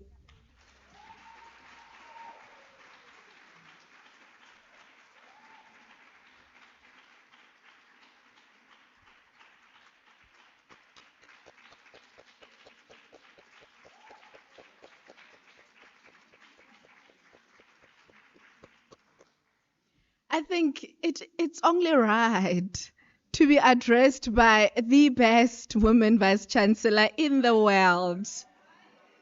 Right? Thank you very much, Prof. Releboga. And it's great to know the lengths that you went through to have CNA 9 included. Thank you very much. I was telling Prof. Onyancha in the morning to say we are very grateful to management for affording us such a space. So thank you very much and for your presence. Ladies and gentlemen, please allow me now to ask for Dr. Tuli Shandupetla to address us. Hands.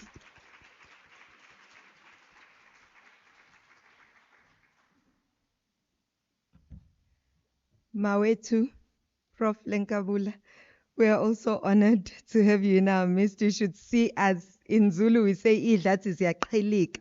Like, literally, we cannot contain our joy and appreciation. So thank you so much, Program Director. You are doing the things.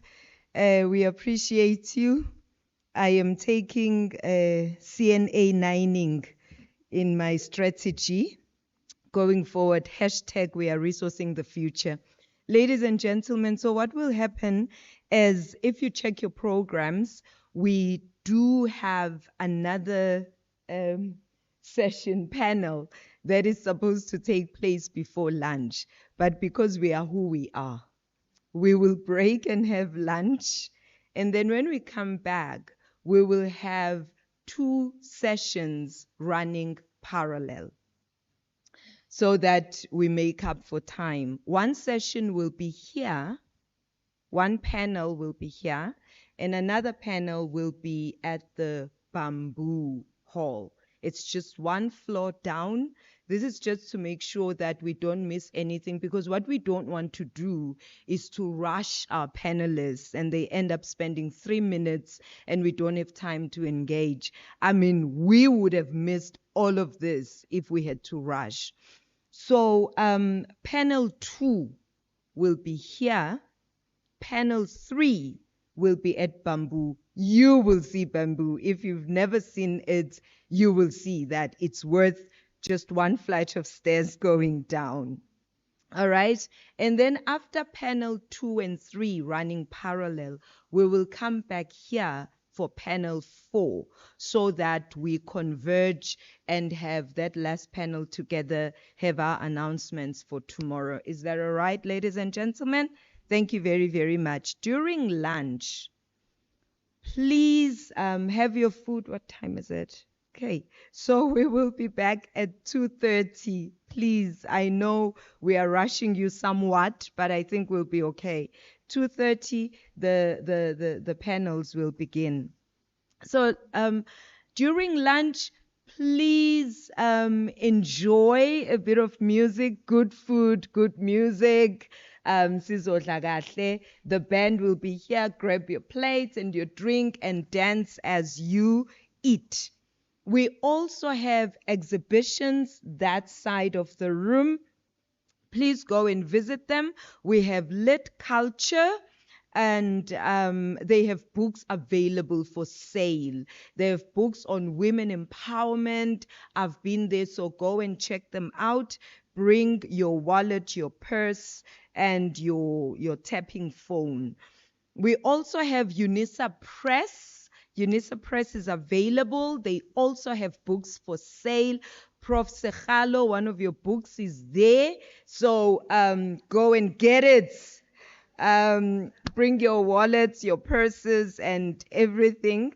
And then we also have the Unisa Library. They are there exhibiting. Go and check them out. Their books are not for sale. They are supposed to appeal and tantalize you to go and visit the library. So please don't buy the books at the Unisa Library exhibition. We also have Fixo's perfumes. I know, Guti, we love to smell lovely. Their perfumes are also for sale, oil-based perfumes and home diffusers and room sprays and car diffusers. So please grab your plates, grab music, go to the exhibitions. For those who have not registered, please, please, please step that side. Oh, do you have bags now? Yay! So if you registered and you didn't get a bag, go back there, show them your tag, and then get your bag. And if you did not register at all, please register. We need to make sure that we have your name as registered and you can get your lanyard. Okay. And please continue to make us trend. By show of hands, how many of you have put us on your socials? Yay, yay, yay, yay. WhatsApp status is still a social media platform. So make us trend. Thank you very, very much. We appreciate you. Enjoy. Those who are online, we will have these parallel sessions online. YouTube will be featuring the session here in this room. Teams will be featuring the session at the Bamboo Hall. See you all at 2:30. Yes, okay. So just to make sure that we are organized, we'll start with this table to go and dish first, and then we'll take it. Photos. Oh, okay. For 1 minute. Thank you.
there will be a change of the program. We just realized some of the presenters are not available, so the whole session will be done here now. And so there won't be a division. So we are bringing, because we thought it's still going to be 4 people present here. It's only 2 who are present, so we are going to bring the others to come.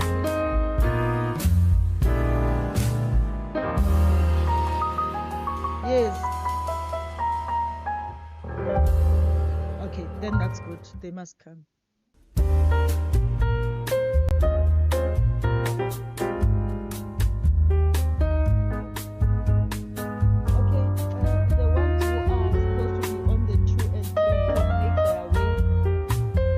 Colleagues, the people on the 2 and 3 panel can make their way to the stage now.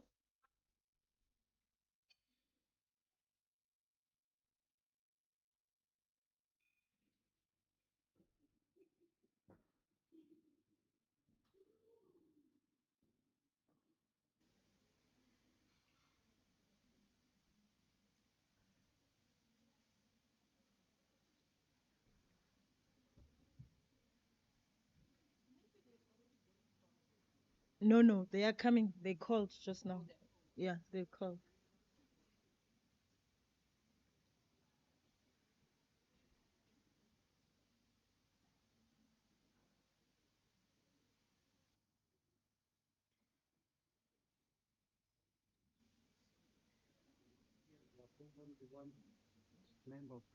Yeah, we have a 2 and they have 2 downstairs. So there's who is 4. Yeah, here and not separate. Yeah, it's just that people didn't write and say. You want to put all of them? Okay. Okay. Okay. And 4. And those ones are 2 and 6. Okay. Then I'm gonna ask them when they come in. Yes. They are coming. Bring them. Okay.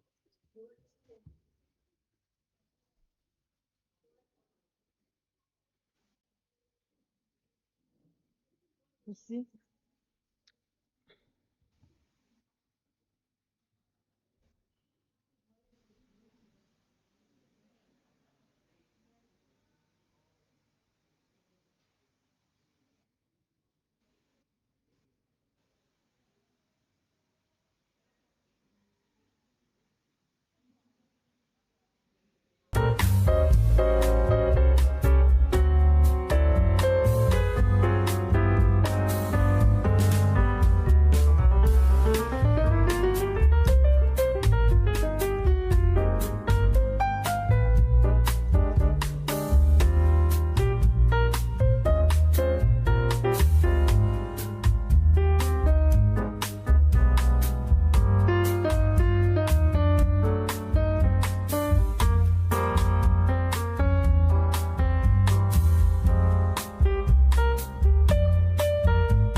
can combine the sessions if there aren't a lot of, if most of the presenters are not available.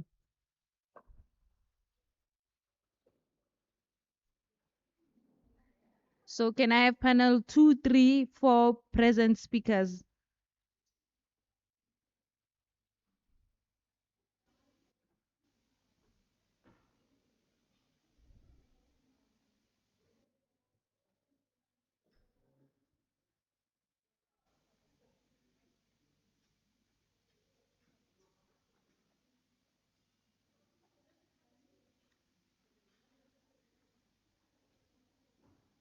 We can sit.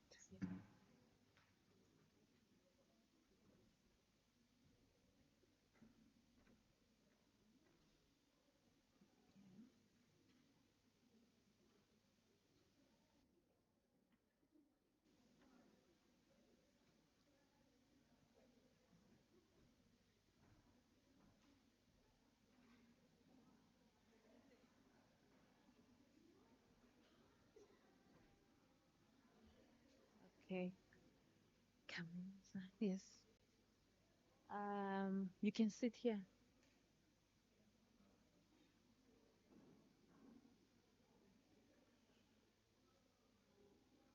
Were you on the fourth panel? Okay. Tlamo haufi.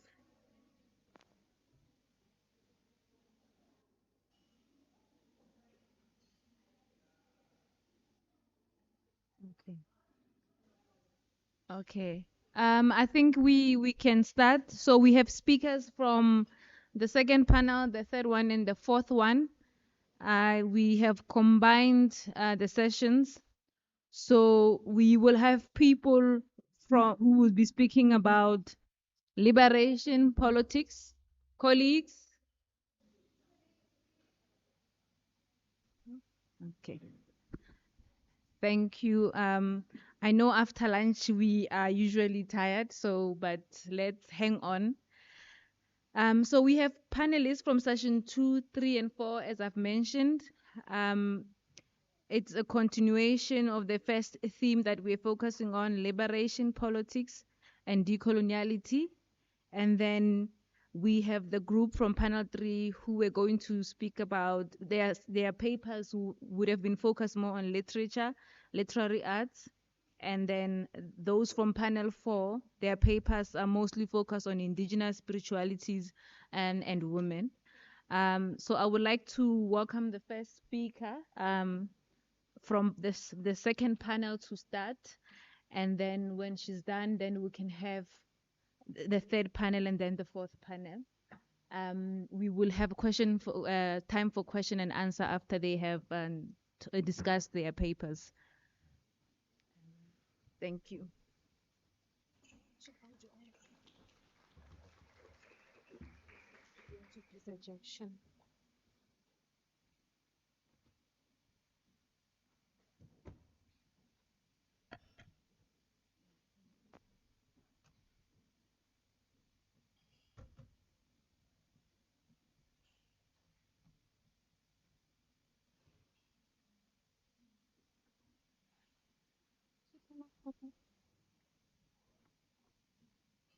Good afternoon, colleagues.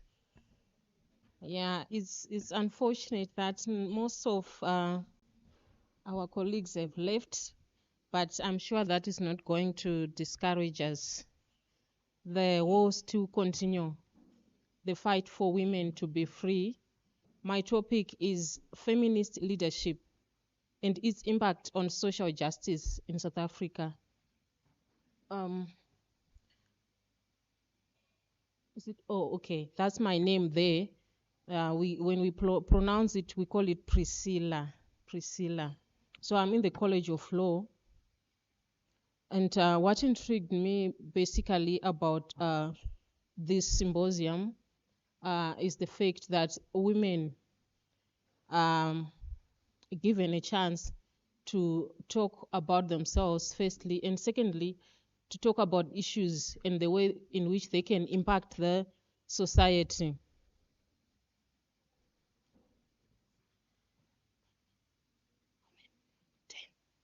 Okay. So South Africa has inherited a society marked by visible social injustice stemming from the apartheid regime. Like many African countries, when the liberation talks, negotiations were going on, the issues of women were left out. As such, even the constitution itself, it addresses more the formal equality as opposed to, informal equality, or rather indirect discrimination, which women suffer because of their gender.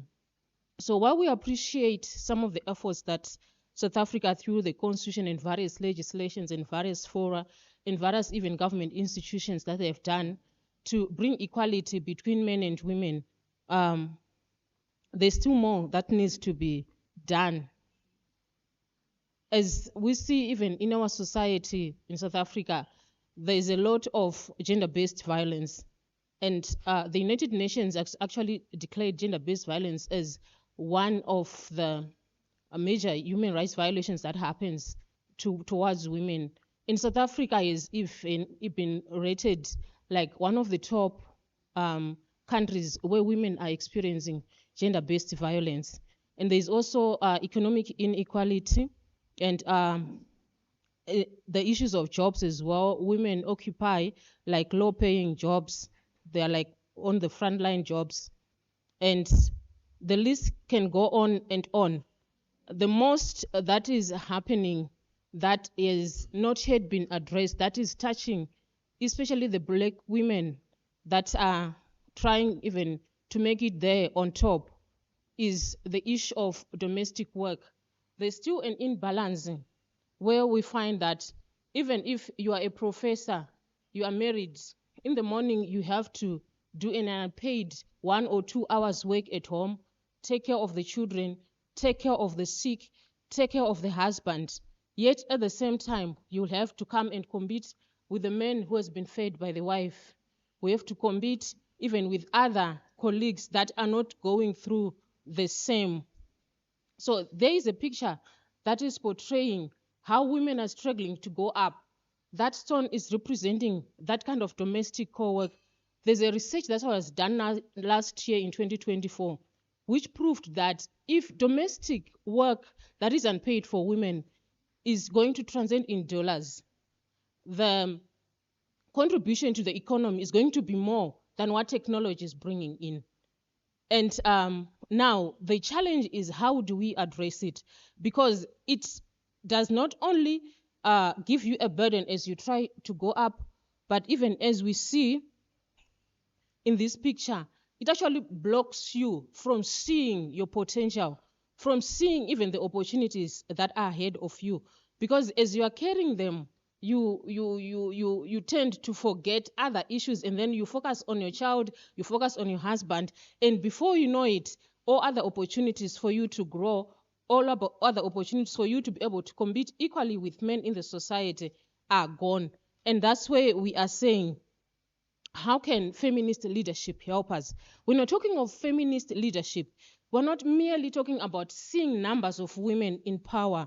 We're not merely talking about having women to speak like what we are doing, but we are talking about that kind of leadership which Anna Mama Winnie Madikizela Mandela were practicing. So we are talking of that kind of leadership that was being practiced. Can we now practice it in the contemporary society so that we can bring social justice?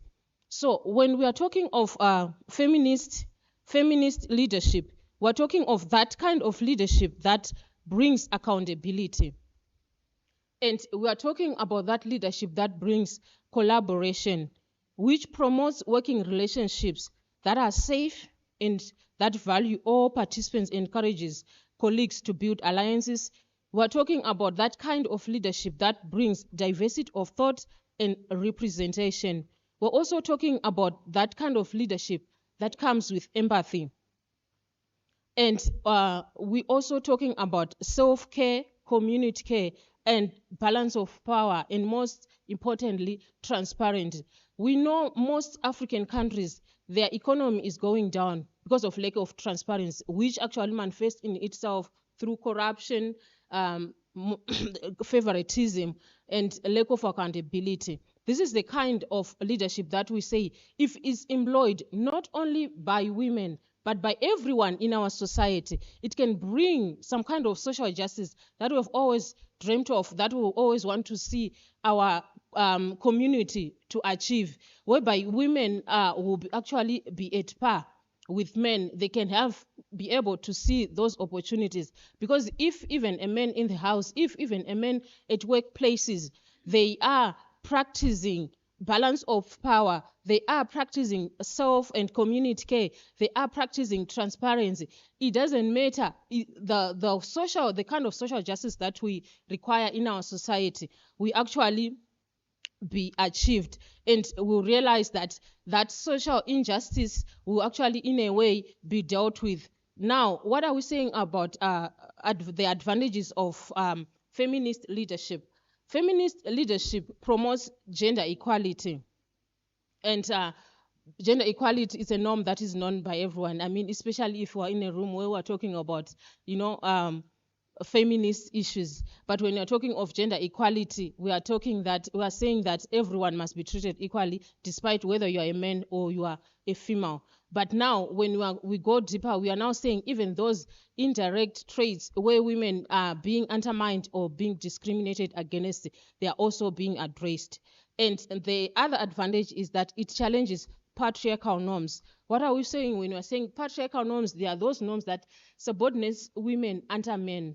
We are all equal, yes, but there are those norms which we take like naturally. Like in the African culture, most people would say it's our African that a man is the one who's supposed to rule, a woman is supposed to be doing this. But that is the kind of norm that has given this society this injustice that we are trying to fight against.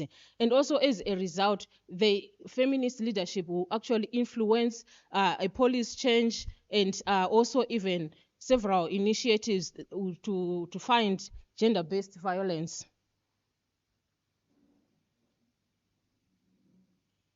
But however, even as we try to achieve feminist leadership, there are apparent challenges that comes along with it.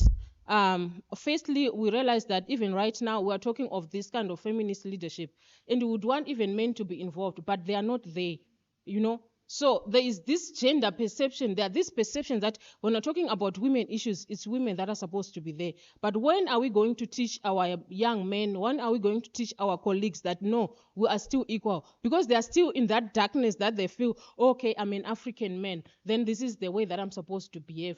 This is the way that I'm supposed to handle. So those gender perceptions, they persist even in workplaces. They persist even in the political arenas, such that women, when you try even to stand up, I was just doing a survey of women that have made it even on top. We realized that, for example, we can take an example of Malawi. I respect Her Excellency Joyce Banda, but she came there because she had an access first through when she was a first lady, isn't it?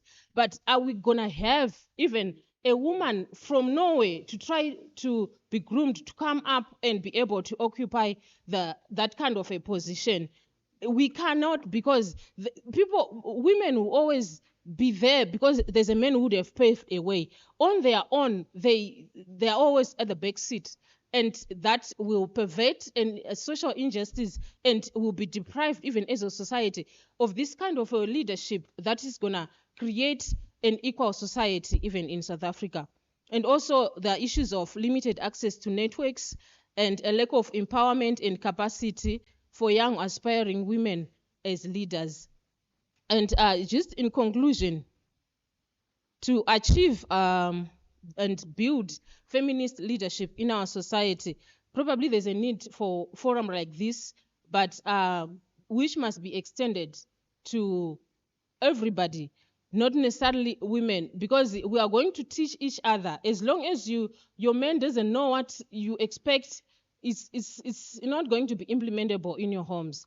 But if someone else, there's a church that I once attended, the pastor had to take an initiative to start teaching men that when you go home, you must wash dishes. Because a wife cannot tell the husband that do some dishes, but those are the some of the works that are taking time for women, that they focus on that, they build themselves on that, but they are not paid anything for that.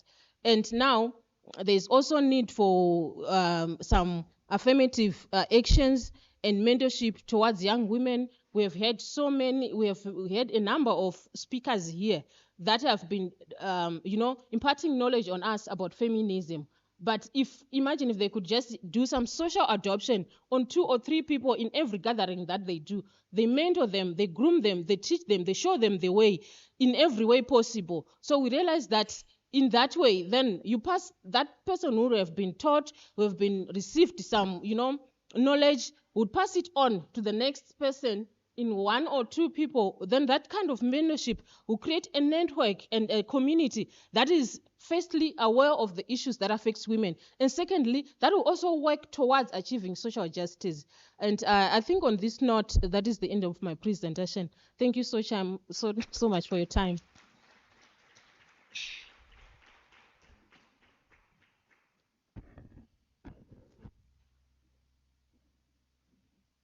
Okay, thank you so much. I think we can have our next speaker. We can have somebody from panel 2, and then 2, yes.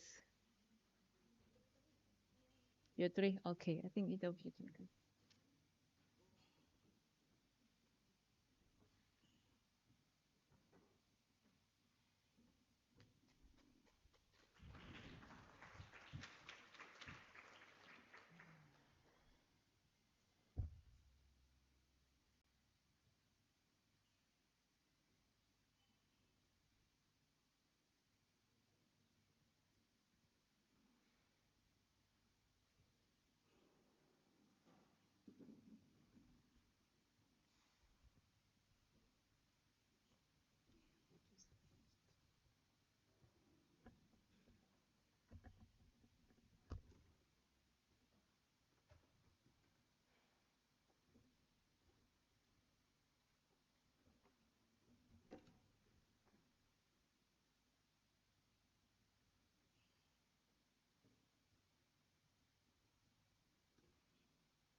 Good evening, everyone.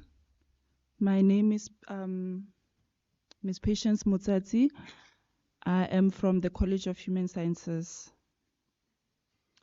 My topic for today is Ubuntu, Busadi, and the Silent Voices, reclaiming Black African women's contributions to justice in the South African Truth and Reconciliation Commission.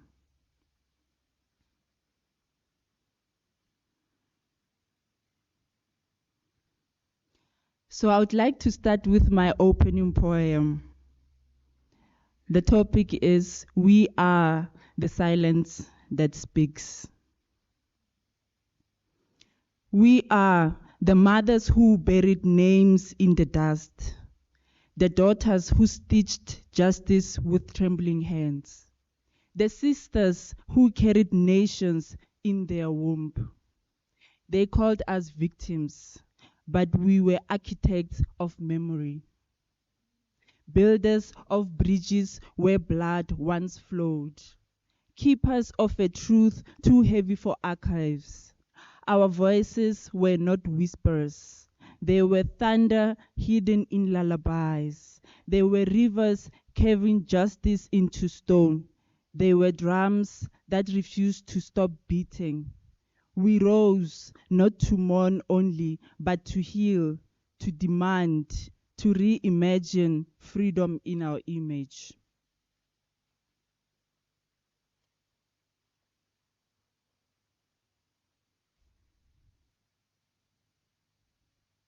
Good afternoon, colleagues. It is an honor to be here amongst women committed to knowledge, truth, and transformation. So the South African Truth Reconciliation Commission has been celebrated globally as a model for transitional justice. But in this celebration, there is a silence that persists, the silence of Black African women. Not because they were absent, but because their roles have been overlooked, under-theorized, and pushed to the margins of history. This presentation is about breaking that silence. In most mainstream accounts, women appear in the TRC as victims, as widows, or silent mourners. The focus is on their pain, their loss, and their grief. But what about their agency? What about their contributions as healers, leaders, and shapers of justice? What about their role in grounding the TRC in African philosophies of dignity, relationality, and communal repair?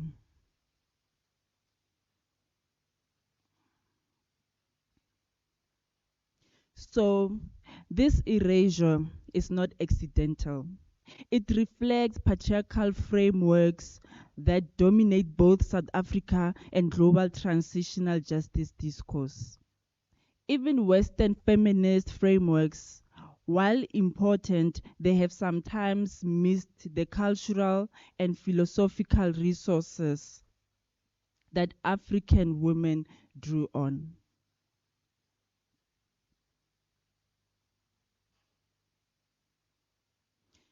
So, to respond to this erasure, I turn to Busadi, an African feminist theorization grounded in women's lived experiences, particularly within African cultural and spiritual worlds. Alongside Busadi, I draw on Ubuntu philosophy, the African ethic that insists I am because we are.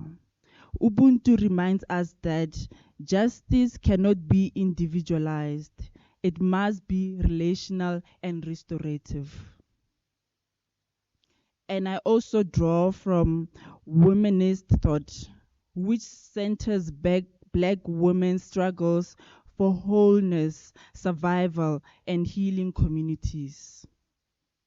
Together, these frameworks allows us to see that Black African women in the TRC not simply appears as witness, but as stalwarts of restorative justice.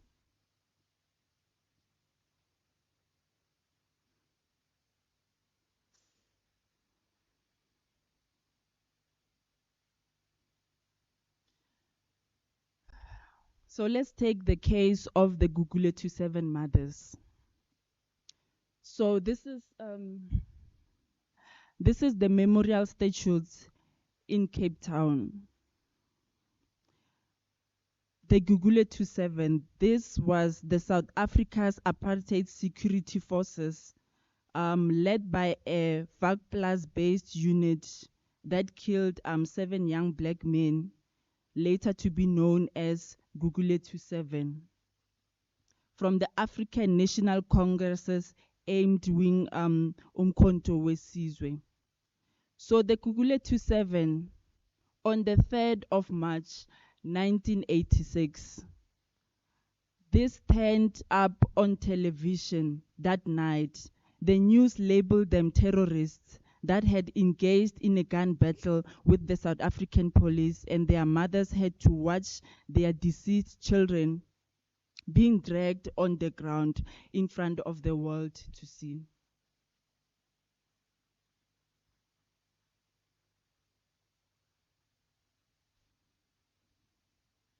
So their sons were murdered in 1986, and they came before the TRC, and not only to tell stories of pain, but to demand recognition, accountability, and dignity. They insisted that justice could not be reduced to amnesty hearings or confessions. For them, Justice had to mean the restoration of humanity, the reweaving of community, and the repair of dignity. So through their testimonies, they embodied Ubuntu's insistence that reconciliation is not abstract. It lives in how we rebuild relationships, how we honor the dead, and how we ensure dignity for the living. So their role disrupts the dominant narrative of women as passive mourners. They were active philosophers of justice.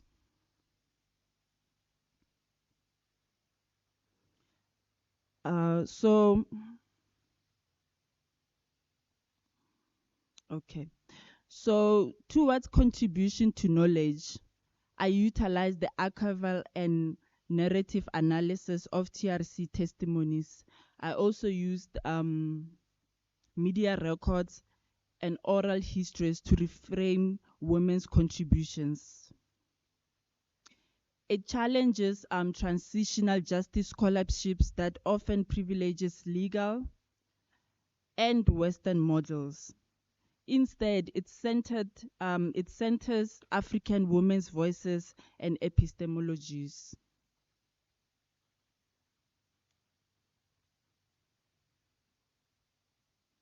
So by interpreting the TRC through Busadi and Ubuntu, I argue that Black African women shaped a vision of restorative justice, deeply rooted in African values, relationality, dignity, and communal repair. So this matters for three reasons. First, for scholarships. It disrupts patriarchal and Eurocentric narratives in transitional justice. Secondly, this is for policy, as it urges institutions to adopt intersectional, African-centered approaches to justice and reconciliation. Three, for education. It reminds us that curricula should reflect women's voices, not as footnotes, but as central to the story of liberation. Okay. So I want to close where I began, with the voice of women. Imagine the TRC not only as a courtroom, but as a healing cycle, with mothers, widows, and daughters insisting, we are not only victims, we are the memory keepers, we are the healers of broken nations, we are the fire that refuses to die. So Ubuntu teaches us that a person is a person through other people. Busadi teaches us that women's lived experiences are epistemologies in themselves. And history teaches us that without women, there is no justice. So today, I'd like us to commit not only to remember women's contributions, but to center them, to theorize them, to celebrate them. Because the story of justice in South Africa and beyond is incomplete without the voices of Black African women. Thank you.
Good afternoon, colleagues.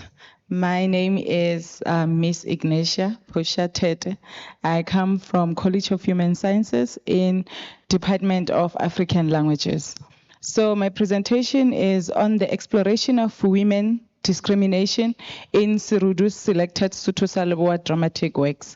So the presentation is going to be based on it's just a glimpse of what will be happening in this paper, but that is drawn from these two dramatic texts written by Sirudu. Gender imbalance remains a significant issue worldwide. As you could have heard from previous speakers, it's all about the imbalances that are already there between the genders. The pursuit of equality between male and female rights leads to challenges that disproportionately affect women. So this inequality appears in various forms of discrimination, resulting in misfortune, tragedy, and a lack of peace within families and society at large. So women are perceived as mere dolls. They are objectified, enchantresses, and individuals deprived of the freedom to make their own choices. So therefore, this paper explores the theme of women's discrimination, as I already mentioned. So it analyzes how women are treated by men, both at home and also in the society. So why this study? This study is significant because it will teach men to be polite and respect their wives or women. It will encourage royal departments and also other public departments in society to pay particular attention to the advice, issues, and interests of women. It will also raise public awareness of the importance and the potential that women have as human beings. And also culture will be used appropriately and respectfully, because normally culture is being misused to actually oppress these women. And when we do research in my discipline, it's not really a fully research without acknowledging other scholars that they actually embarked on similar journey. So there is enormous research that has been conducted on the significance of the portrayal of women in different fields globally over the past years. So traditionally, women are perceived as mothers, wives, and submissives. Female characters are mainly portrayed as oppressed, inferior, discriminated against, as sex objects, subjects, and they are maltreated, voiceless in lower ranks, and etc. So few scholars, as listed there, I'm just going to pick one, which is Christophe, offered a new yet studied perspective by exploring female representation of women in selected South African literature picture books, utilizing feminist theory to analyze how women are portrayed in this text. So his study discovered that these children's books present female characters positively. So this is something that is not really usual, whereby you'll find a researcher embarking on a study in trying to reveal how women are portrayed in picture books. Because normally those picture books are for children. So this study is most important so that even the writers will be able to be cognizant of how they portray women in these pictures, because the picture that these kids will get from those, it's what they will carry with them for lifetime. So this is just the method. I'm not going to dwell much on it, but data will be gathered through textual analysis of those two selected dramatic works. And then this study is underpinned under African feminism. So this is just an ideology that is vastly known. So Moyo and Pirimal, they say that African feminism is a philosophical movement that emphasizes the understanding of the traditional gender roles in traditional African societies to understand modern gender relations better. So this is just the data analysis part, whereby I already mentioned that it is based on the two dramatic texts from Surudu's play. So I'll just talk about them simultaneously, because it's some sort of like the representation of women are more or less the same. So in this text, women are objectified and considered alcoholics, witches, caretakers, as well as those without the right to choose. Women are constantly abused and denied the enjoyment of their agency as human beings. So freedom of choice, as we all know, that is a fundamental right that everyone has as a human being. However, not all families agree, because this is observed in one of Surudu's dramatic text, where a female character, Makoma, has been chosen a husband to marry. She is forced to marry someone she does not love because it is the will of her parents. So Makoma's parents want their daughter to marry from a wealthy or a family that holds a social status, even though Makoma has already identified her loved one. So Makoma opposes this idea, but her family does not care, as they expect to benefit from this marriage. So which means that selecting a husband for her is not entirely innocent, but it comes with benefits. And Makoma's father's viewpoint is supported by her maternal aunt. Hare tells Makoma that women have not had the right to choose their partners since in the ancient times. She explains that the issues surrounding choosing a husband are significant, particularly in relation to how a woman's parents' house is fenced. So this conversation arises after Makoma expresses her disagreement with her parents' decision to arrange her a marriage. So some sort of like, even this maternal aunt agrees to what Makoma's parents are saying, to say that it is our culture that we actually enter in an arranged marriage, whether you like it or not. But with time, you'll find yourself loving the husband.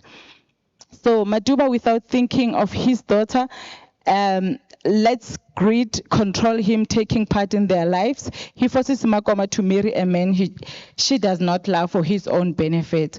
On the other hand, men control their wives because of greed and love for money. So readers will experience something like this in another text of Surudu, where greed is seen playing a role in Kelela Gubedi's life, which is a man in that particular. So Kelela Gubedi is abusing his wife and child for the sake of money. He agreed to actually be a king's spy, despite putting his life of wife and kid in danger, despite even his wife trying to advise him not to take the job because it is dangerous. But he kept on saying, if you don't want to obey my rules, and then you shall leave my house. And then his greed causes him even more trouble and actually leads to him being paralyzed in the hospital.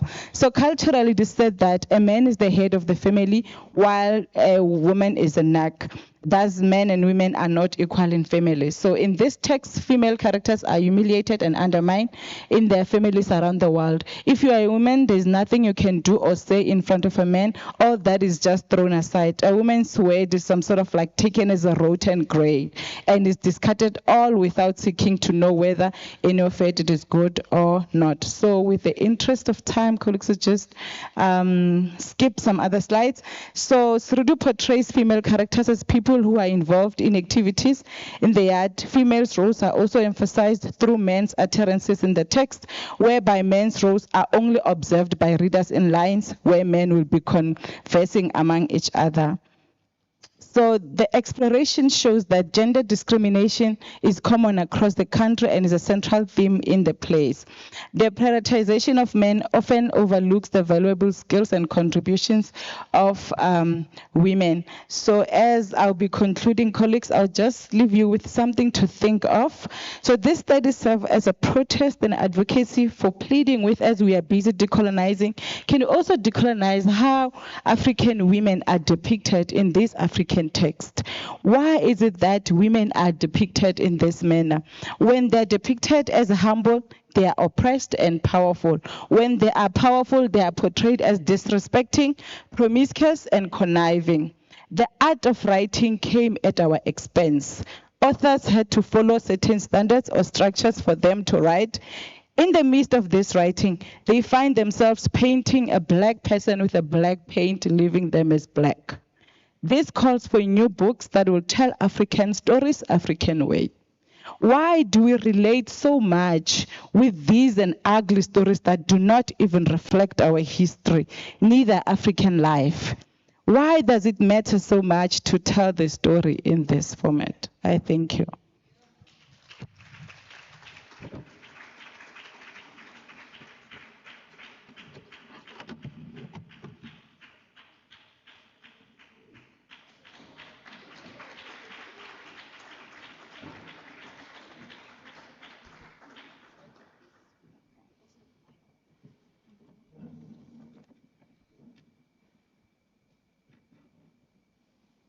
Good afternoon, esteemed colleagues. I am very happy to be here. In March of 2023,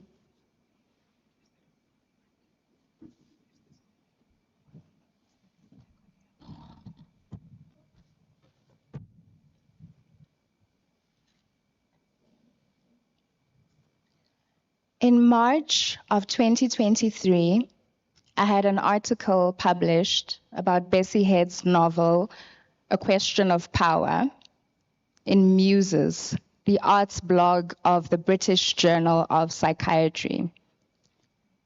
This piece had been commissioned by a friend of mine, UK-based psychiatrist and editor of Muses, Dr. Dami Ajayi.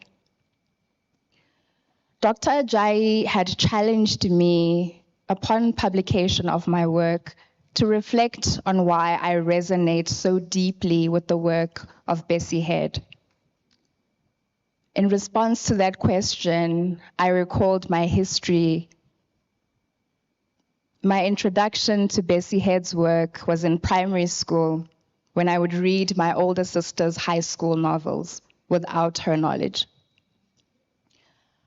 I had to retrace my steps and find out who this woman was and why I was so fascinated with her and her work.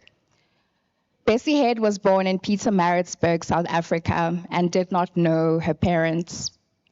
Her mother, a white woman from an upper-class family, had had a relationship with a black man.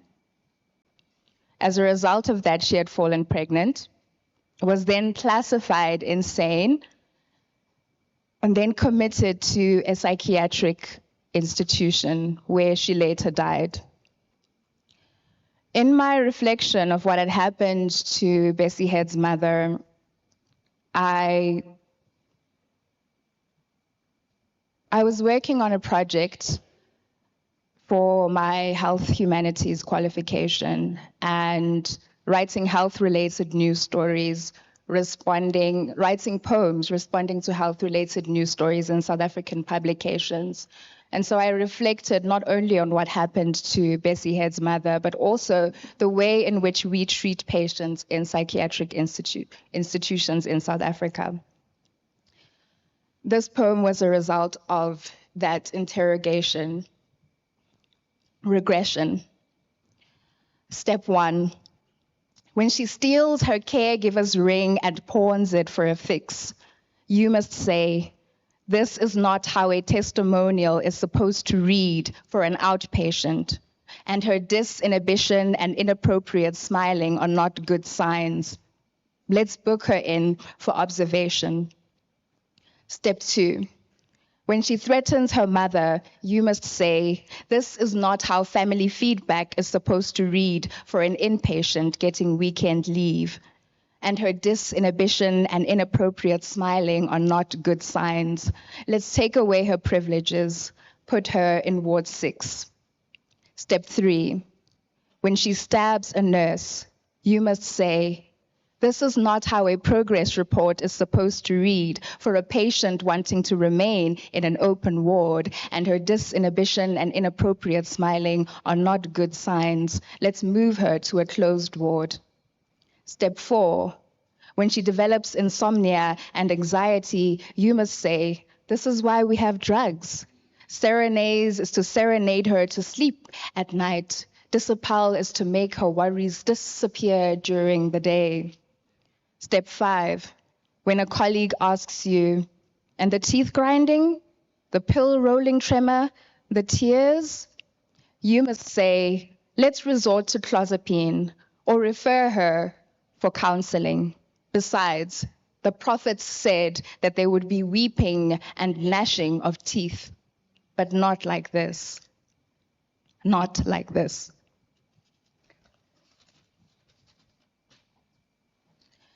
In the novels, When Rain Clouds Gather and Maru, Bessie Head situates us in the villages of Golemamidi and Dilepe, one which means to grow maize and the other means axes. The semantics of these allude to a life of one accustomed to hard labor, tilling land, and chopping wood.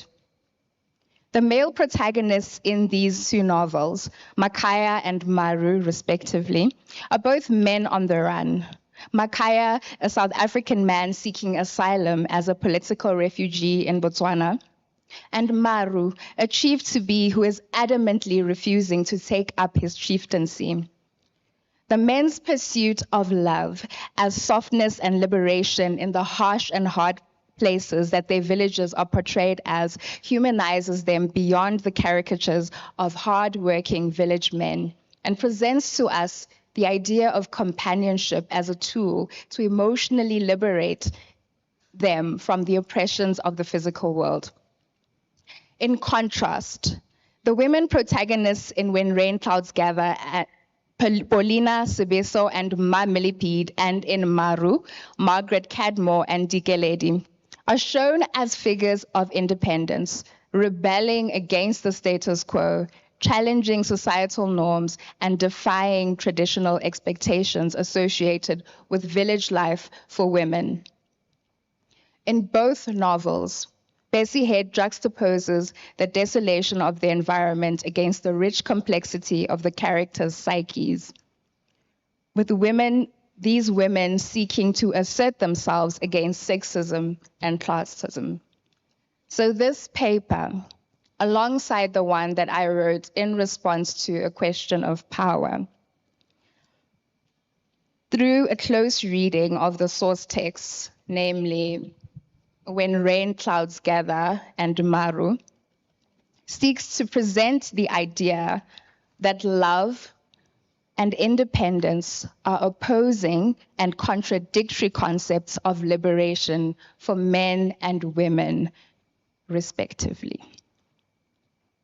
In chapter 6 of When Rain Clouds Gather, Makaya, the male protagonist, in a conversation with the old man Dinorejo, says, "Most men want to achieve great victories, but I am only looking for a woman." In an article titled Traumatic Divisions, the Collective and Interpersonal in Bessie Head's When Rain Clouds Gather, Makaya is pitched as a good man.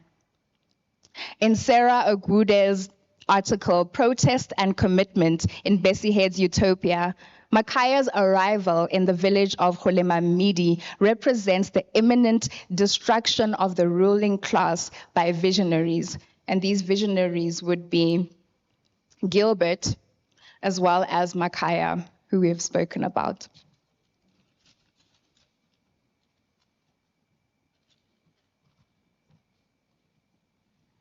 Maru, on the other hand, prioritizes his internal convictions over societal expectations, leading him to marry a Masarwa woman, a decision that leads to him renouncing his chieftaincy.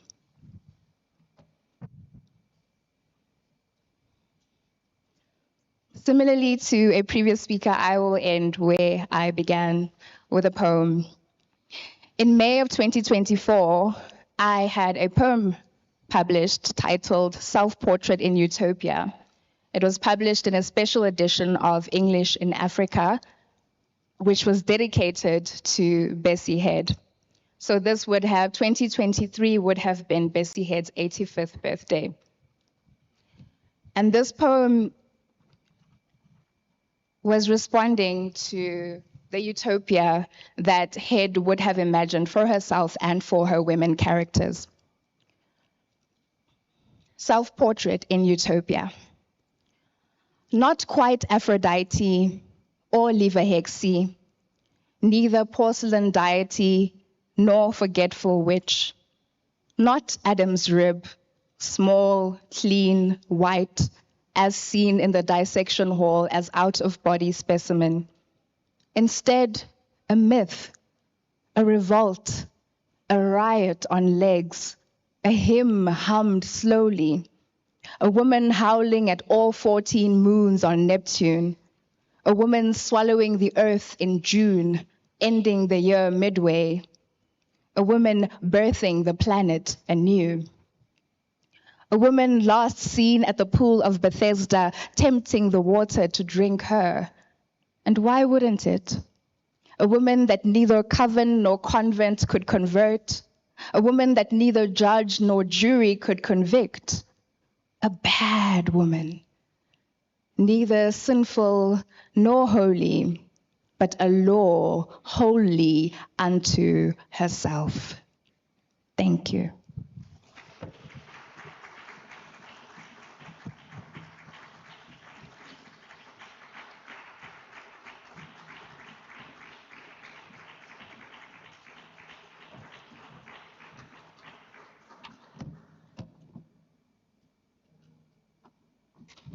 Dumelang.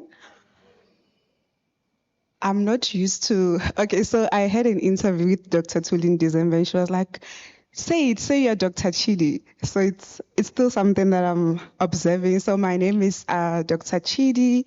I lecture Sepedi in the Department of African Languages. I write poetry in Sepedi, and I'm also a literary curator. I recently curated the 2024 Time of the Writer Festival at the University of KwaZulu-Natal. I also wear hats as a research fellow. Thank you. I also wear a hat as a research fellow in the Department of Computer Sciences at the University of Pretoria. And I describe that part of my work as talking and eating at different tables, carrying my language and literary background into digital spaces and finding fresh ways of interpreting how language lives, survives, and transforms. So, no, I would not like to project. Thank you. Today, however, I'm wearing my literary hat, and I'm especially humbled to add that I'm one of the writers who have benefited from Cassava Press writing residencies in 2024. Yeah. So we were at the Johannesburg Institute for Advanced Studies in Joburg, in UJ. So one of my works will be featured in one of the press's upcoming books, I think in January 2026.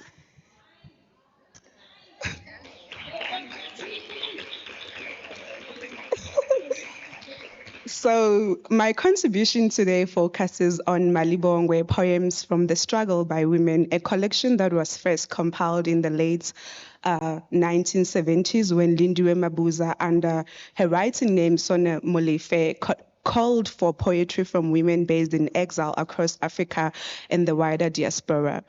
The anthology was originally published in Europe in the early 1980s, circulated through the anti-apartheid solidarity networks, and eventually banned under the apartheid regime.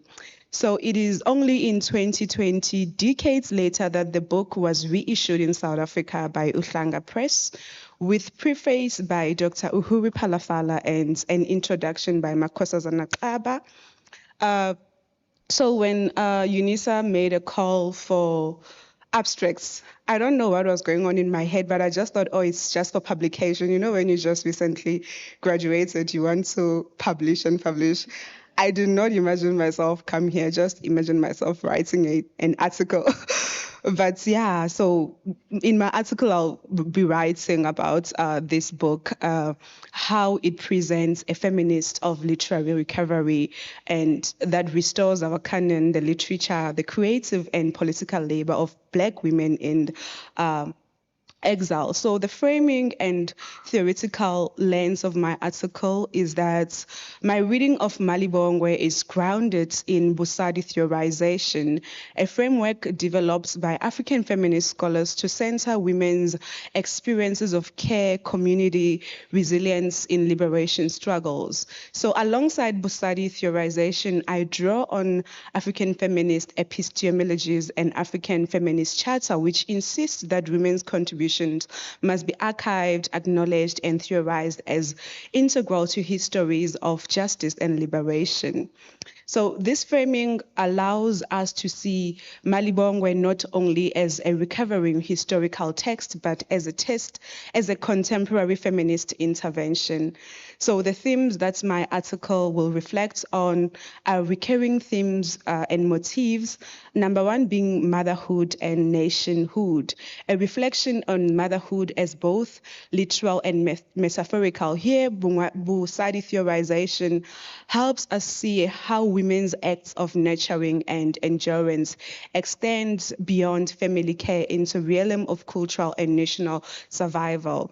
I'm also going to reflect again on childhood and loss, reflections on how apartheid robbed Black children of innocence, safety, and play. Childhood becomes prematurely burdened with political struggles. So reading these works through feminist epistemologies highlights how women's writing preserves memories and testifies the intergenerational trauma while also refusing silence. The other theme that I'll explore is global solidarity and reflect on demonstrations of global interconnectedness of Black women's suffering and resistance. This diasporic orientation shows how poetry functioned as a bridge between liberation movements, amplifying solidarity across continents. So in terms of, I think when I was reading the call, there was an idea of archival and publishing context. So I'm looking at the fact that the reissue of Malibongwe in South Africa must be read within the frameworks of archival justice, as it is a reminder that feminist publishing is an active intervention in the politics of what gets preserved and who is remembered.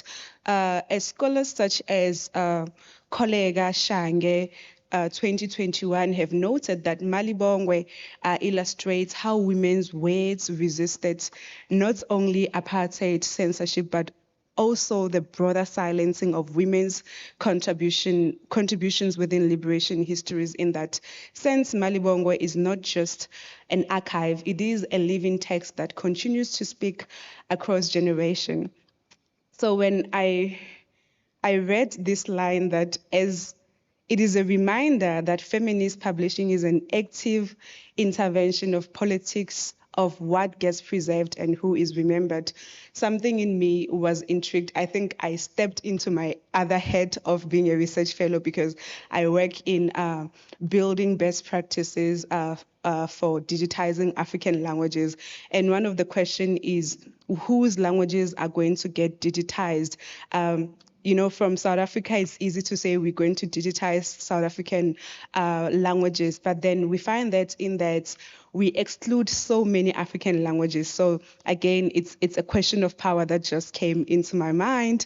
But in conclusion, I know I spoke a completely different thing, but I was triggered. I know I sound like someone who is marketing her project, but it's fine. So in conclusion, my paper argues that Malibongwe exemplifies how women's literary production operates as justice, cultural memory, and historical narration. By bringing Busadi theorization into conversation with the poetry anthology, we are able to foreground women's care, endurance, and intellectual labor as central to the liberatory imaginary. Malibongwe thus challenges us to rethink whose voices shape our histories and how the act of literary recovery itself becomes a feminist decolonial practice. Ke a leboga.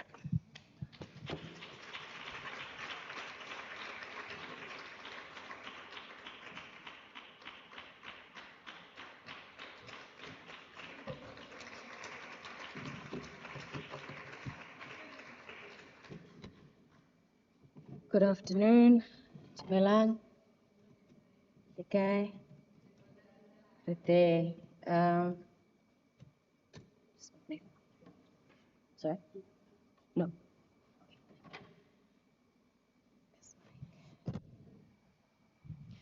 My name is Dumela Mudisele. I teach African philosophy in the Department of Philosophy, Systematic and Practical Theology.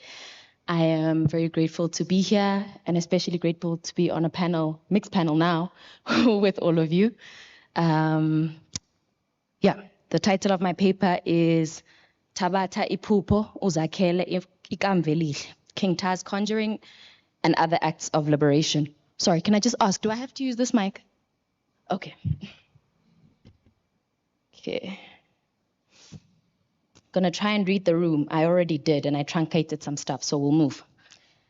Okay. By way of introduction, let me begin by quoting the central figure of my paper, since this is germane to my conclusion and effectively sums up the significance of what is to follow. My name is Thandiswa Mazwai. I am a wild woman, a rebel singer, a conduit.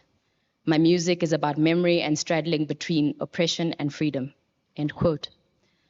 The premise of my argument is that King Tah's 2024 album Sankofa, as with her entire oeuvre as a solo recording artist, is one, a memory project to remember Abantu, Isintu, and the claims to historical justice, and in this way is a response to the epistemicide occasioned by the colonial order following the unjust wars of colonization, and two, an act of imagination that is an act of liberation, to conjure the Azania to come, and in this way is a necessary restating of the claim to restoration of title to territory and reparations to the indigenous conquered peoples. In the first section, presently titled The Call, the Retrieval, and the Conjuring, I will attempt to map out this latest offering in the Memory Project by paying specific attention to 4 songs in the 11-track recording, now one, in which the contemporary or post-94 purpose of Isintu for Abantu is masterfully laid out. In Sabela, we get, as the title suggests, the call. In Biko Speaks, we get the problem. In Kunzima, Dark Side of the Rainbow, we get a particular instantiation of the problem or the realization of prophecy. And then in Children of the Soil, we get the notice that the time has come to answer the call, what I think we might understand as the inauguration of the future. In the second section, currently traveling under the title Ramose, Advisor to the King, I will rely on philosopher Mokgobe Ramose's articulation of African philosophy through Ubuntu to illustrate the affinity between King Tah's offering and the Azanian tradition, and perhaps by extension the Black radical tradition, in attending to the twofold exigency of epistemic justice and historical justice mentioned at the start. In the third or final section, Wild Woman, Rebel Singer, Conduit, Ea Kwantu, I intend to make the argument from Ubuntu philosophy, as elaborated in the preceding section, that King Tah's insurgent cultural praxis in Sankofa aids in our pursuit of and is a material manifestation of a liberatory philopraxis, a way out of the confines of the colonial institution of gender, its cult of domesticity, and the rainbow nationalism of post-94 South Africa. It seems then appropriate to begin with the girl from Soweto who grew to be king. But before I do, it feels necessary to say that it has been 13 years since Marikana, and only 7 days since Asata left us.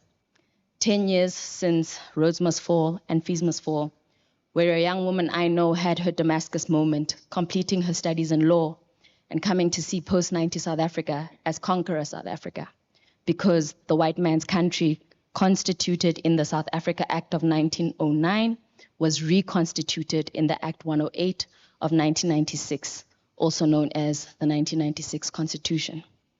It has been a difficult decade, oftentimes a deadly ordeal. The king sings, "Sawuxhensa sizombelela." We will dance and sing for ourselves. But it has also been 48 years since the Soweto student revolt and the birth of the girl from Soweto who grew to be king. Thandiswa Mazwai, also known as King Tah, is the daughter to 2 journalists and members of the Pan-Africanist Congress. Perhaps the beautiful ones are not yet born, not for us here, but for the revolutionaries of 76, Thandiswa was. And she tells us now, in response to the call made from the other side of time, from Kwantu. These have been difficult decades, each time a deadlier ordeal. But the king sings, "Selifikile ixesha lesabela." Okay, the call, the retrieval, and the conjuring. I promise 4, I'll only do 1. But my sense is that Sankofa as a memory project and a remembering record is an example of Pan-Africanness, and it seems to me a possibility condition for liberation. Recorded in Johannesburg, Dakar, and New York, the making of this work has also embodied this remembering of Africans on the continent and the diaspora who left here under conditions not of their own making. The opening song of the record is Sabela, the Call, and this is the one that I will focus on. I'd like to point out a few things that I think are, as I said before, resonant with Ubuntu philosophy. Okay. This call that comes from the other side of time, the call to which we are implored to answer, is made by callers conquered in the unjust wars of colonization. The king sings, Ulwela isiqu sakho. We are fighting.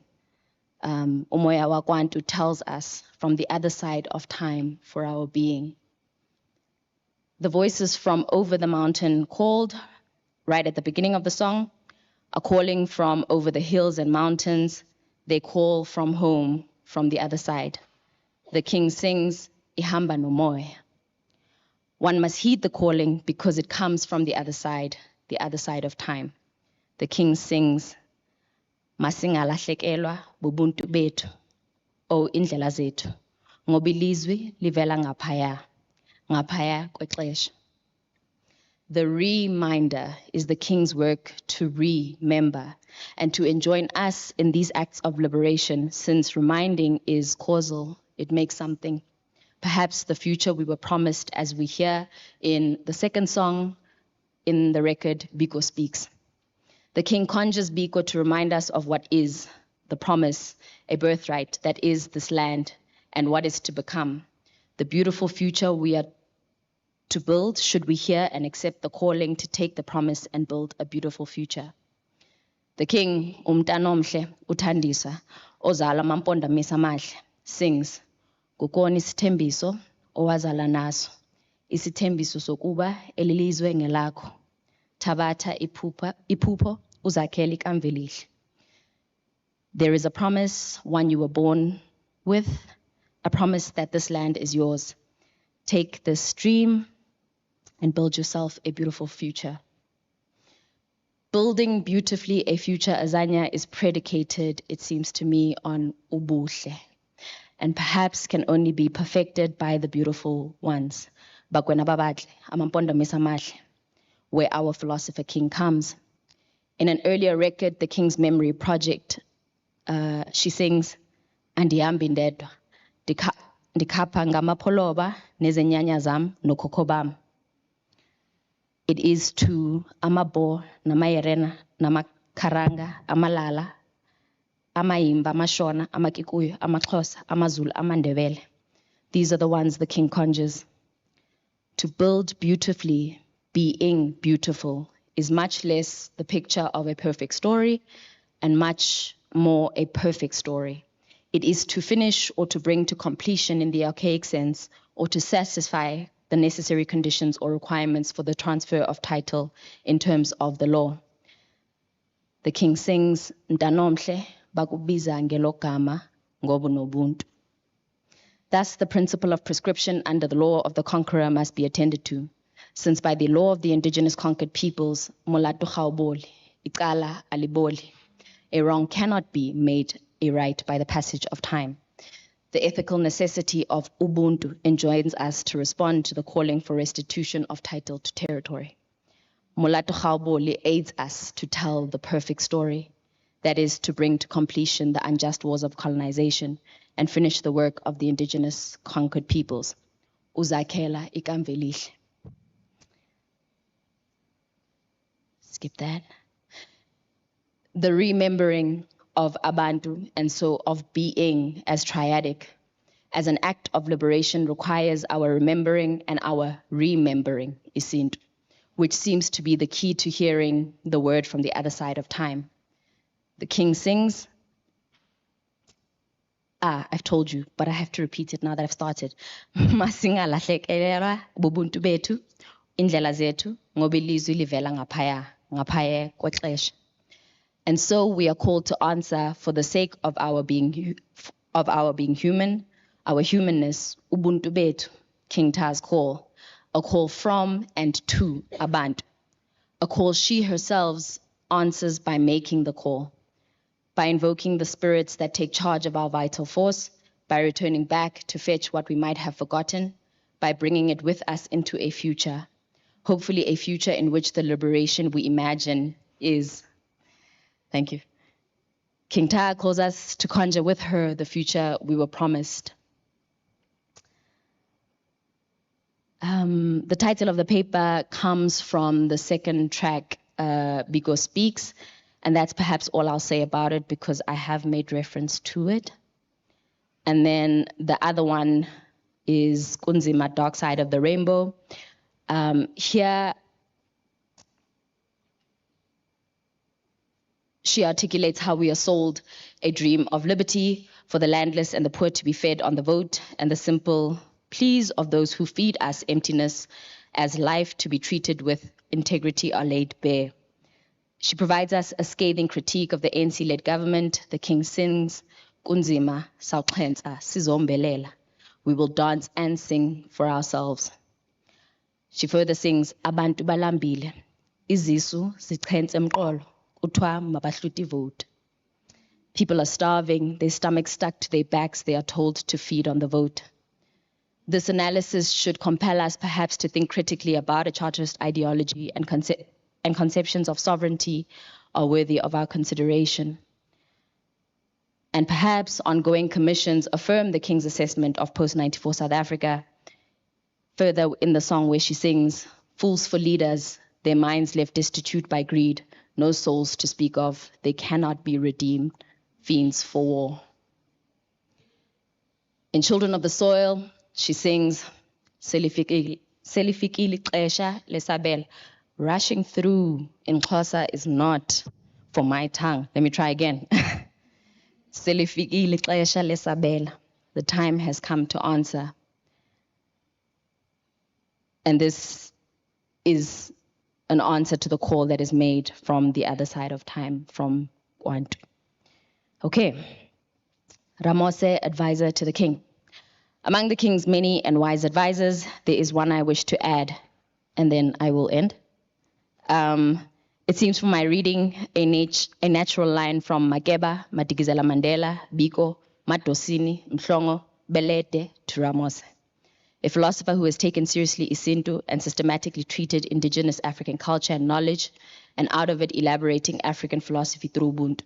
His own study of philosophy has been for the vantage point of when going into exile with instruction from the Black consciousness movement, the indigenous people conquered in the unjust wars of colonization, and thus has philosophized in service of them.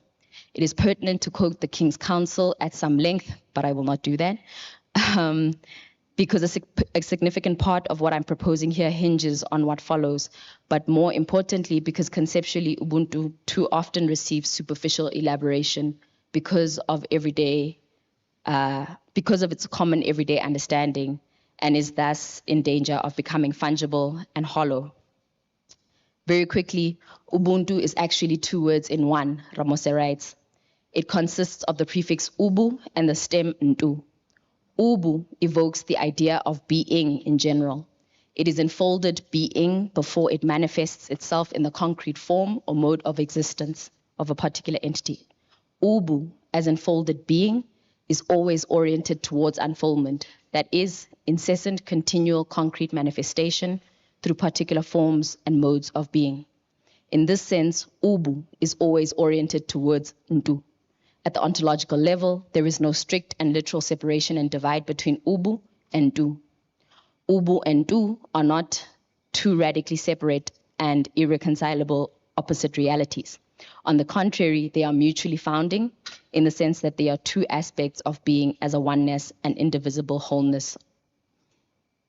I think I'll skip the rest, but the important point that I wish to make from this is that Kwantu can be understood as a place from which we can and do know. It is an epistemic location. And the metaphysical implications of this formulation are especially important because they counter the Cartesian dualism discussed this morning and other fragmentations of being occasioned by Western theory. I'll conclude then by saying that what I was going to attend to in terms of the metaphysics of Ubuntu philosophy, we get a way out of the confines of the colonial institution of gender and of post-94 rainbow nationalism, but I will have to save that for another day. Thank you very much.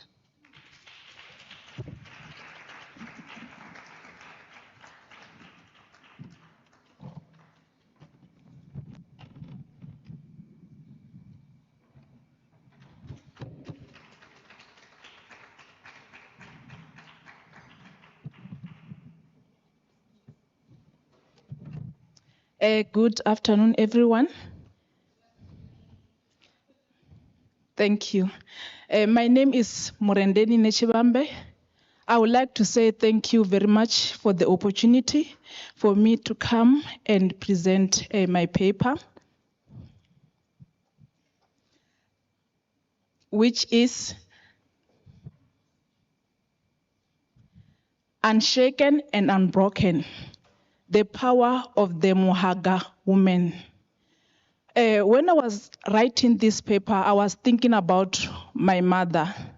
She's one of the Muhaga I know. Coming from the generation that they were not allowed to go to school, she's currently 8 years now, but she didn't stop the barrier. She broke that barrier, and for me to go to school, it was because of her. That means she was really unshaken to say that because I was not able to get the opportunity to go to school, you can go to school.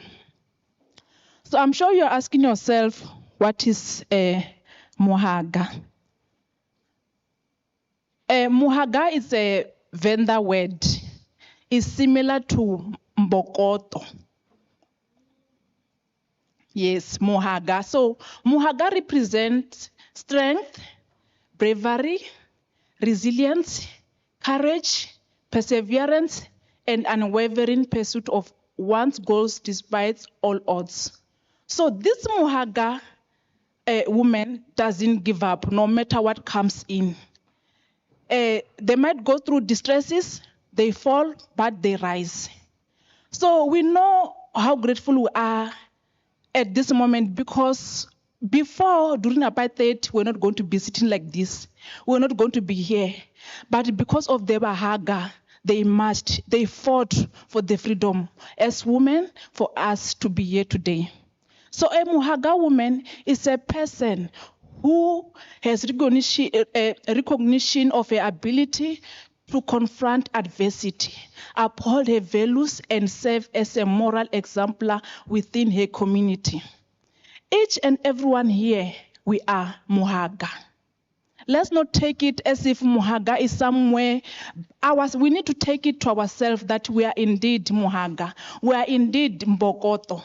So that when we work, we know that we are very encouraged. We know what we are doing. We need to be the examples within our communities. When we look at VC here, we see the example that if she's there, we can also go there.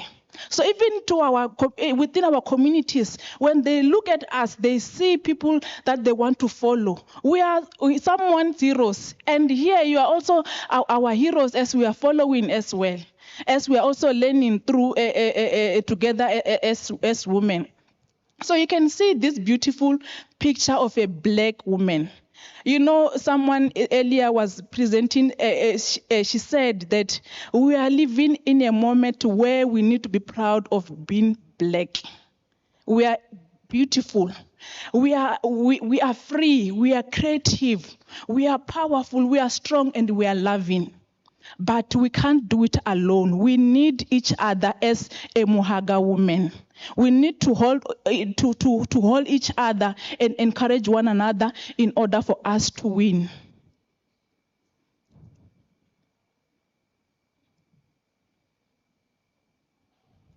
So the background and context of this study is in African societies.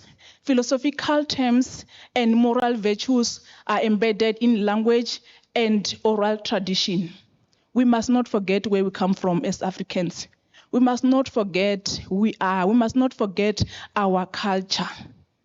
As majority are fighting for African, for us to try to push and take out the Western philosophy and introduce our own. And we need to support one another. I was very encouraged that we are reading each other's work. We cannot say we want to push an African studies while we are not reading. We need to start within our own. So Muhaga is an individual trait that embodies a communal identity maker. Muhaga woman shows true strength through her endurance, wisdom, and the ability to uplift others. When we go up, we need to be able to uplift others as well. So, with their strength, breaks the barriers of colonial and patriarchal systems. In 1956, women marched to Union Building. It shows their strength. They were ready for anything because remember those years, you strike, you march, there's a possibility of you not to survive. But they marched for freedom. They break all those colonity of us not to be able to move freely. Today we are here because of them. People like Winnie Mandela, Lillian Ngoyi, they were there for us. So we must not forget about them. And it's not only them. Muhaga women, that's why I gave an example with my mom first, that she's also one of them. Your mothers as well, our grandmothers, those who were there for us, they are all Muhagas. Even the mothers who are selling magunya in the morning, when you look at them, that's a Muhaga. Support them. There's a fruit market called in Venda, Chakuma. They work 24/7, January to December. They are the Muhagas because they are making sure that they become the pillars. They are the foundation without even giving up. They are not shaken by the situations. So we can see that a Muhaga woman really demonstrates moral authority and intellectual agency. So when we look at them, our grannies, let's smile. Let's show that we are really grateful. Look at that picture there. You know, I might come here a morning with my own issues and stress, but when we smile, when we hug each other, you know, we will just become happy and one. So the research aim and objectives of this study is to explore the philosophical meanings embedded in the concept of Muhaga, as well as to analyze how the Muhaga woman embodies resilience and transformation. And they are fighting for transformation. We are here because of that transformation. You heard from Prof. Puleng that when she said that she put Wusadi towards the end. In her heart, the aim is to transform, is to see us making it, is to see us managing, leading. So we also the objectives of this study is to understand the moral and social philosophy of Muhaga women. So this you can see the picture by the side. It was 1956 when they were marching to Union Building for us. You can just look, it's just strong women, very strong, like they're fearless. You can just look by that picture that they were unstoppable and they were unshaken.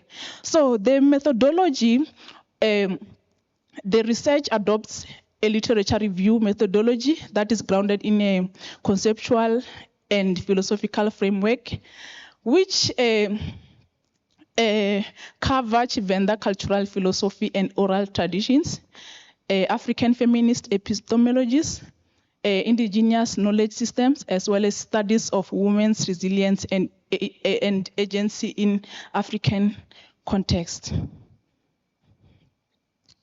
Theoretical and conceptual framework of this paper is African feminism as well as indigenous knowledge systems. So the discussion and analysis is more of moral strength, which shows that Muhaga woman embodies integrity and emotional endurance. Her resilience is very strong. And she continues to strive despite systematic and social barriers. They don't see them, or we don't see them sometimes, so that we can be able to move on in a good way. Agency within constraints, she navigates patriarchy, not only as a survivor, but as a strategist who redefines her space of power. Community leadership, her actions often unify communities, promoting healing and continuity. We need to continue to promote healing. We need to be united as women. So wherever we are, let's encourage one another, especially when it comes to forums like this or conferences like this. We are also motivated when we see others writing, when we see others completing their studies, as you are saying that now she recently graduated. We want to be there as well. We are motivated. You can see these 3 beautiful smiles as an example of women who are pillars of strength for others in society. They are muhagas. We are muhagas. Outside there are also muhagas who are working very hard for our own happiness, for us to be able to overcome, because it was not like this before. So we can see Prof. Buleng with a smile there. She's the first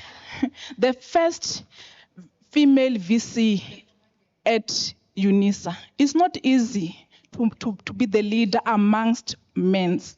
It's not easy. But today she's serving as a leader that if she can, we can do it too. Another example is Dr. Popira Matuba. She's a premier at Limpopo province. She's also a first premier, a female premier to be the first one. We have a Prof. Nkosi, executive dean. Those are leaders. They are fighting for transformation. And when we look at them, we need to be encouraged that they are working very hard. We can do it. We can work as well. As Prof. Nkosi motto to say, when her motto is, when you go up, you must uplift others. So let's not keep it to ourselves. We need to do this together. And we also need to reach out and help one another. So there's a quote by Serena Williams. The success of every woman should be an inspiration to another. We should raise each other up. Make sure you are very courageous. Be strong, be extremely kind, and above all, be humble. As an African, we need to be humble, and we need to be love. We need to show love. Love wins and love conquers. And it's the success of every woman should be an inspiration to another. Jealous away. Let's continue with good things. Then we can make it. As by the other side, there is watinta abafazi, watinta impokoto. We can say this together. Watinta abafazi, watinta impokoto. Thank you. You strike a woman, you strike a rock.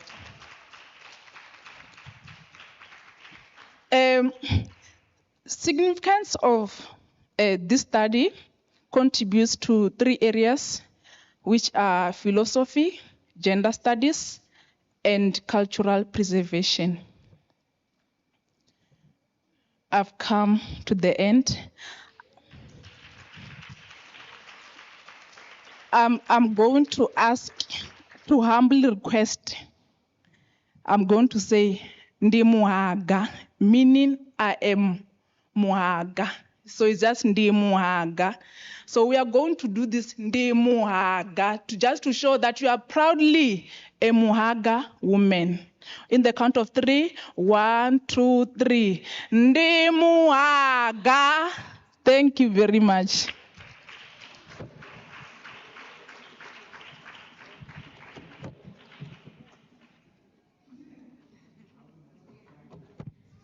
Thank you so much, Murendeni. We now have a last speaker, but she has sent us her presentation. She could not join us today. It's a presentation by Nokwanda Sihlali from the University of Cape Town, and her paper is titled Angiko, Land, Law, and Black Women. You can play it for us. Good morning. Thank you for joining me. Today I'm sharing insights from my poetry collection, Angiko, which means I am not there or I do not exist. This title reflects how African women's voices, experiences, and epistemologies are often erased in both law and history. Through poetry, I explore how customary law has been reshaped by colonial legacies and how African oral traditions, songs, proverbs, poetry continue to act as powerful archives of knowledge and resistance. My aim is to show that poetry can function not just as an art, but as a pedagogy, memory, and even in law. South African law has long been divided into two categories: customary law, assumed to belong to black communities, and common law, associated with white settlers. But long before colonialism, African societies didn't separate law from daily life. Law was embodied in oral traditions, proverbs guiding morality, praise poems affirming community values, and songs used in initiation and conflict resolution. These oral traditions preserved memory, taught lessons, and carried legitimacy. Yet, because they were not written, colonial frameworks dismissed them as lesser.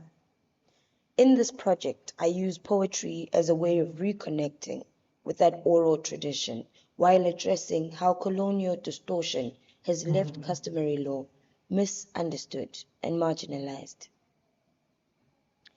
The collection is anchored around three poems, Umkhandlu Wabafazi. This explores how women are silenced in legal spaces. Inheritance disputes are often privilege men's voices, even when women are central to land and family. Yimlo, this poem critiques how living customary law is forced into rigid written form. It shows law as a shapeshifter, refusing to be fixed in one format.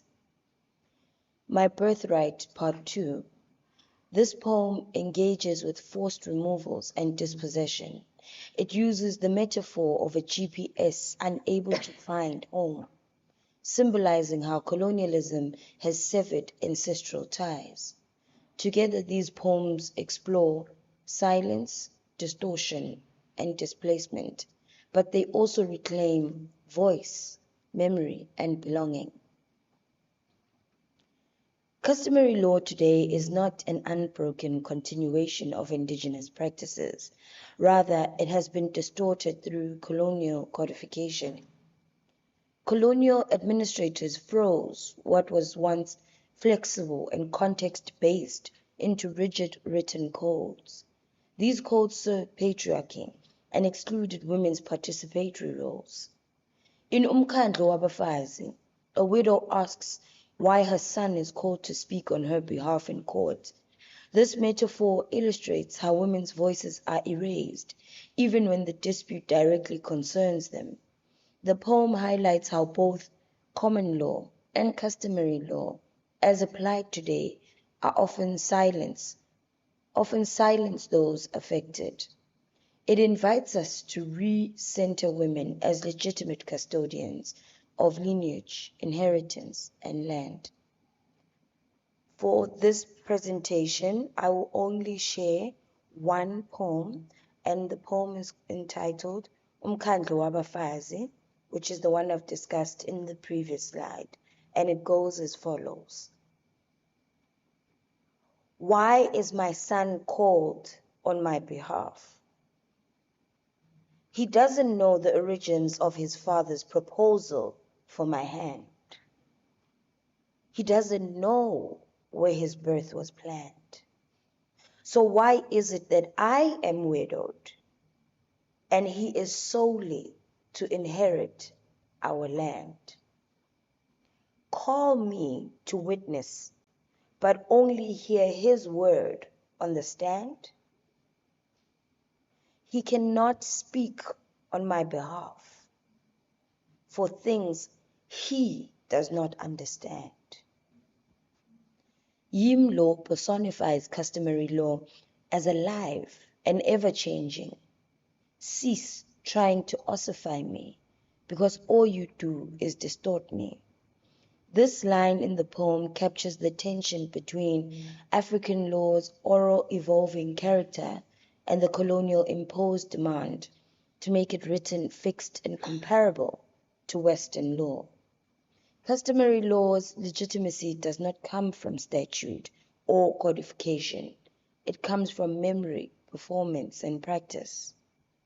By trying to solidify it in writing, the state alienates it from itself. The poem reminds us that customary law is lived in ritual, story, and song. It is relational, not procedural. This is powerful. This is a powerful challenge to epistemic violence, the idea that what is not written is not valid. In My Birthright Part 2, the speaker's umbilical cord is exhumed, a deeply unsettling image of disconnection from ancestry and rootedness. The GPS, symbolizing modern bureaucracy and technology, cannot locate home. This reflects the lived reality of many South Africans displaced by colonial land theft and apartheid forced removals. For African communities, land is not just economic. It is spiritual, ancestral, and sacred. But legal and technological systems fail to recognize this kind of belonging.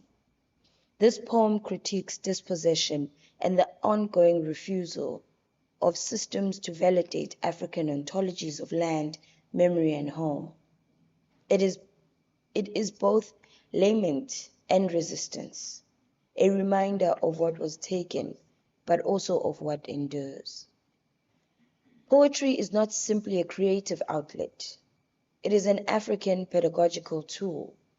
Historically, proverbs, praise poetry, izibongo, and initiation songs were central to teaching law, morality, and cultural values.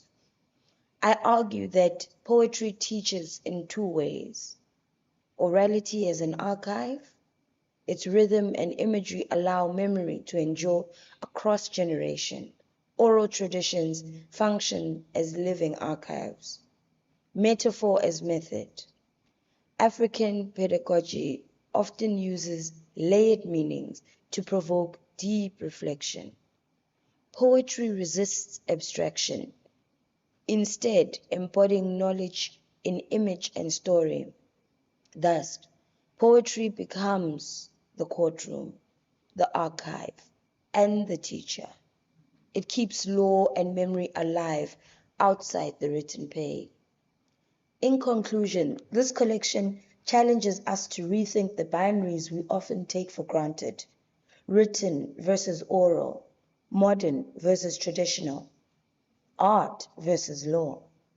The poems in Angiko do not just describe injustice, they disrupt it.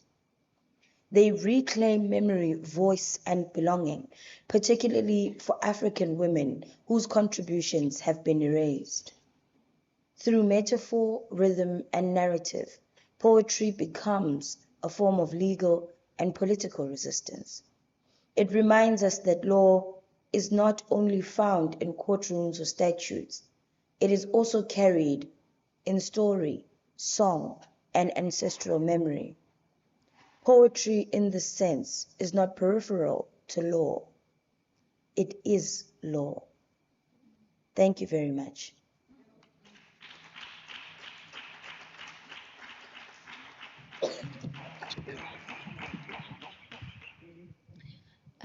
Thank you so much to our speakers. I think we can safely say that we were spoiled for choice today. We, especially this last session, we had works, from literature, and when the literature people are involved, we know that they will take us through poetry, they will take us through music and all forms of art. So we are really grateful for that intervention. But I think what we've also learned is how women philosophize their own liberation, their own stories, and the way in which they narrate a liberation tells us that they know what they want and they know how they want it to be done. So thank you so much to our speakers. I'm not sure if we still have time for questions and answer. Colleagues, if you do have, you can have a few minutes of questions or comments and to engage our speakers. If you have something to say, please do raise your hand so that we can engage before we close for the day, or even comments.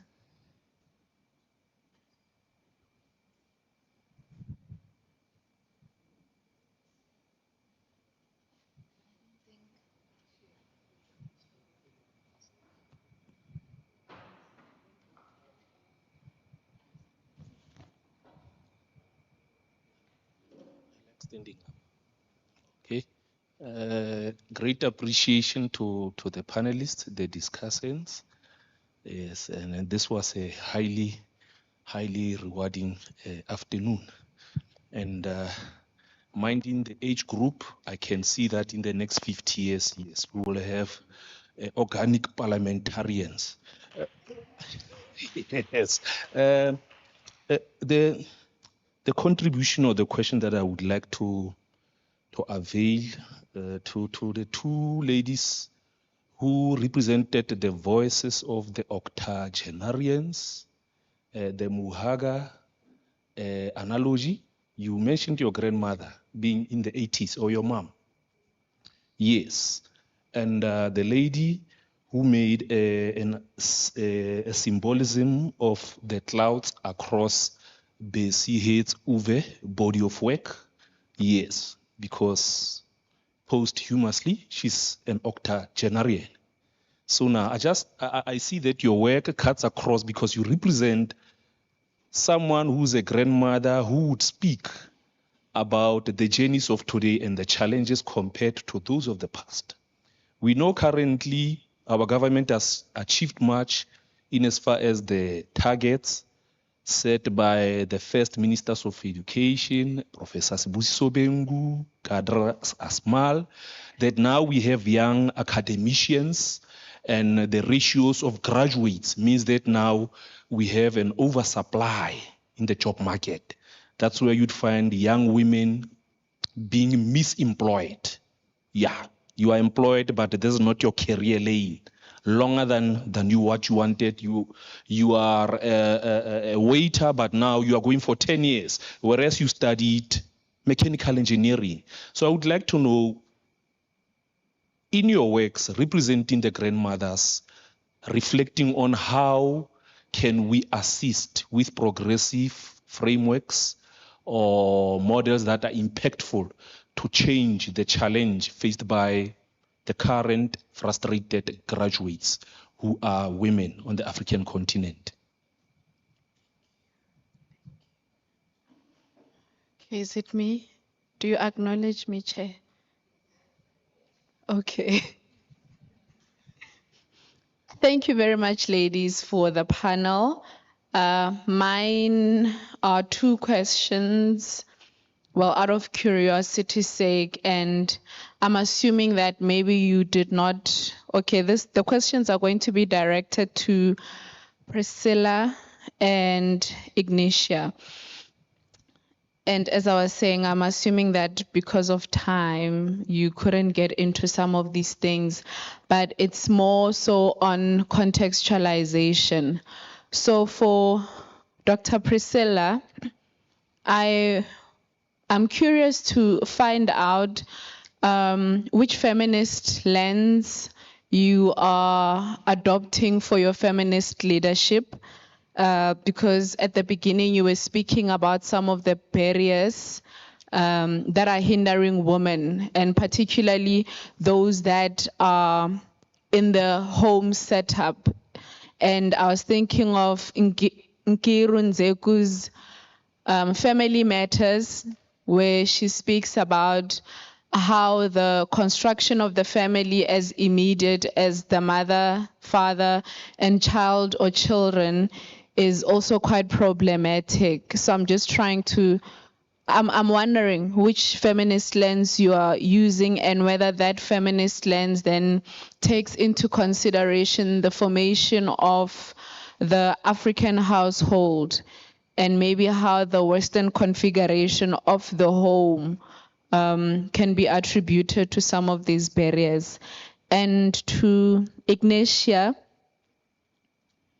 I think it's always fruitful when we are in literary analysis to get a sense of the setting of the text. I saw that one was published in 1990 and the other in 80 something. However, I'm just interested in the context of the setting of those texts, particularly in relation to how you were citing traditions and culture as, what is it? Citing them as the problematic in the way in which women are subjugated or marginalized, because then I would ask, I want to find out whose culture or whose tradition it is that we are looking at, that we are citing as problematic. Thank you. Thank you.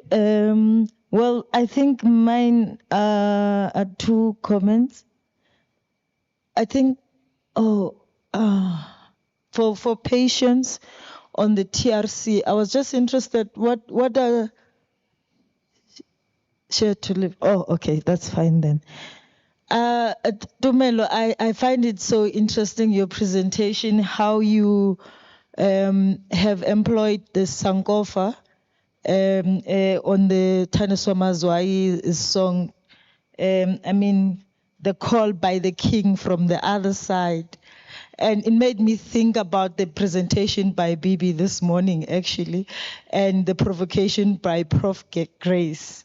You know, that maybe they are speaking. So I then had this, I wonder where is the king? That is the king Yinta, whose bones is still somewhere else. And perhaps a more question would be, how do we hear our the call from the king or the ancestors when them within that spiritual world they are in, they're still in chains? Because if you then packed and in the museum or you died in the within the colonial conquest context, because therefore perhaps a liberation is needed for the living and the dead.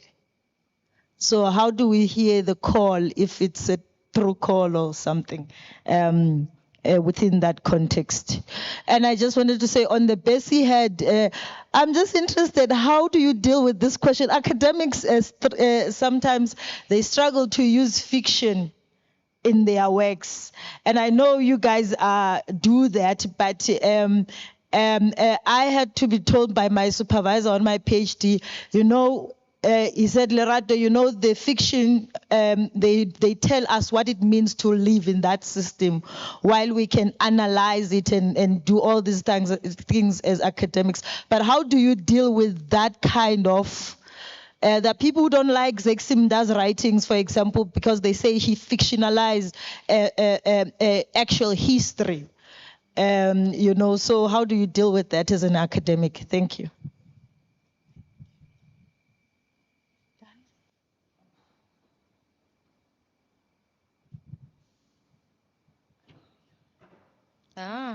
Okay. I thought we were going to go in order.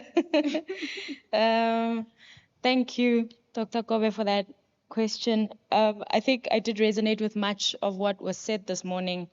So I was smiling quite a lot because it set me up well.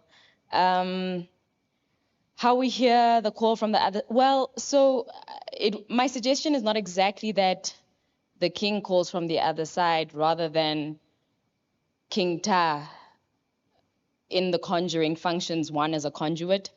But I suppose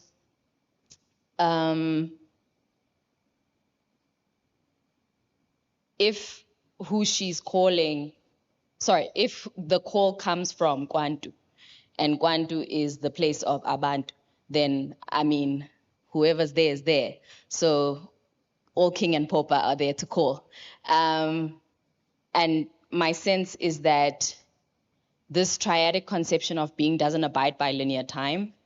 And so the conjuring then also doesn't abide by a linear conception of time. So I don't really know metaphysically necessarily what's happening, or at least that's what I'm trying to figure out in trying to tease out the nature of the conjuring. But my sense is that if Kwantu is a place of knowing, and if time doesn't function in a linear fashion, and if we then have access to this triadic conception of being, then there's a multidirectional conversation happening. And so we gain instruction through Isintu when we are told that Mulato Khawbol. And so at least we know that they know that they're in bondage, if that's the case, as are we. And so I don't think that prohibits hearing the call. I think that we receive instruction and act it out. I think part of the quotation that I didn't finish off was about our responsibility to ensure that the yet to be born are born. And so I think that there's some kind of, I'm not sure exactly what is operational with respect to time, but my sense is that it's much more sophisticated in the sense that we can access back and forth what we need to answer the call and to make the call. I don't know if that's sufficient, but this is my sense. Thank you, Dr. Masha, for your question. And if maybe I heard you correctly, you asked about the setting and whose culture is that. So the setting is it's in the traditional setting, more in the rurals, and the culture is Basotho ba Leboa culture. As we all know that in the Basotho ba Leboa, there are very diverse people, or rather say dialects in it. So we are more than 20. So when we say Basotho ba Leboa, we some sort of like including everyone, Balobedu, Batokwa, Bapalabora, Mapulana, and so forth. So if then you come from one of these dialects in the Basotho ba Leboa umbrella, you then recall that women in the past were actually holding very significant positions in the society and also in the family. As also it is prevalent even today, we see women being featured in lobola negotiations, whereby in other cultures such practices are only done by male figures, where even in Basotho ba Leboa we find women as Rakhadi, as being a chief negotiator. And also we also have very important figures as matriarchs, such as you all know Queen Mujaji as a rainmaker. However, such has been misinterpreted, or rather interpreted as witchcraft. But if we actually have to look at that, it's some sort of like she played a very crucial role in the community, because she was able to actually make the rain to pour after the drought. And we all know that during that time, during the drought time, it's when there's hunger, animals are dying, and so forth. So it's just having such an author portraying females in the 1980s and also 1990s the same. It takes us to the fact that there were structures that these authors were following in terms of getting their books to be published, because we have a female author such as Kekana, who also published in the 1980s, where she published a book. One of her book is Nonyana ya Tokolo. So in that book, she's some sort of like portraying women exercising a sense of agency. And then now we find such an author again in the same era portraying women as marginalized and oppressed in that manner. So it's then actually tells you to say that there were particular way, or there were themes that were actually accepted at that era, that if you are to actually write in the following manner or the following structure, then your book is likely to be read in schools and so forth. And we also have, like I said, we have another author published another book in the 1980s, says Netefela. Also in that book, it's just women are portrayed in an African way, how women are. And like I already mentioned to say that in Basotho ba Leboa, women, they do play a very crucial role, and also as matriarchs at home, whereby they serve as decision makers, and also in the societies where they are also involved in decision making in some other aspects. But in such books, you find women are voiceless and they cannot even speak in the royal councils and so forth. Like, it's more like their opinions, they do not matter as compared to their male counterparts. Thank you.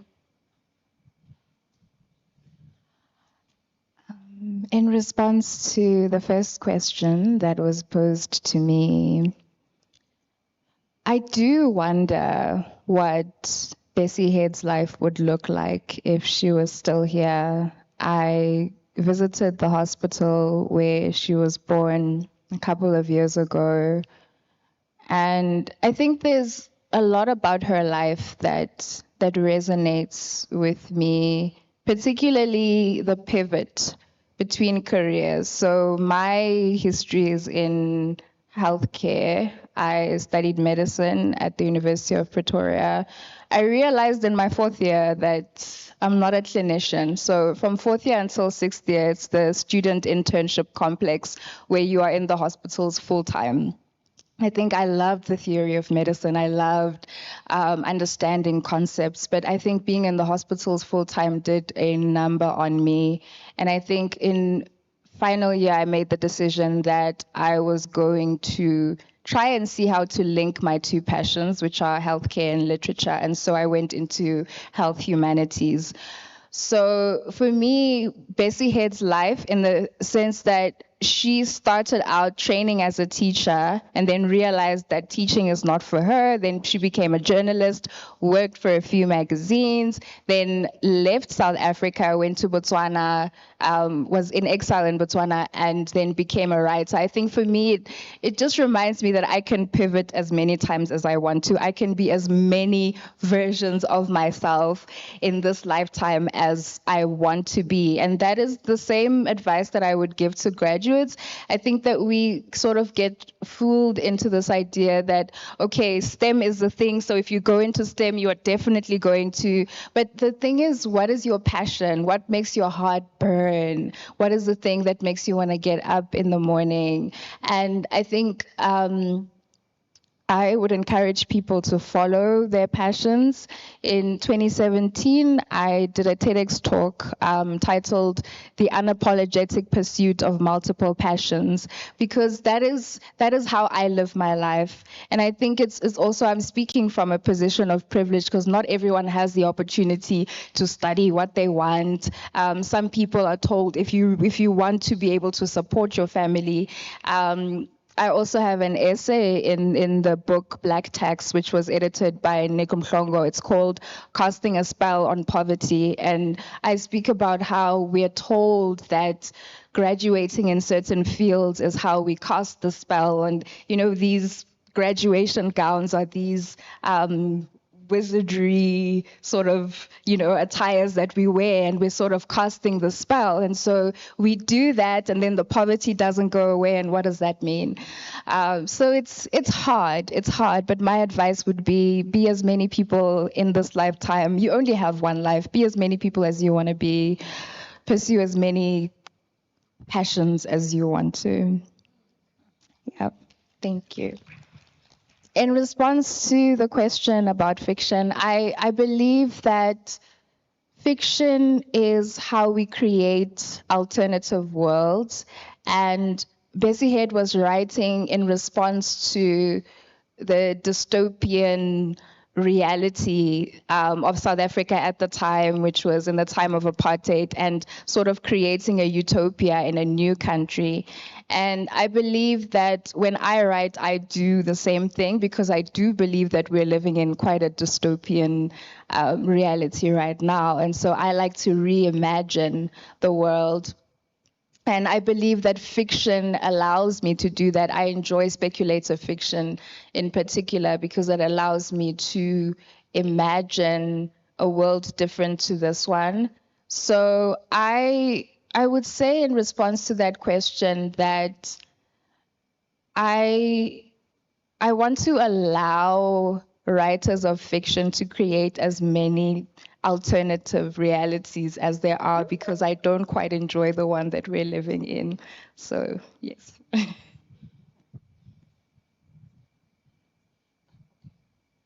Thank you. I think my questions were centered on the lens of feminism that I've used in my presentation, and also the consideration of the Black family setup. Because my presentation was on the social injustice that women are facing. So the moment we are talking about social injustices, the issues of equality comes in. But then when we look at equality as it in South Africa, this is a liberal right. Then the liberal feminism is out because it has already been captured in South African laws. Now, we're saying, though we have liberal feminism, we've got liberal rights for everyone. There's a certain, group of people, group of women that are not accessing those rights at equal rate with others. So these women are Black women, and the lens that applies in this case is Black feminism.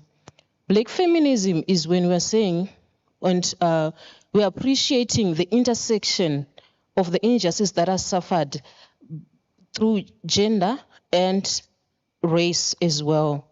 So when Black women are out there, they're trying to match, they're trying to access rights, they're trying to access positions, they're trying even to fight their own difficulties.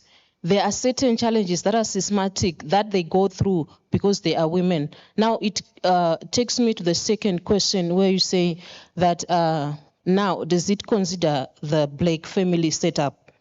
When we're talking of Black feminism, we're taking a Black woman holistically, who she is, from the family setup, from the exposure she has, from the barriers that she's facing, and everything else that she's going through. Because if you are taking in bits and pieces, we may address one aspect and leave the other, and then the social justice that we are trying to achieve will not come through.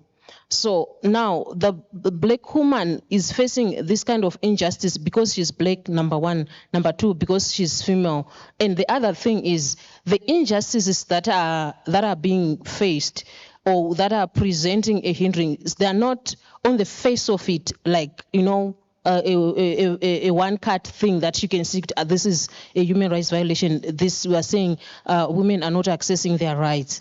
No, these are the embedded things that are hidden. So this is the lens that I'm using. And from the onset, I think it was embedded in there.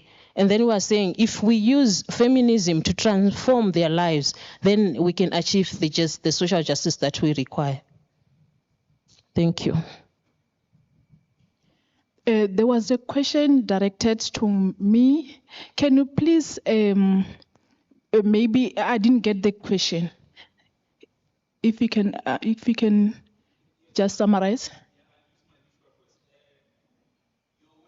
The voice of someone who's in the 80s, age-wise, 89 years, meaning that the lens, the eye of that person regarding the problems faced by young African graduates who are women. Meaning that your question relates to what your colleague, your fellow panelists who analyze this hate answered. Okay, I think I was with my mother. I was giving example, not to say it was directed or writing on a behalf. it was just for me to really be grateful, thinking about where she's coming from, where they were not able to go to school or to get education because they were told that if females if they go to school, they will go crazy or they will be mad.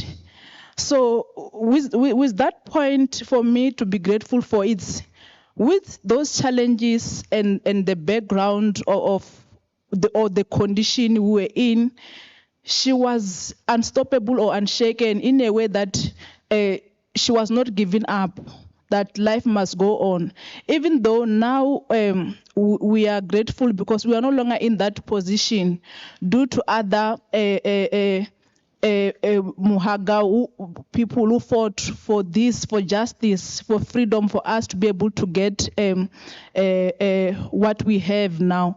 So for her, using her as an example, it was just for me to be encouraged through her life that she was fighting as a woman, and with other studies about females, that no matter what kind of situation, they keep on fighting. So that doesn't stop life. We continue to transform, to go forward. Thank you. Thank you so much. I think we should just give a round of applause to our speakers. Yes. I think that will conclude our panel discussion. It's been a long day. And thank you so much, colleagues, for staying put up until this time. I will now call on Dr. Shandu to just close for us and give us a way forward for tomorrow. Thank you so much, colleagues. Lekamoso. Thank you so much. We appreciate the participants, the presenters, the moderators. You did an excellent job. Look around you and you will see Muhagas who stood the test of time. Just pat yourself on the back. I don't know what the male version of a Muhaga is, so we will say you are Muhagans. So thank you very much, Muhagas, for staying put. We shall see you tomorrow. Tomorrow we start, I know, 8 a.m. Yo, yeah, trappa 8 a.m. Yo, let's try though. Let's try, and at least if it's latest, it will be 8:30. And we shall begin the program, because the longer we wait, then it affects all the other sessions. So let's see each other at 8 a.m. Will we have breakfast tomorrow? Ausintabi, will we have breakfast tomorrow? Yay! So breakfast will be served and that will take care of us. So bright and early tomorrow, 8 a.m. Thank you so much, everyone. Travel safely. Bye. Oh, those who are online, see you tomorrow. Continue to make us trend.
you.